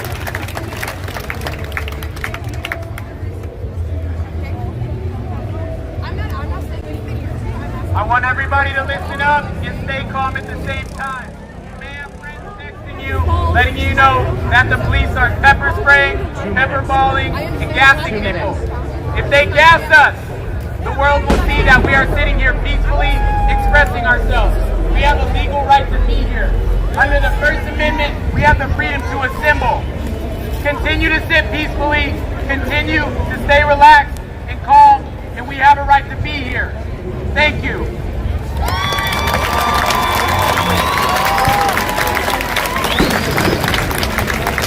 Hands up! Don't shoot! Hands up! Don't shoot! Hands up! Don't shoot! Hands up! Don't shoot! Hands up! Don't shoot! Hands up! Don't shoot! Hands up! Grab your shoulder. Hands up! Don't shoot! Hands up! Don't shoot! Hands up! Don't shoot! Hands up! Don't shoot! Hands up! Don't shoot! Hands up! Don't shoot! Hands up! Don't shoot! Hands up! Don't shoot! Hands up! Don't shoot! Hands up! Don't shoot! Hands up! Don't shoot! Hands up! Don't shoot! Hands up! Don't shoot! Hands up! Don't shoot! Hands up! Don't shoot! Hands up! Don't shoot! Hands up! Don't shoot! Hands up! Don't shoot! Write it down. Don't shoot! Write it down. We have a young woman who wants to speak to you. I want you all to sit and listen respectfully while she expresses her feelings. Can we all do that? Yeah. Thank you.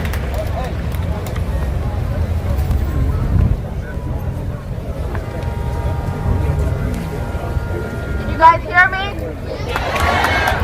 Can you guys hear me?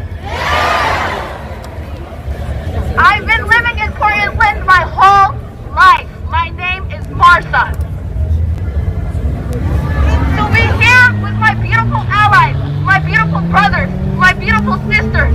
If you have a voice, use it.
to come to you and deal with some more political shit.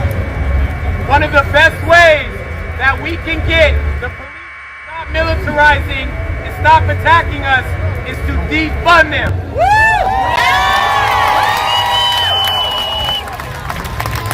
Now listen up. That means calling all of the city commissioners and letting them know that we do not want budget increases for the Portland Police Bureau.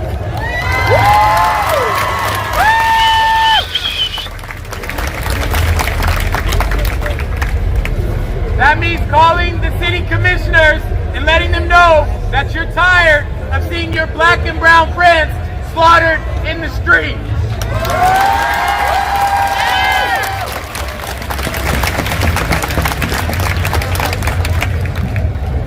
Raise a hand if you're tired. No fucking tired. Raise a hand if you're tired. You know what? I'm not tired. You know why? Because I don't get to be tired. I wake up every day with this. Black people wake up every day with this. We don't have a choice to be tired. If you are not black, I want you to continue to fight for your black, brown, and brothers and sisters.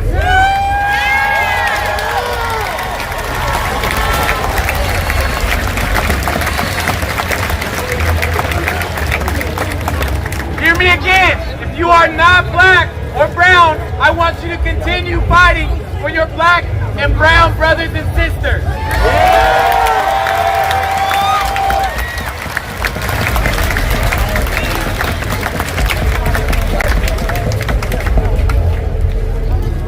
So I want to ask again, who's tired? I didn't think so. You don't get to be tired because I don't get to be tired.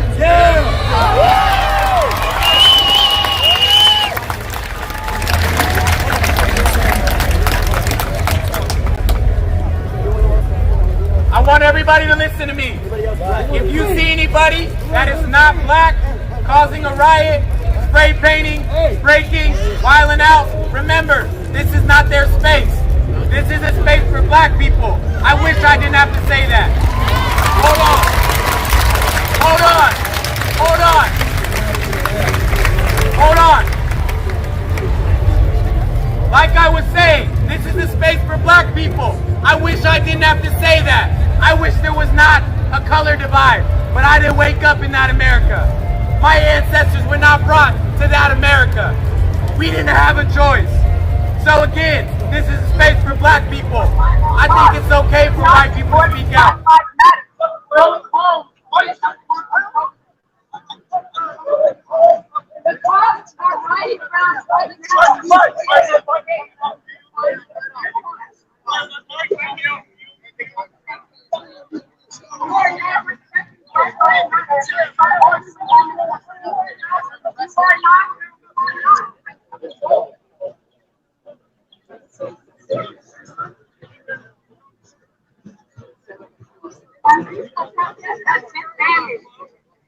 It's time to go home.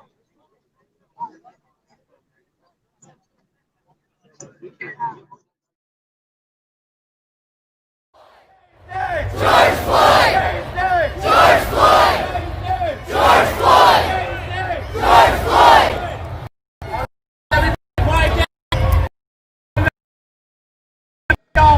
His truth. Please listen up and be respectful. Please keep it quiet so he can express himself. Thank you.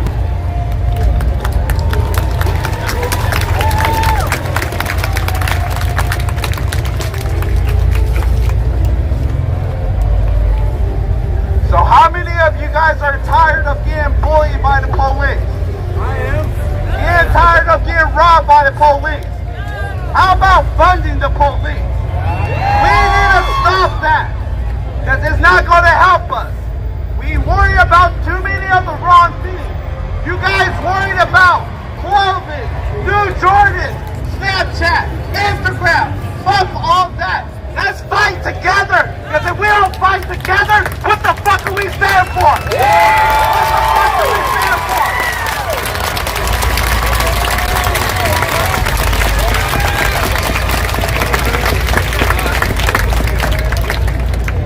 So I see a lot of black people, I see a lot of Asians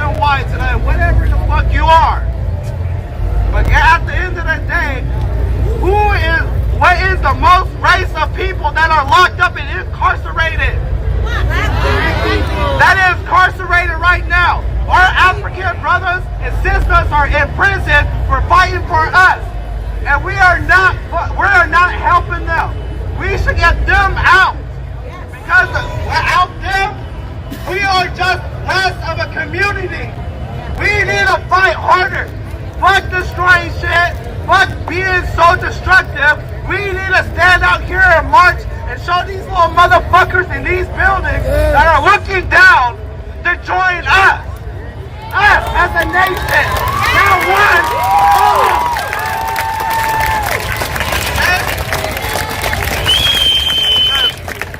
At the end of the day, I'm a black man.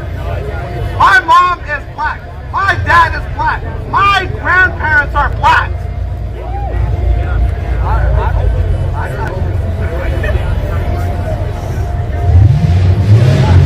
Well, y'all was too worried about this coronavirus that Trump was talking about.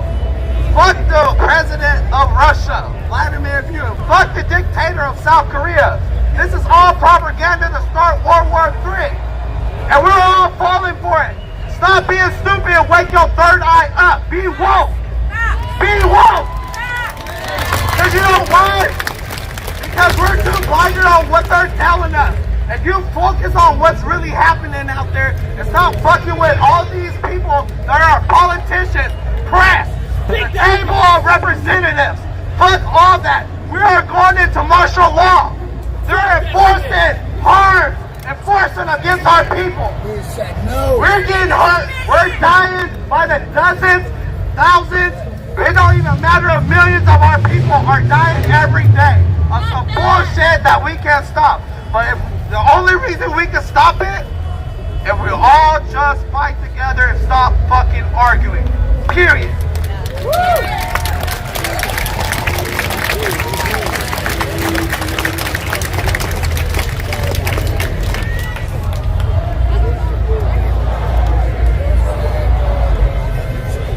Listen up. Yo, listen up. Listen up. Keep quiet, listen up. Got some important news. Some important news. Say his name! George Floyd! Say his name! George Floyd! Say his name! George Floyd! Say his name! George Floyd! Say his name! George Floyd! Say his name! George Floyd! Say his name! George Floyd! Hands up! Hands up! Don't shoot! Hands up! Don't shoot! Hands up! Don't shoot! Hands up! Don't shoot! Hands up! Don't shoot! Hands up! Don't shoot! Hands up! Don't shoot! Say his name! George Floyd! George Floyd! Say his name! George Floyd! Say his name! George Floyd! Hands up! Don't shoot! Hands up! Don't shoot! Hands up! Don't shoot! Hands up! Don't shoot! Say her name! Breonna Taylor! Say her name! Breonna Taylor! Say her name! Breonna Taylor! Say her name! Breonna Taylor! Say her name! Breonna Taylor! Say her name! Breonna Taylor! No justice! No peace! No justice! No peace! No justice! No peace! No justice! No peace! No justice! No peace! Hands up! Don't shoot! Hands up! Don't shoot! Hands up! Don't shoot! Hands up! Don't shoot! Thank you.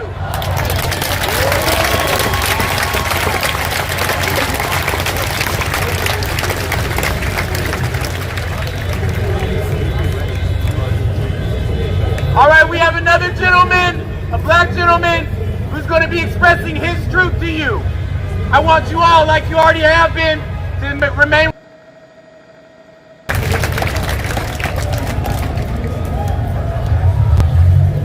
Can you guys hear me? Can you guys hear me? All right. My name is Roulette Delgado. I am an LGBTQIA+ rapper, singer, and songwriter from Portland.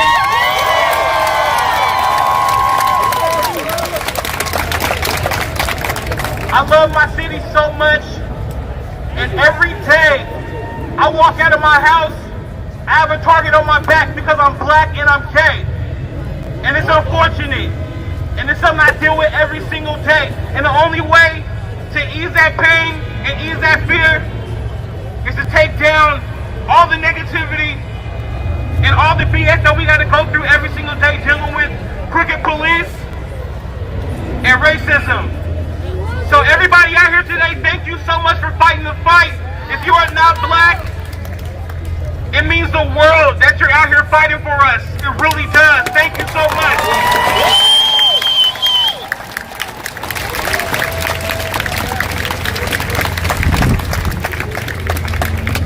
I want to thank everybody again for peacefully protesting, for being out here, loving on one another, making sure that you're standing up for your black community. We got another woman that's going to speak to you about some news from Donald Trump himself. We got to let y'all know how mad they are that we are out here, that we are moving in solidarity, and that we're peaceful.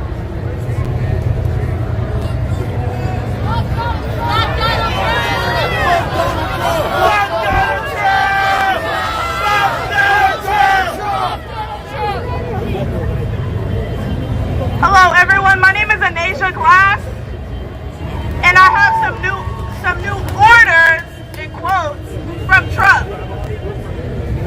Now all of a sudden, Trump thinks he can put a nationwide curfew at 7 o'clock to stop the protest. Fuck him! But guess what? It's 9:45 and we still here.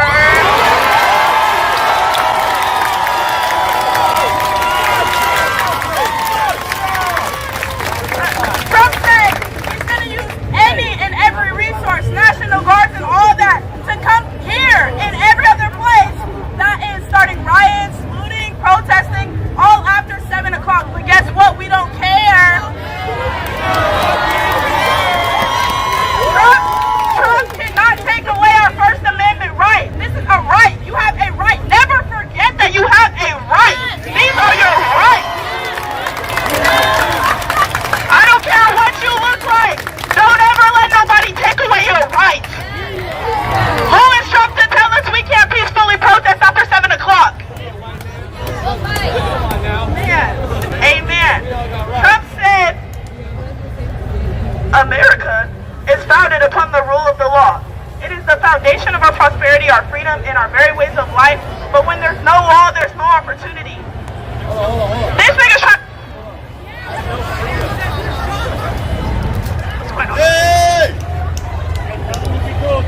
Hey! Peaceful protest! Peaceful protest! Peaceful protest! Peaceful protest! Peaceful protest! Peace signs up! Peace signs up!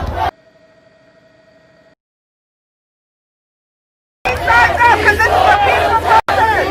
Peaceful protest!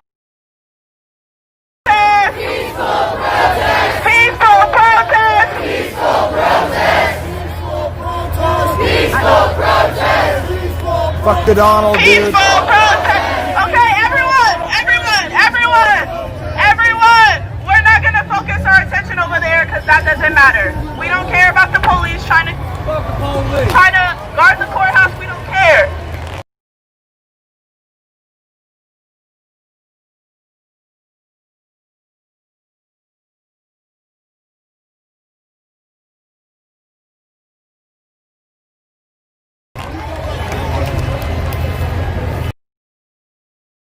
We're going to stand our ground. We're going to stay. We're not going to instigate. We're not going to instigate.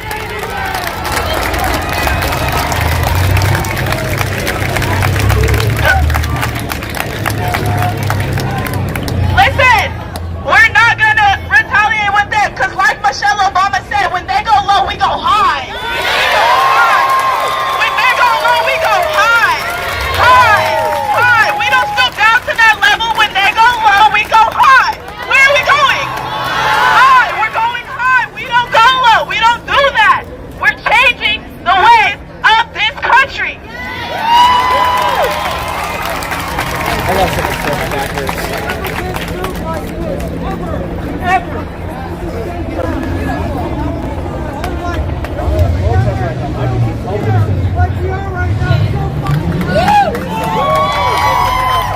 Everybody, what's going on? My name is Ben Copeland.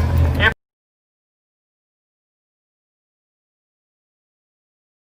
3% proceed to get scared by the police tactics. People in the back there, I saw you guys moving. Please do.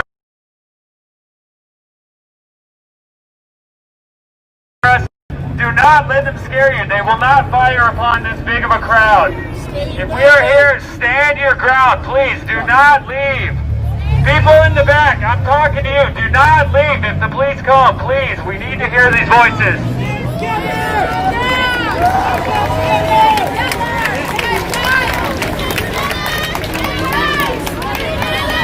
All right. Hold up. We got another young individual. This young lady's got to speak. She has some words to say, all right? So give her some time to speak, please. All right.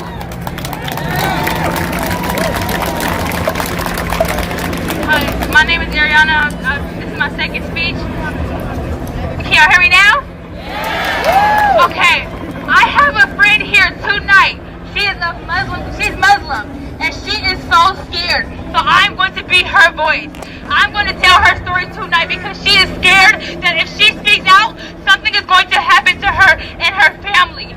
I feel her pain. I don't want my friends to feel like that. You guys have to help me, help her not feel like that. She should be able to be out here and wear her hijab with pride. She wears it with pride. She makes it look good. She makes it look good. Another thing I want to say is if you see something, please say something. Please say something. If you see the police messing with somebody, please report it. Because think about all the other black people who have died, but we don't know about. Think about it. Think about all the police that have gone away with murder. That shouldn't have even happened. Okay. Oh my God.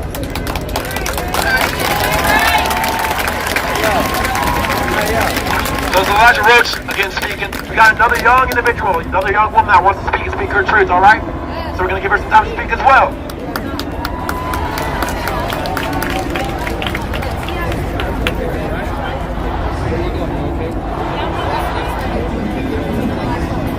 Can y'all hear me? Okay, I have a all smashed. People were trying to dive in there to steal stuff. I don't know what they think they're going to steal. There's no drugs in a homeopathic pharmacy. You know, what are they going to steal? Vitamin bottles? I don't know. I think they just wanted to do damage. 9 fires were also set, but luckily there were no injuries, and eventually 100 National Guard members were brought in to keep the peace. Monday morning was spent with hundreds of people coming to Santa Monica with brooms and cleaning supplies, trying to wipe off graffiti and also boarding up their businesses, which looked like hurricane preparations. DJ Verrett chose to spend his 49th birthday cleaning up his city. It's my duty as a member of this community to come out and keep my palm down versus my palm up. So my palms are down doing heavy lifting and helping the stores that I do shop at and these mom and pop shops. That's why I'm here, is to be a service. And we know a lot of people took video of the looters yesterday, and Santa Monica officials are asking if you can please email it to them. It might help in their criminal investigation. The email address is info@santamonica.gov. Reporting in Santa Monica, I'm Courtney Friel, KTLA 5 News. A short break, back with more KTLA News on the other side.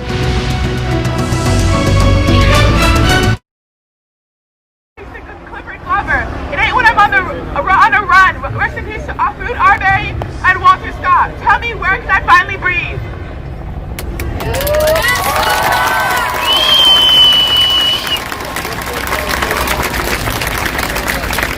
I'll say this name, I know y'all know it. Trayvon Martin. Trayvon Martin. Trayvon Martin. Trayvon Martin. Trayvon Martin. Trayvon Martin. Trayvon Martin. We got the mic. All right, so I just want to let y'all know, June 2nd and July 7th are blackout days. We ain't buying nothing those days, all right? Buy shit.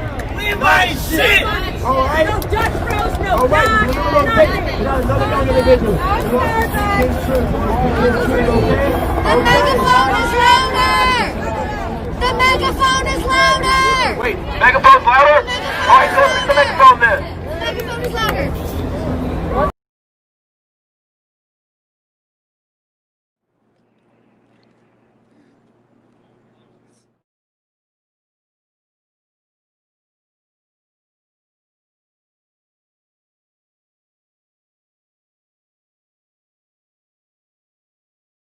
saw a lot of alcoholism, a lot of people losing themselves to drugs.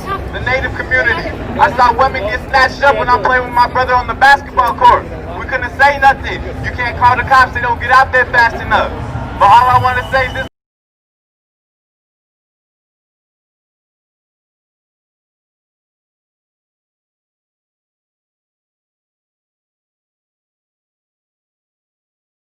We've looked at each other, but we know what we're fighting for. This is something bigger than ourselves. You know, these cops out here want to see us fall. They want to see us go crazy. You know, we holding ourselves together. We showing that our actions speak louder than words. I'm very proud to be a part of this, and thank you for coming out here.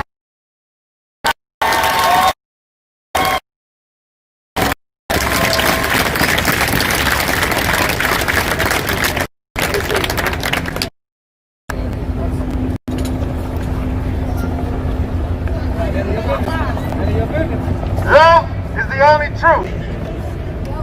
I'm tired of seeing people dying out here. This has become bigger than just the slaying of one black man that you all see. This is for our humanity. As long as we stand together and show them that we don't tolerate this bullshit, they can't stop us. I've been out here the last 3 nights, and they even tear gassing us and chasing us all around the city and trying to break our bond.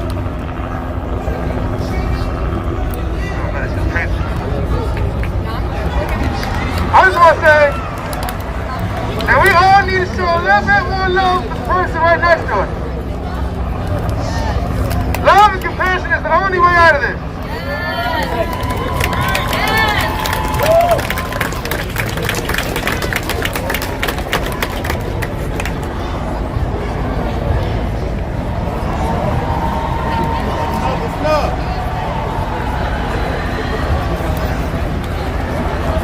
Hey, y'all doing? Right on. Hey, I grew up in an all-white neighborhood. I went to school with maybe 2 other black guys. You understand?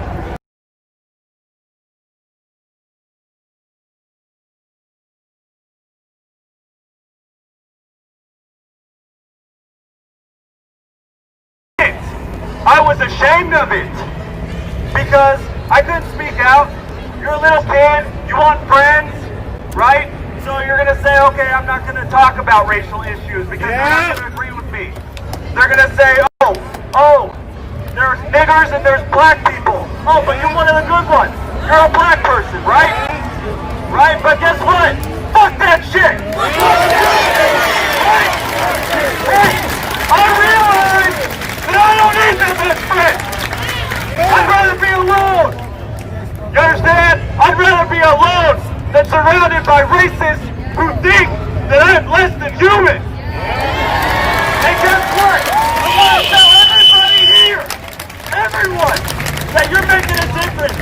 You understand? This is the first time I've ever been to something like this because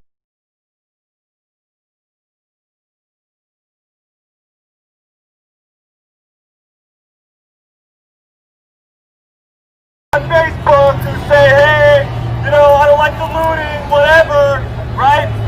I better see them out here. I better see them out here. Okay? Because if they have something to say, they better have something to say about the injustices that we face every day. Not about some fucking products that can be replaced.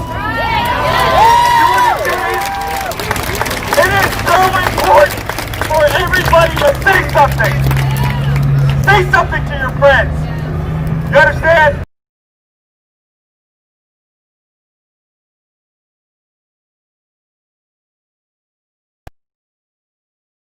If you're have a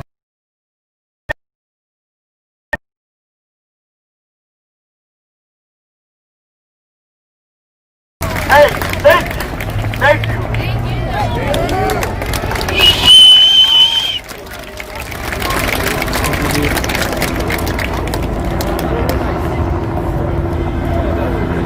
And to add on to that, if you are black, never forget that being black is an honor because you come from greatness.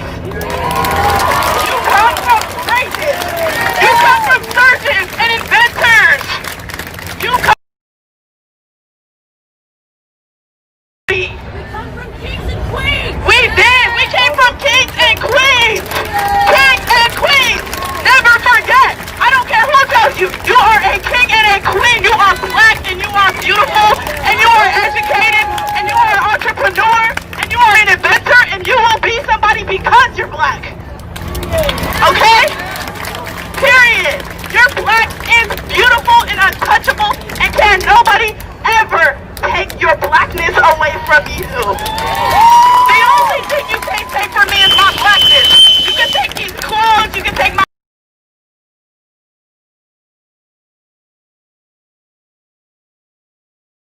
phone, but you will never.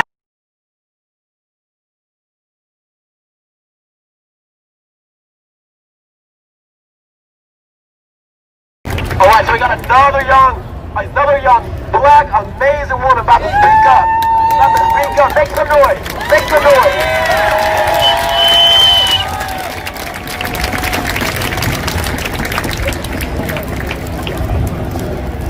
Okay, can you hear me good? Okay, so basically, I just wanted to say, I'm half black and I'm half white. My mom's black, my dad's black. I spent my entire childhood wanting to be a white girl.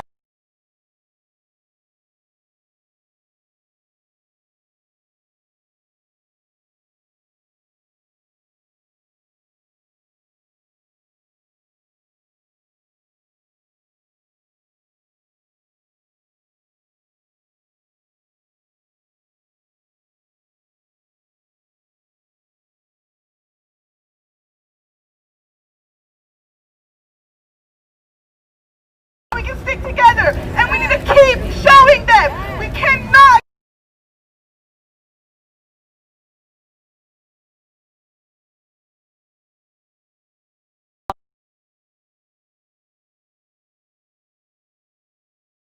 And what have you. I mean, there's a lot of questions about how this was handled and why DPD was given the order from their command staff. These officers just don't do anything. They're told what to do.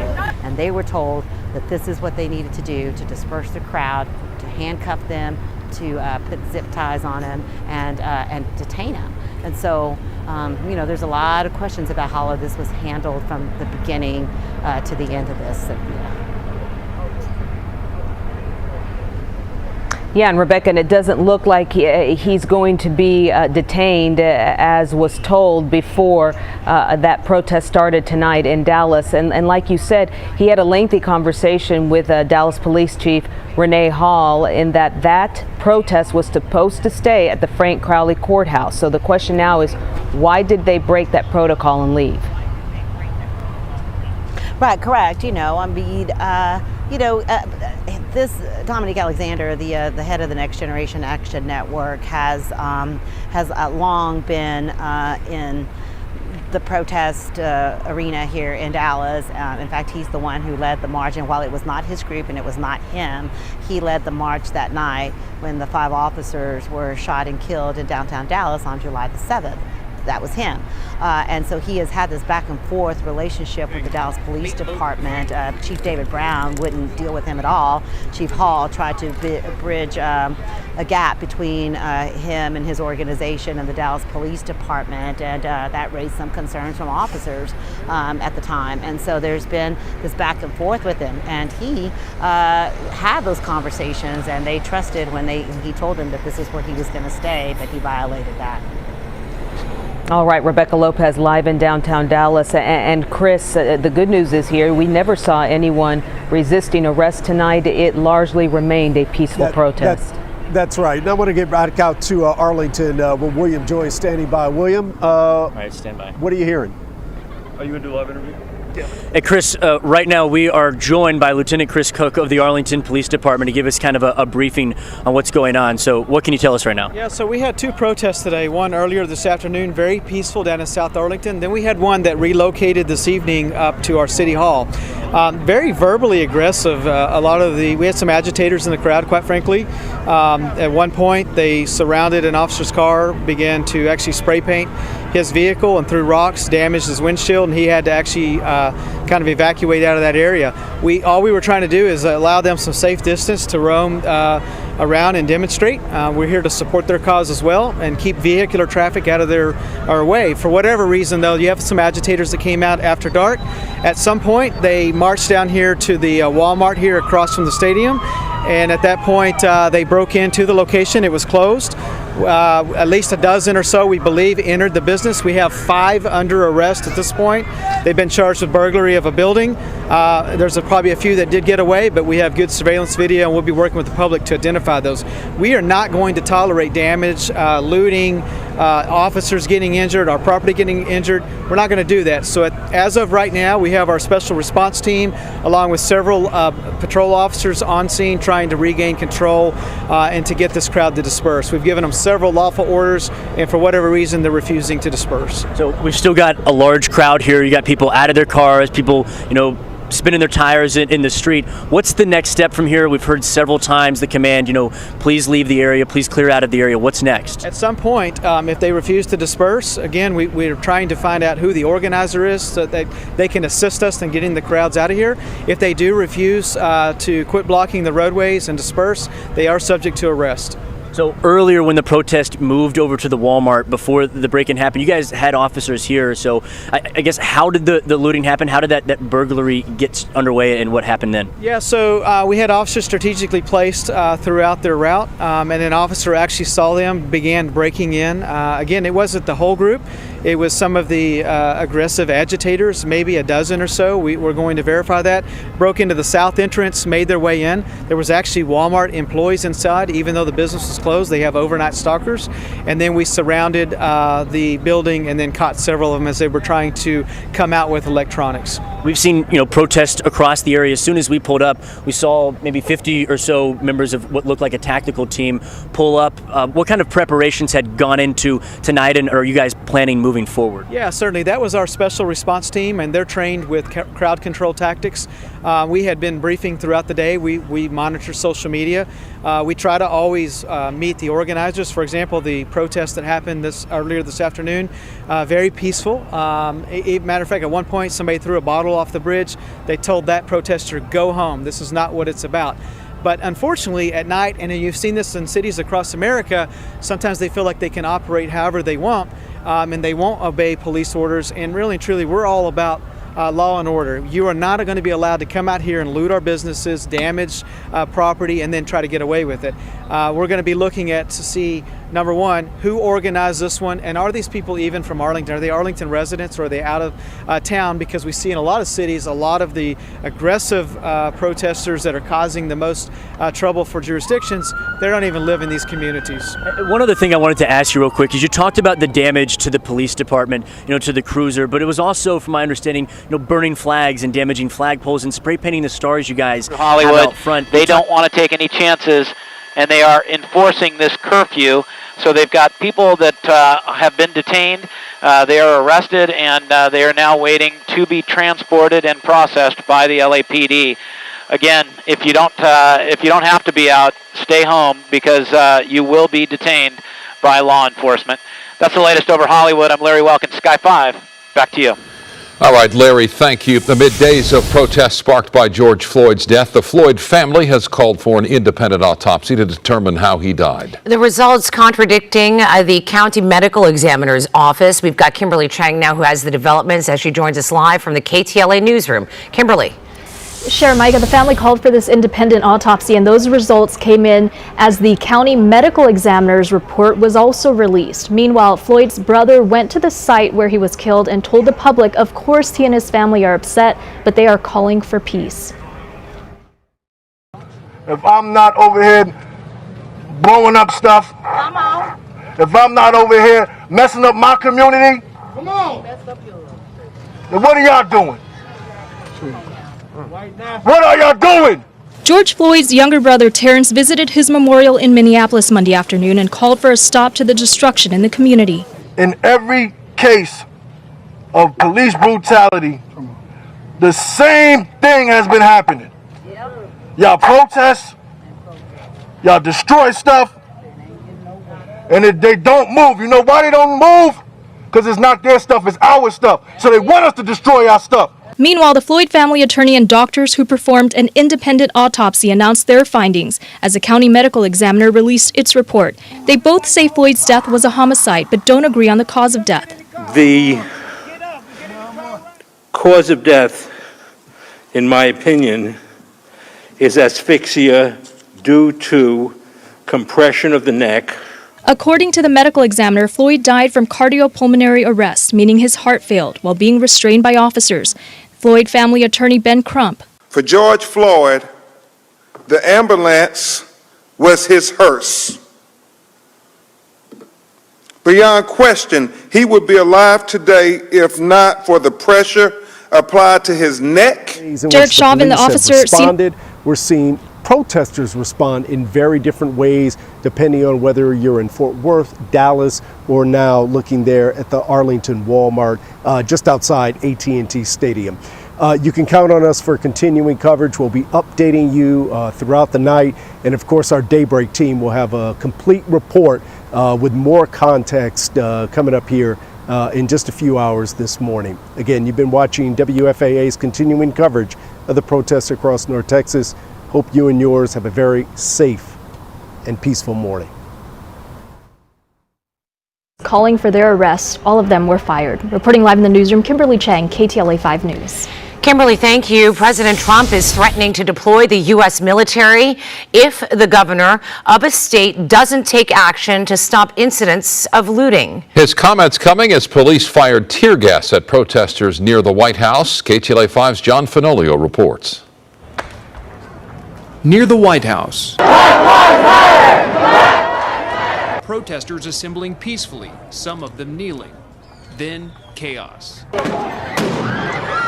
Police fire flashbangs and tear gas into the crowd shortly before the city's 7 p.m. curfew. As people flee the area, police chase them. At one point, an officer intentionally strikes a news photographer with his riot shield, then attempts to take his camera as others try and hold him back. I am your president of law and order and an ally of all peaceful protesters. Moments later, President Trump addressing the nation from the Rose Garden. I am dispatching thousands and thousands of heavily armed soldiers, military personnel, and law enforcement officers to stop the rioting, looting, vandalism, assaults, and the wanton destruction of property. Calling on governors to aggressively go after protesters. Today, I have strongly recommended to every governor to deploy the National Guard in sufficient numbers that we dominate the streets. With the area cleared of demonstrators, the president then walked across the street to St. John's Church, which was damaged by fire Sunday night. He held up a Bible, then posed for photos.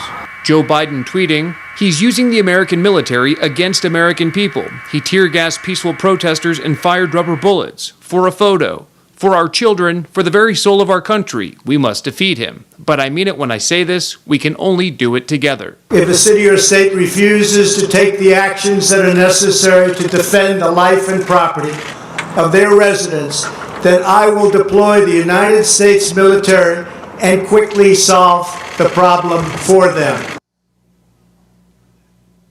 We should also point out that the demonstrations at the White House have not all been peaceful. Sunday night there were fires at St. John's Church across the street, and of course there were fires set near the White House. But today was volatile as police and federal officers cleared the area for the president to make that trek from the White House across Lafayette Park to St. John's Church. But again, not always peaceful protests there in front of the White House. Send it back to you in the studio.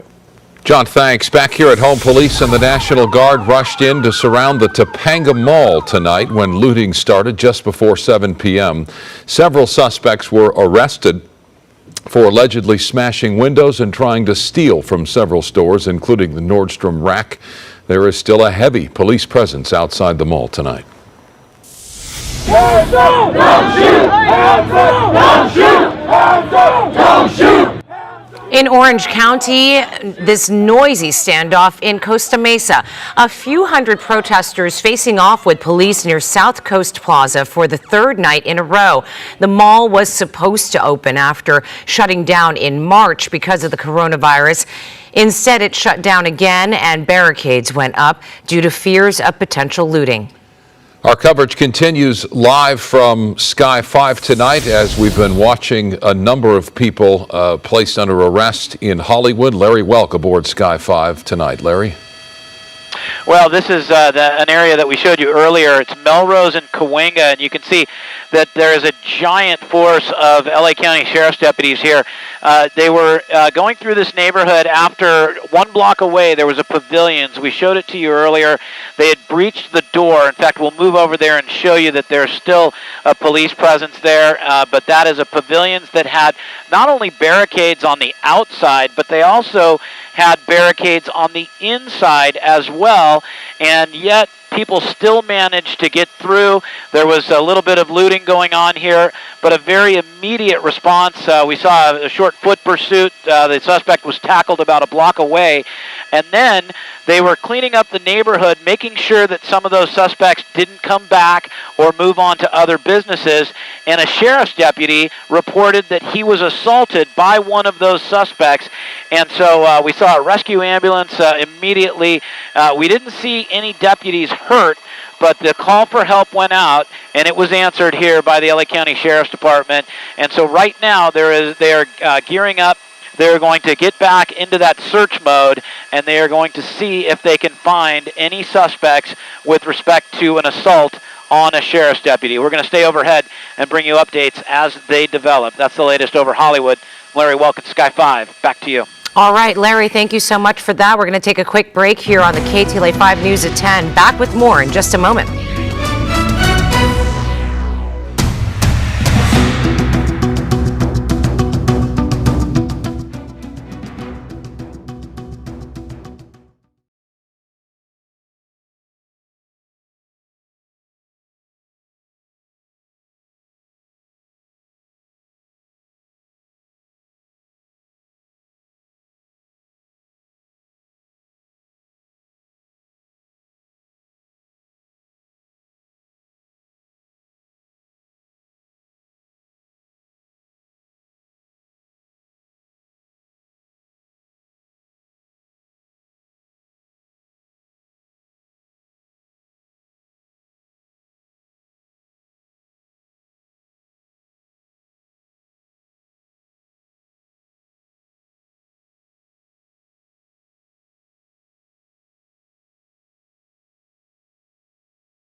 At the Justice Center last night.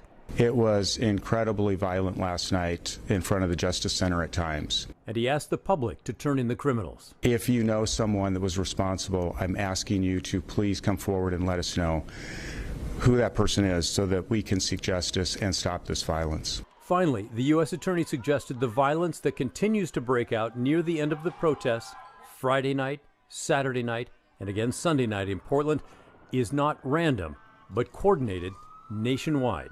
It has elevated to an organized level across the United States from what we are all gathering in terms of the information. It's just different. It's like a light switch going off at some point, and similar conduct is going on throughout the United States. And we were talking about that just a little bit earlier about what Joanne Hardesty called provocateurs. We all hope that does not happen tonight. We're back live now. This is the camera of our photographer, photojournalist Ken McCormick, who's walking along with the protesters. This is 6th Avenue. They're moving north now. This large group was at Pioneer Courthouse Square in a peaceful assembly for a few hours, and now they're on the move, moving northward on 6th. And Ken's following them along. The Portland police tweeting about 8 minutes ago, the crowd moving from the square continues to be a peaceful event.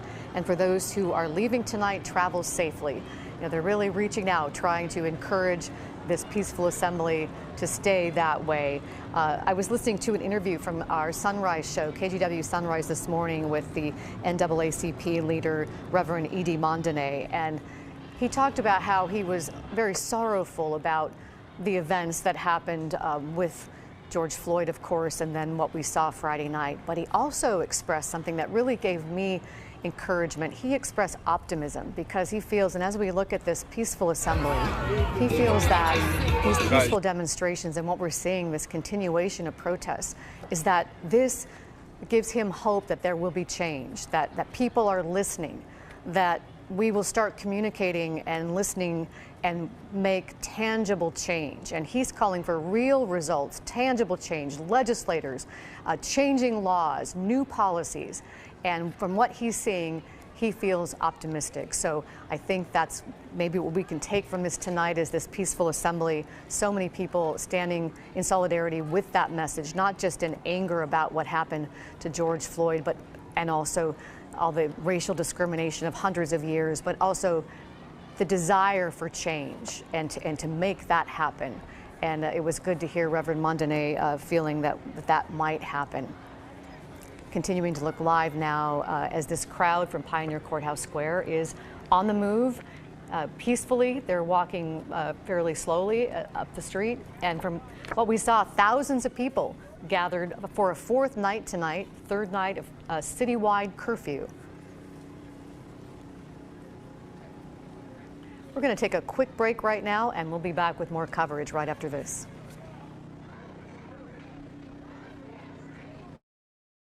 It's good to get a little more. And with Xfinity, you get more from your internet, like advanced security for all your devices. Plus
on a Monday night, 1 week after George Floyd died during a violent arrest in the Minneapolis area, a white police officer now charged with his death.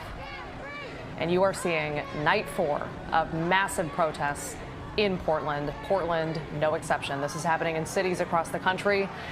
But we just want to keep reiterating, this is a marked difference from what we have seen in Portland the past 3 nights. And that is that this group of thousands is marching through downtown and has been for hours and is remaining, by and large, wholly peaceful. They've had encounters with police.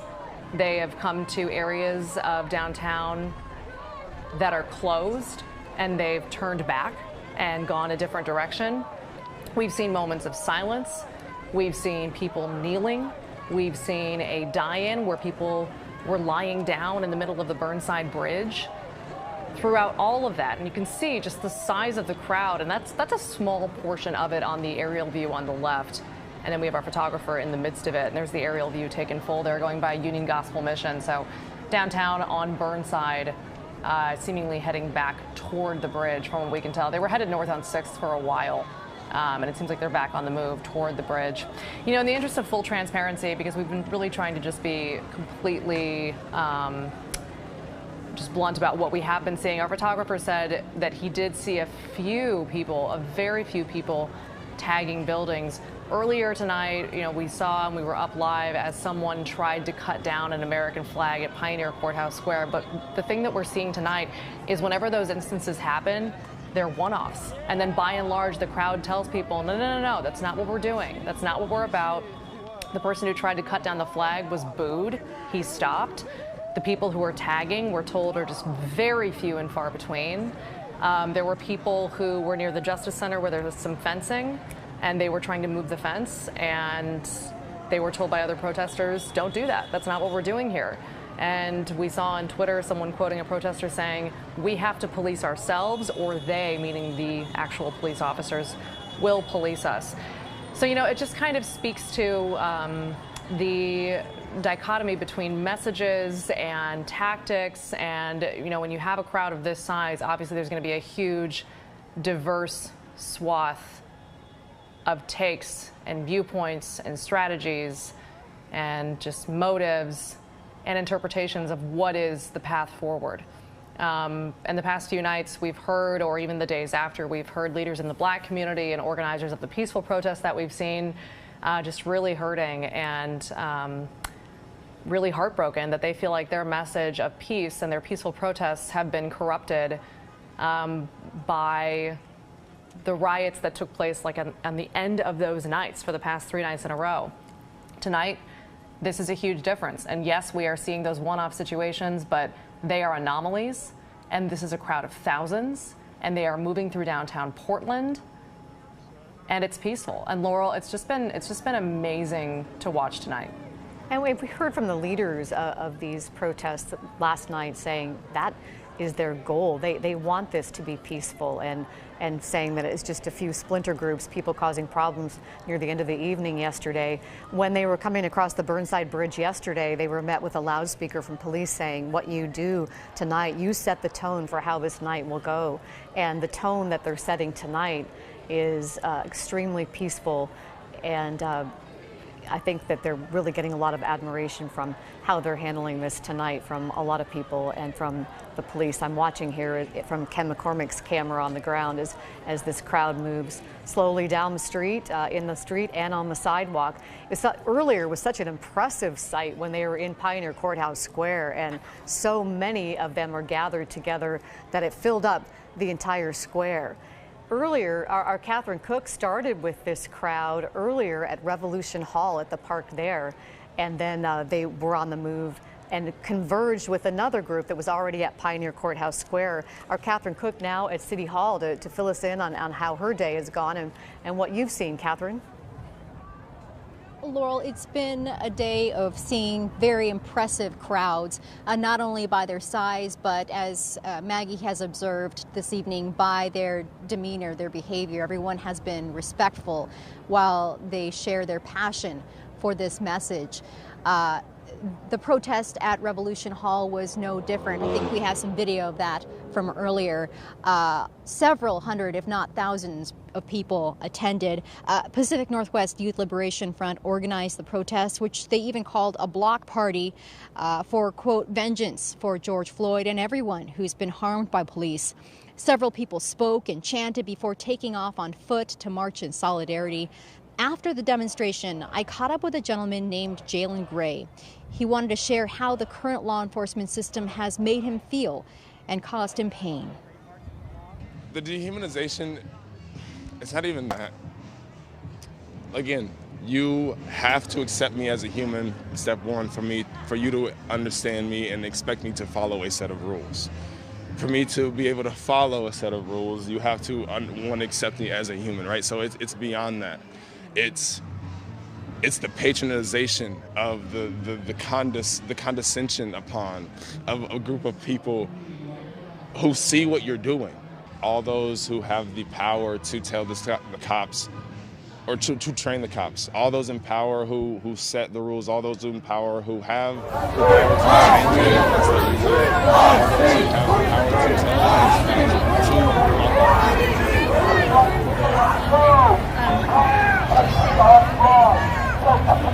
There's a reporter right there.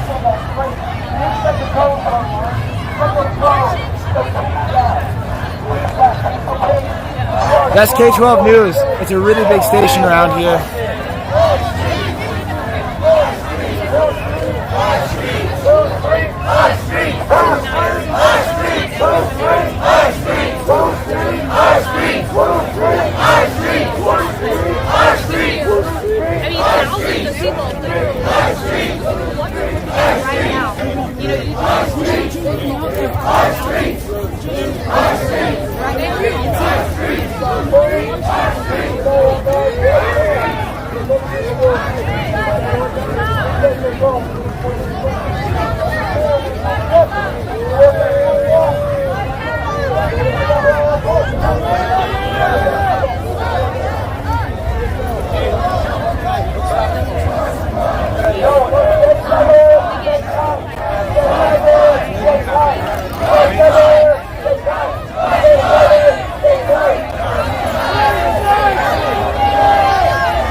Right side, watch yourself.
They're currently shooting lasers at the helicopter in order to make it go away. Oh, it's a drone.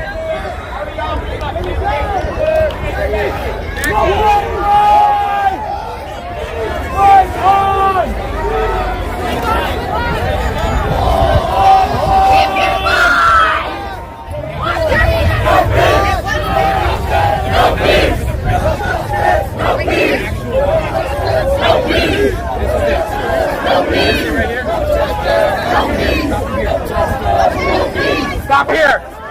Stop here! Stop here! Stop here!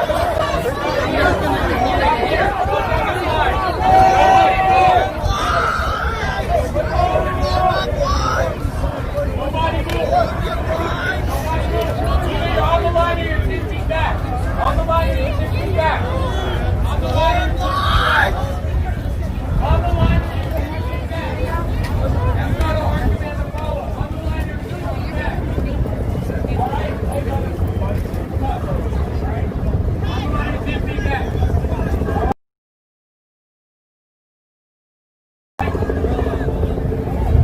Everybody on your knees! Stay on your knees! Stay on your knees! Come on! Come on! And particularly Saturday and Sunday, and with other faith group leaders and other community activists and leaders, And the mood was pretty much the same, that we all wanted to see peace and decry the violence. And we want to see justice. Our hearts go out to the Floyd family.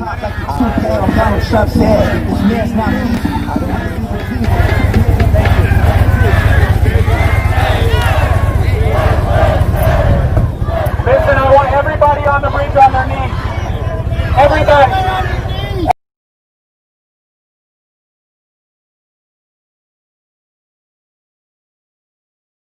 Everybody on your knees. We're a team. We're a team. Everybody on the bridge on your knees. In his words, tearing things up. We need to. If you're not kneeling because you don't stand with black people, march for justice. March for peace. If you are not kneeling, you are not standing with black people. And that's let that sink in. Pass that back. Pass that back. To change. If you are not kneeling, you are not standing with black people. In how you are not kneeling, you are not standing with black people. I want to see your fist up. I want to see your fist up. I want to see your fist up. Get those fists up. We have a target on us, and that's the cry you hear across America. And what I'm excited about is the European descent, Asian descent, Hispanic descent, African descent, all coming together. Listen up. Listen up. Saying enough, America, Pacific Islanders, saying enough. We need to come together.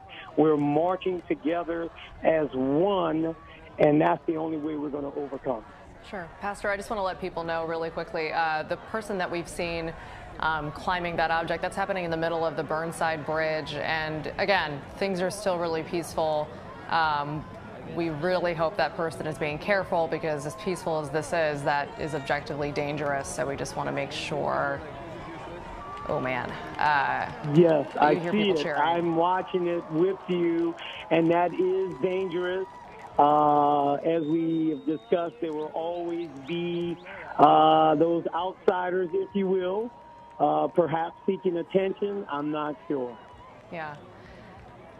Okay, well, I wanted to ask you, too, your take on Governor Kate Brown's activating the National Guard. It is such a rare move in in Oregon. It is such an extreme move. It's one that we haven't seen in Oregon since the 80s. Mm-hmm. In your mind, what message did that send? What did you think of that call? And you know, I have a military background, as I may have shared in the interview. Keep a knee. Service to our nation. These are together. Retired last year. Today, and when I thinking that this was it. The National Guard. That doesn't start with the military person. I don't have an issue with it for law, order, and justice. I think it sends a message of, the first person on there to laugh. I asked you about this. I know, as I've often said, and people across the nation have said, and most of us acknowledge, that 90 to 95% of the protesters are peaceful. It is just that 5%, that 10% that would rise up to cause damage, unthinkable damage, cause pain to people's businesses, our community. And so there are times in a crisis where you have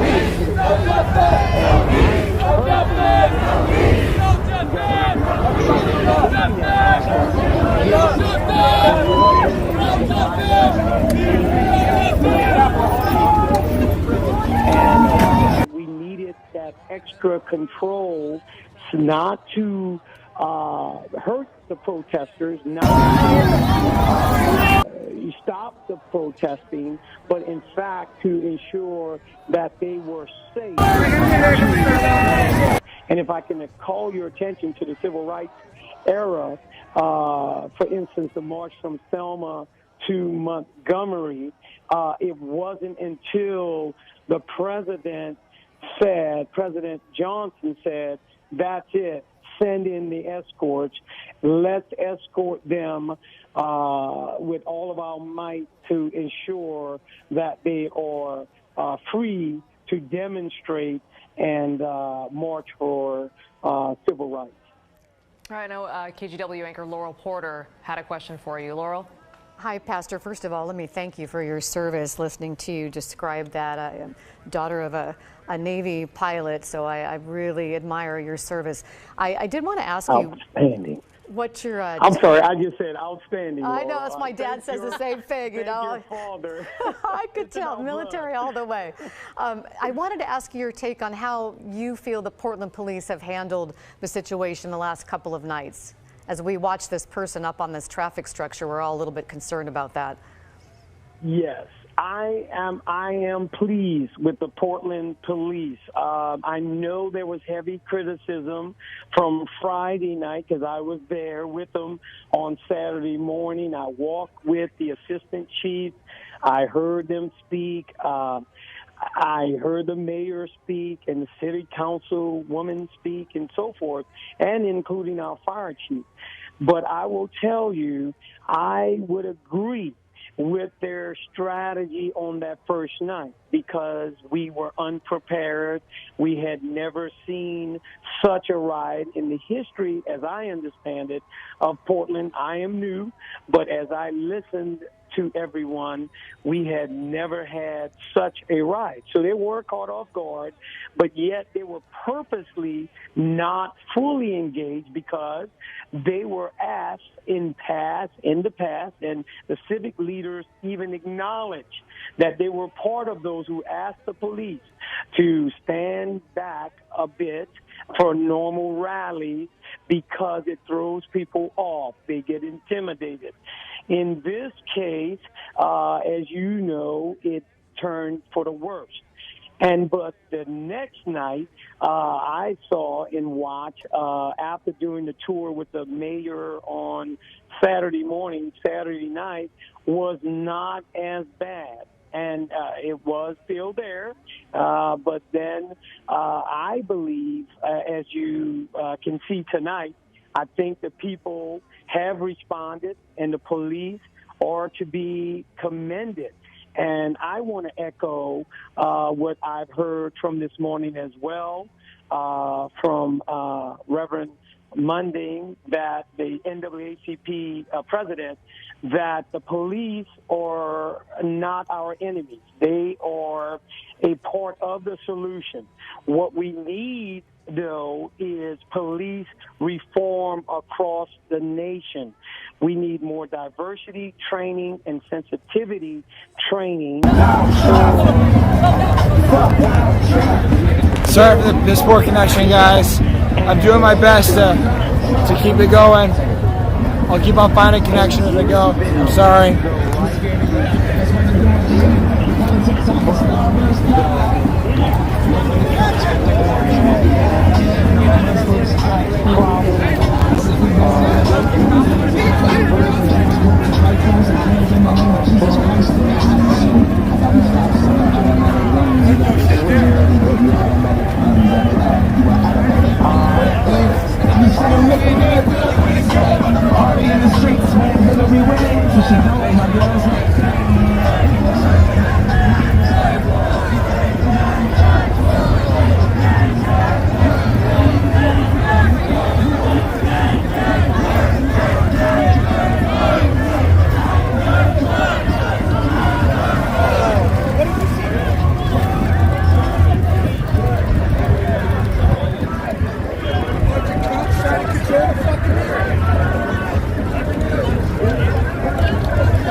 across the bridge.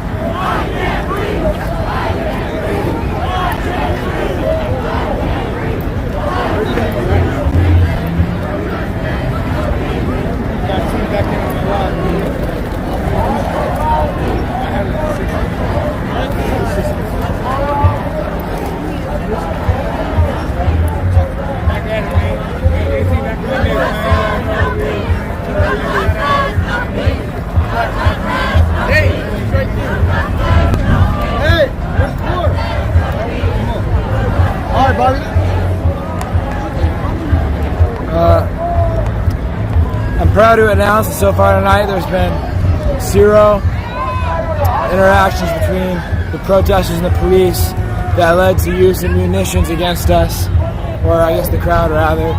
So it should be interesting seeing how this evolves as we continue to move around, see if there are any police force used. I will be out here to find out. We'll be here.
Quick update, my boss just sent me a photo of my stream, so my boss is currently watching the stream. So shout out my boss, thanks for watching.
bus coming back for us. We cannot fucking breathe. Don't cut tomorrow.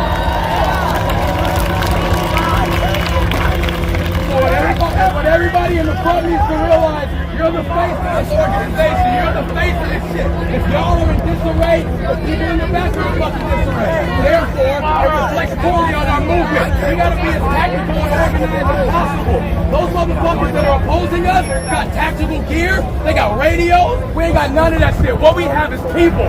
What we have is our goddamn people.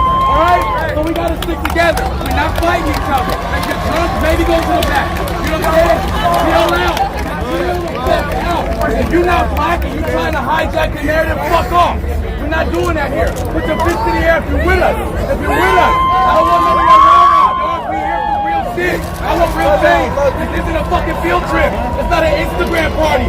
I'm here for real shit. Document. Document. But we're here for a real cause. Genuine. Organic. So represent that shit positively or fuck off. Let's go. Now breathe. Now fucking breathe. Good.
Man.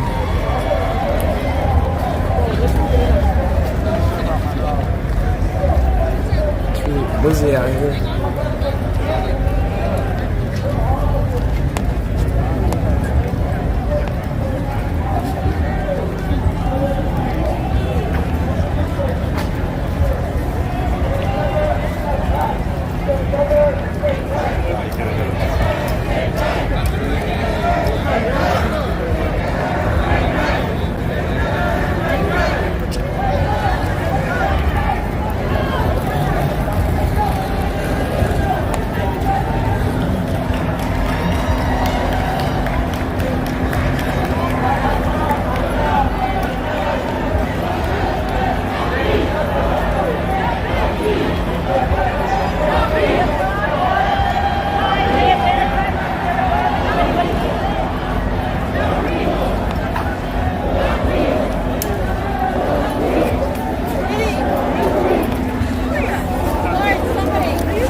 Pardon me. Yeah, take anything you need. Thank you.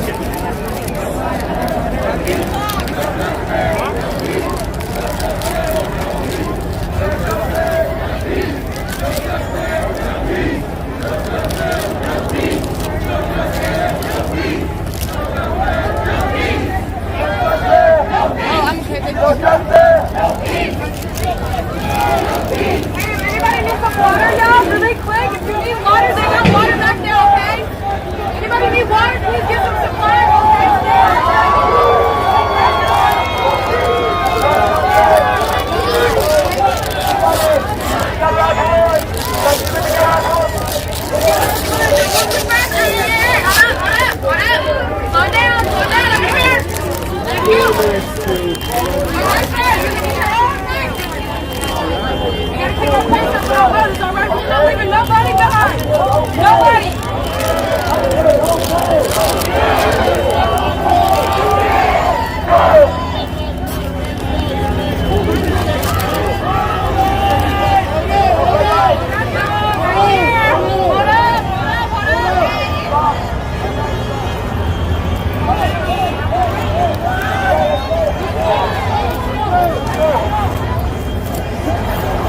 Hold on.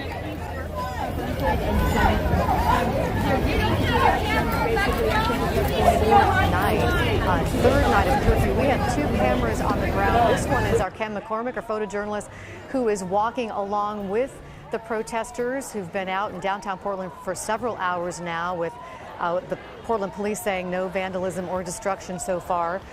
This is Ken as they walk towards the Burnside Bridge. It's such a large crowd, it takes a while for them to all cross the bridge. And then we have our photojournalist Chad, who's on the other side, on the east side of the bridge, where people have crossed already there. and we're estimating just, really thousands of people, maybe more than last night. And last night, police estimated 6,000 protesters had come out. We did see that night end in disturbances, some violence at about 11:30 at night, and the police having to declare that a civil disturbance and unlawful assembly. So they had to break up the crowd last night after incendiary devices, industrial strength mortars, as the assistant chief said, were being thrown at police. Sheriff Mike Reese saying it really was a violent scene last night. A stark contrast to tonight and what Maggie was showing us earlier before the 11 o'clock news in Seattle, where they have declared a riot in the Capitol Hills neighborhood there. But as you can see here, marchers just chanting, carrying signs. There's even been somewhat of a festive mood with a truck that said peace on it, that was lit up that said Black Lives Matter, festive music playing, people really hoping that their voices are heard tonight. This is Sky 8 of the crowd. We saw them earlier tonight, all gathered at Pioneer Courthouse Square, and it's been a long time since I've seen that many people in Pioneer Courthouse Square. It might be like for the tree lighting when we had that, that holds 10,000 people. So somewhere around that number of people perhaps were at Pioneer Courthouse Square. All right, we're going to go to Catherine Cook. She's been following the protesters since they started. Many of them started at Revolution Hall. She's now near City Hall with the very latest. Catherine. Laurel, before we get to those marchers, I want to draw your attention behind us to these barriers here in front of City Hall. They're up along this stretch of road as well as all around between 1st and 5th and Southwest Taylor and Jefferson here downtown. Police put these barricades up tonight to try to protect some of these areas that have been hotspots for the last few nights during these protests. And it's the police are here on standby as people have been making their way around the area. As we marched through downtown tonight, I should let you know that folks respected the barriers. A couple times we saw people trying to shake the fences around, but people came up to them and said, hey, you know what? Stop. This is not what we're here to do tonight. Very clear message. Earlier, the marchers you're seeing now came from a protest at Revolution Hall. That's in southeast Portland. It was put on by Pacific Northwest Youth Liberation Front, and they organized the protest for George Floyd and anyone who's been harmed by police. Several people spoke before they started marching, and after the demonstration, I caught up with a gentleman named Jalen Gray. He wanted to share how the current law enforcement system makes him feel and has caused him pain. The dehumanization, it's not even that. Again, you have to accept me as a human, step one, for you to understand me and expect me to follow a set of rules. For me to be able to follow a set of rules, you have to want to accept me as a human, right? So it's beyond that. It's the patronization of the condescension upon of a group of people who see what you're doing. All those who have the power to tell the cops or to train the cops. All those in power who set the rules. All those in power who have the power to change the nuance that we live in. All those who have the power to tell those cops to block off these bridges. All those in power who have the decision to fund and defund the police. I don't want the police defunded, right? They have a purpose. They're here to protect us. Those who have the power to change the systems in which they protect us, that's who I'm talking to. I really appreciated speaking with Jalen tonight, his thoughtful words.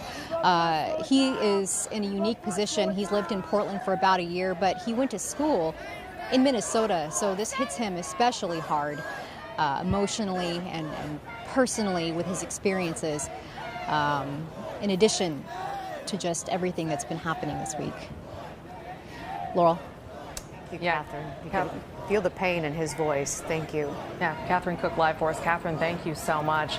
We're going to switch gears a little bit and kind of put this all in context with what's happened today. Oregon Governor Kate Brown announced earlier today that she has now activated the National Guard ahead of this, which was at the time another night of expected protests. And that's because Many demonstrators have peacefully expressed their outrage over the last few nights, calling for change, but some have vandalized and looted businesses. Not tonight. We have not seen that tonight, but that was on previous nights. So in wake of that, in other states, 24 governors actually have now activated the National Guard in their states. Oregon joining that bandwagon today. Pat Doris has the details on what's happening here in Oregon.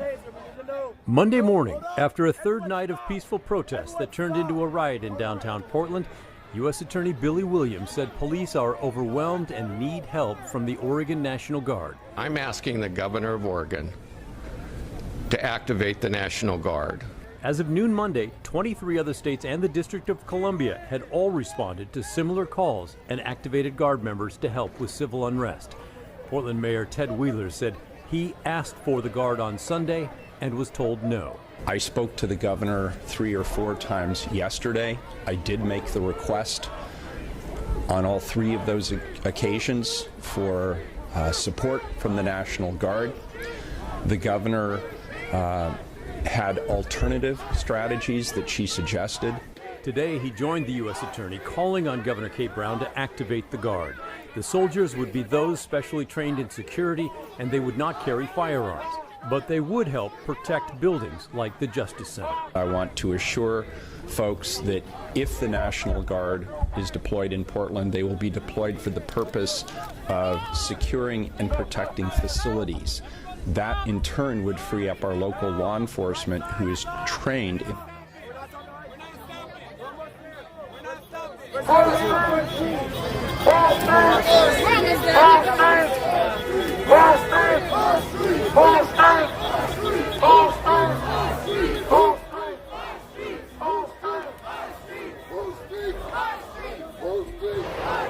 Protesters began throwing projectiles at police officers, and this escalated to the point where our officers had large industrial-grade mortar-type fireworks fired at them and a very large number of projectiles. He said that is when police began to break up the demonstration.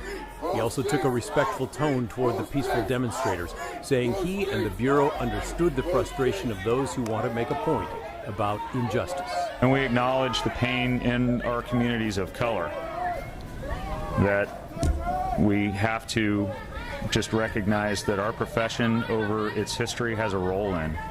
We've worked very hard in this city and in our organization to change that, and we will continue to do so.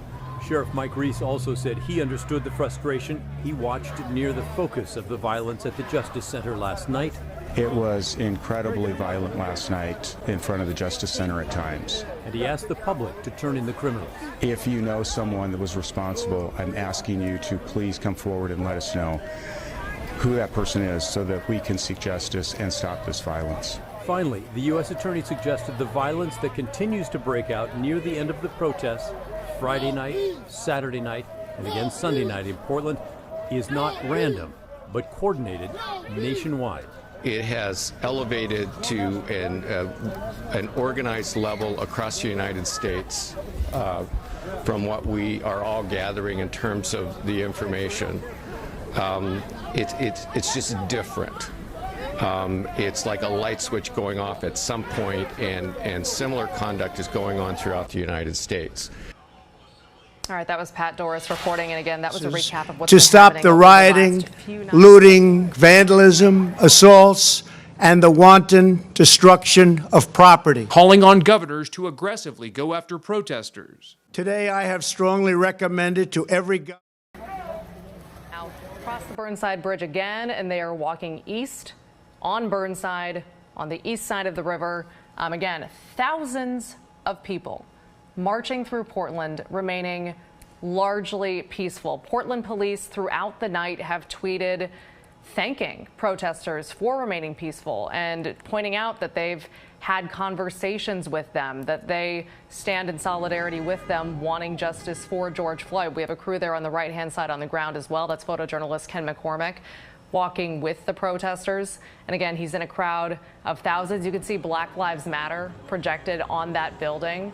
And we've seen that throughout the night. At one point, that was projected onto the Pioneer Courthouse, just next to Pioneer Square, where people were sitting and at one point kneeling and having moments of silence in memory of George Floyd, the man who 1 week ago today died after a white police officer in the Minneapolis area knelt on his neck for 9 minutes. Again, that was 1 week ago today. The world has changed a lot in the last week. Our world changed again this year, basically. And we have seen these protests explode in cities across the country. Portland is no exception. This is night 4. The last 3 nights by this point, in the night, have devolved into rioting.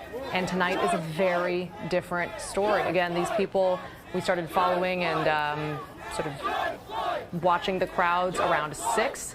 So we're going on 5+ hours at this point, and we have seen one-offs where people maybe tag one building, or we've seen people push against fencing, just a couple of people. At one point, someone tried to cut down the American flag at Pioneer Square, and the crowd in all of those instances stopped them. People en masse said, stop, that's not what we're about, that's not what we're doing, and they've been encouraging each other. We even saw on a social media feed at one point someone over a loudspeaker saying, if we don't police ourselves, they, meaning officers, will police us. And they know, as we all do, that today Oregon Governor Kate Brown activated the National Guard in Oregon for the first time since the 80s. So this crowd here under new circumstances with more backup for law enforcement, basically, and whether that's the reason or for any myriad of reasons, we have just seen so many people tonight stopping any violence or any chaos before it starts. And police, again, Laurel, multiple times thanking them on social media, and we can only assume and hope in person. We keep emphasizing the peacefulness, the peaceful nature of this demonstration. That hasn't always been the case here. Friday night, some violence last night. I've heard it described, what we're seeing over the last week, as an explosive moment in American history, one that could represent a turning point where we see change. But with violent demonstrations happening across the country, President Trump says he's ready to deploy the military if state leaders can't contain the violence. Let's go to Alice Barr in our nation's capital with the latest on that.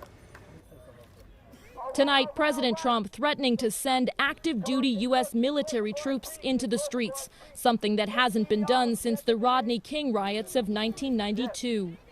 If a city or state refuses to take the actions that are necessary to defend the life and property of their residents, then I will deploy the United States military and quickly solve the problem for them. In his first formal address to the nation since the crisis began, President Trump promising justice for what he called the brutal death of George Floyd. He will not have died in vain, but we cannot allow the righteous cries and peaceful protesters to be drowned out by an angry mob. As he spoke, police and National Guard troops forcefully pushed back hundreds of peaceful protesters gathered outside the White House. That cleared the way for the president to walk across Pennsylvania Avenue to St. John's, known as the Church of the Presidents, to hold up a Bible in front of the historic building damaged by vandals last night. We have a great country. The Episcopal bishop who oversees the church quickly decrying the president for using it as a, quote, prop, and accusing him of doing everything to divide us. The president's presumptive Democratic rival, Joe Biden, meeting with supporters in a Delaware church today and holding a virtual roundtable with mayors. Well, people are angry. We need that anger. We need that to compel us to move forward. Calls for action across a divided nation, insisting that only understanding the source can extinguish the flames. And in a statement tonight, the mayor of Washington, D.C. criticized federal police for forcefully driving peaceful demonstrators away from the White House 25 minutes before her curfew took effect. She said that would only make the job of her local officers more difficult. We're going to take a break now, and when we come back, we will have your weather forecast as you look live At the scene in Portland, downtown Portland, of a peaceful protest that's been going on now for over 5 hours. The Toyota family is stronger together. We are here. About to say our last few words for the night. Hey, fill in on the sides. Yeah, fill in on the sides, everybody. Hey, if you're in the middle, push up. If you're on the sides, push up and push out. We need to fit as many people as we can. We want everybody to hear the message. Don't be selfish. We've been a family this long. Let's continue to be a family. It's a lot of space up here. Shout out to the prosecution arrested the $50 donor. Everybody move in. Bring it on the sides. The people in the back are just as important as you. Water. Water. Anybody need water? We got water right now for y'all, or snacks if you need. Okay? If you need water, please raise your hand so we can get you some, okay? Y'all got some water to the people that got their hands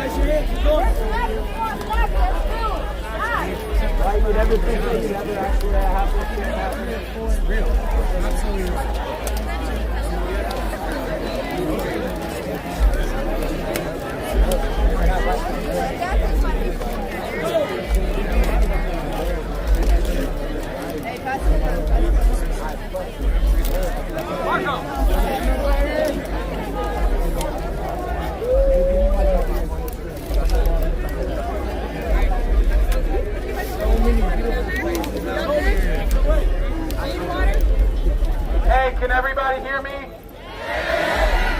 Raise your hand if you can hear me. All right, can people in the back tell whoever's playing that loud ass music to turn that shit down? Of course. Is anybody still needing any water? Tell them to turn the music down. Pass it back. Pass it back. Water?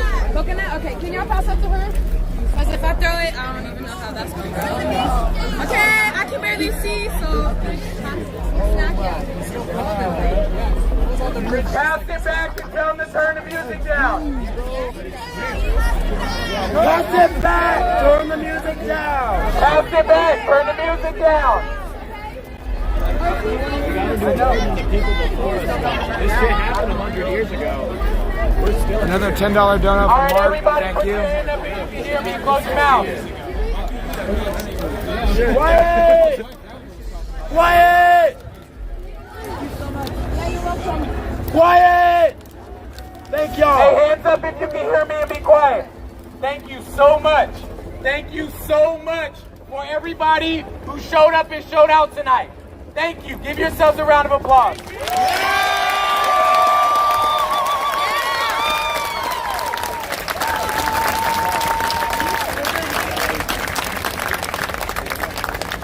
Thank you so much for using your body as a voice in occupying space. That is necessary in times when we are bound by the institutions that are supposed to support us. Thank you.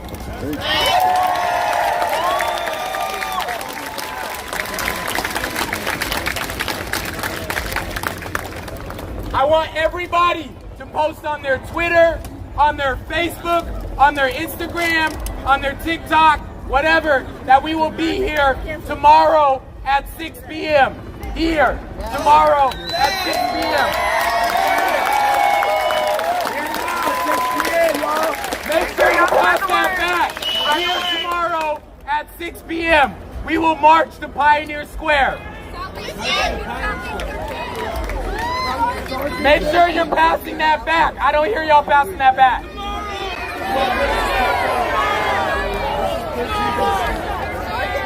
6 p.m. We're going to take the same route from here all the way downtown, y'all. Same route, okay? Tomorrow we are going to march to Pioneer Square. Again, I just got here today. I did not have a plan for this, but tomorrow we will have a better message for you. Tomorrow, we will have individuals who can speak on this matter, who can make changes to talk to you so that they can hear you. Yes, thank you. Thank you for chanting that, passing it back. Tomorrow will also be a peaceful protest. We are not here to incite violence.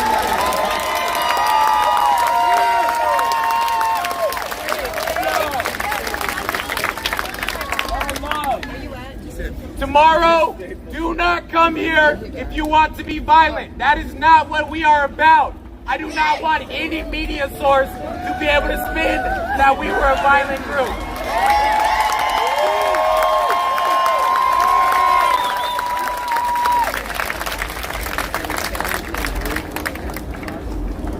What are you doing? I'm gonna let this man speak to y'all, and then please be safe on your way home.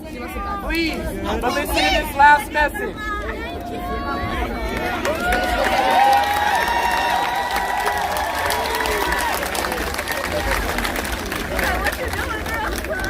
I want you guys to look around at each other right now. Look at yourselves right now. Look around. Look at what we've done tonight. Look at what the fuck we've done tonight. Look at this. We got people arm in arm that don't know each other, giving out water. We got fucking bags of fruit and oats and shit. We're out there. I've never seen this much love from people I don't know.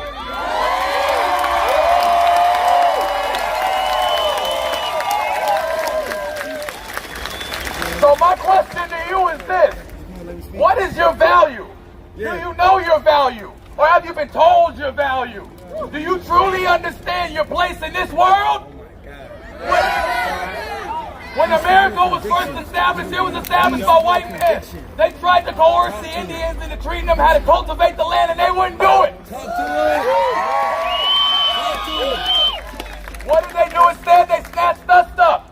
They confused the hell out of us, discombobulated us, man. And they used us, our power, our strength, to plow those fields, to create America. We are the backbone, dog. We have been lied to this entire time.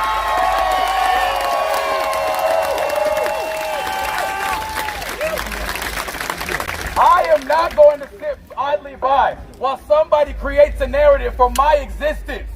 Our existence is our own. We own it. As soon as we lock arms like this night here, we show them they ain't untouchable. Y'all not untouchable. Y'all don't get touched. You're going to see those bars. As soon as they listen, we got to stay consistent. We got to stay consistent. When Martin Luther King was assassinated, you remember how they marched? It wasn't one day. It wasn't 2 days. It was weeks.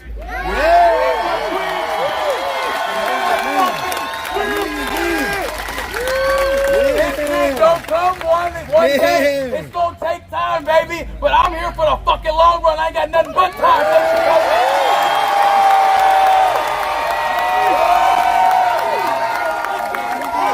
Are you with us? Hands up! Hands up! Don't shoot! Hands up! Don't shoot! Hands up! Don't shoot! Hands up! Don't shoot! Hands up! Don't shoot! Hands up! Don't shoot! Hands up! Don't shoot! Hands up! Don't shoot! Hands up! Don't shoot! Hands up! George Floyd! George Floyd! George Floyd!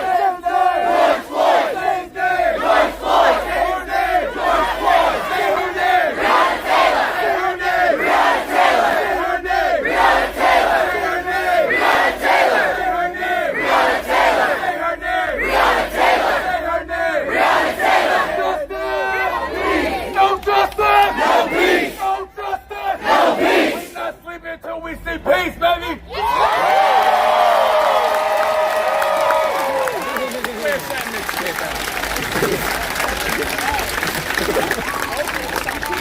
Hey, a lot of people are struggling right now for a lot of different reasons, so we thank you so much for showing up and showing out once again.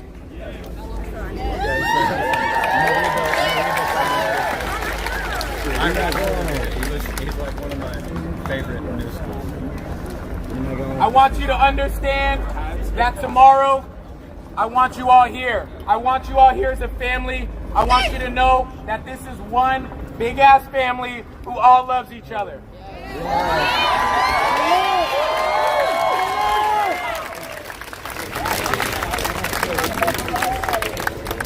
Again, this is what a successful protest looks like.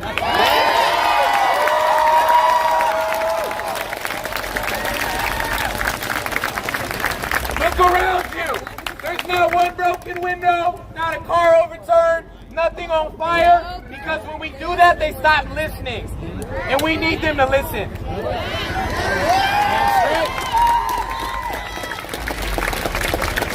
So please, go home, rest up, eat your vegetables, get some sleep, and please show up here tomorrow at 6 p.m. because we will be here.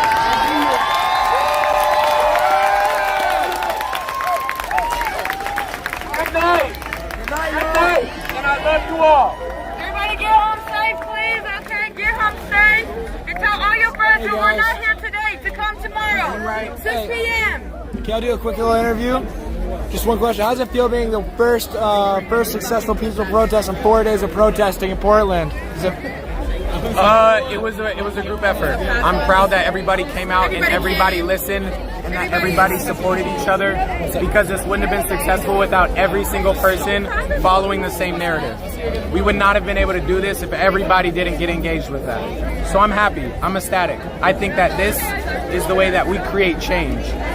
I think that this is a good response in a better version of what we've seen around the nation. I think that violence is something that sometimes works. I don't think that's going to work right now. That's my personal opinion. I think everybody out here shares that opinion because they are also peacefully protesting with us, so I'm happy.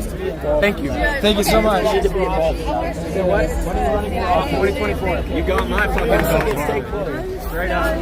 Straight up. You got to And also, whoever loaned us this intercom.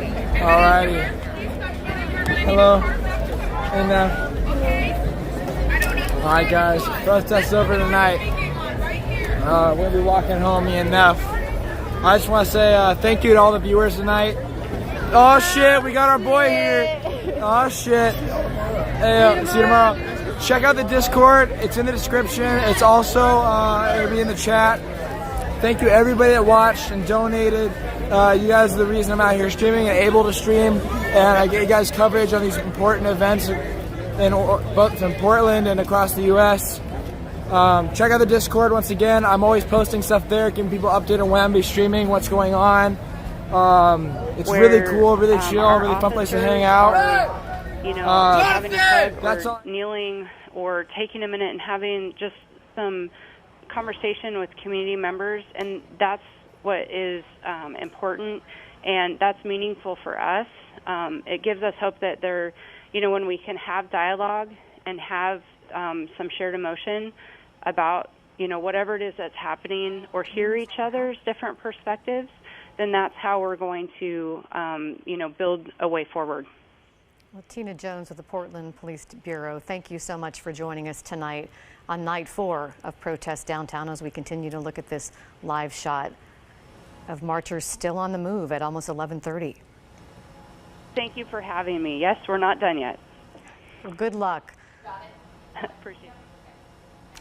All right, guys, we're going to change gears a little bit because, again, believe it or not, we have multiple major historic events captivating the news cycle. And obviously, while this is all happening, it can be sort of easy to forget that there is a pandemic going on, especially when we're seeing those crowds marching in the streets. And that's an awkward contrast, but it's there.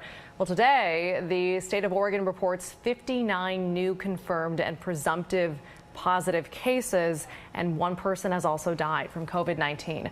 Multnomah County basically now has to wait and see, to that point, if all of these large demonstrations that we've seen this weekend will lead to a spike in coronavirus cases. We won't know for sure, experts say, for a couple of weeks. Larry? That's right. We've been flying over Hollywood pretty much all afternoon. There was a very, very peaceful All right, so county protest. leaders say they plan to apply for phase 1 reopening on Friday with hopes of opening on June 12th. And again, today's the 1st. Almost a couple of weeks until the 12th. We could see a spike right around that time. There tends to be that 2-week period that experts warn people about. Multnomah County tells us up until now, coronavirus cases and hospitalizations have been going down. If there is a spike in cases, the county will slow down its reopening plans. And county leaders say that they would rather slow down now than to have to close everything again in a few weeks. So that's really good to know, or just information to keep in mind as we watch these crowds flood into the streets. So here's Sky 8 once again, been following the protesters throughout the night. We have thousands of people marching through the streets of Portland. There is a small subsect of a group of thousands that have again remained largely peaceful on night 4 of protests in Portland in the wake of the death of George Floyd. Thank you for staying with us. And we thank you for joining us. The Tonight Show is next. Several people were driving in their own automobiles throughout Hollywood, and those people were pulled over and they were cited if they didn't have a good reason to be out. And in some cases, their cars were towed. In fact, this spot right here, they're doing it so quickly that we can't keep up with it. There was an officer needs help call earlier down on Cahuenga. And now I can tell you it is very peaceful out here. There is no traffic whatsoever. There's no foot traffic. And Hollywood is about as empty as I have ever seen it. So after a long day, LAPD has peace and quiet over Hollywood. That's the latest overhead. I'm Larry Welkin, Sky 5, back to you. Is that a picture we won't soon forget? All is quiet in Hollywood tonight. Back in a moment.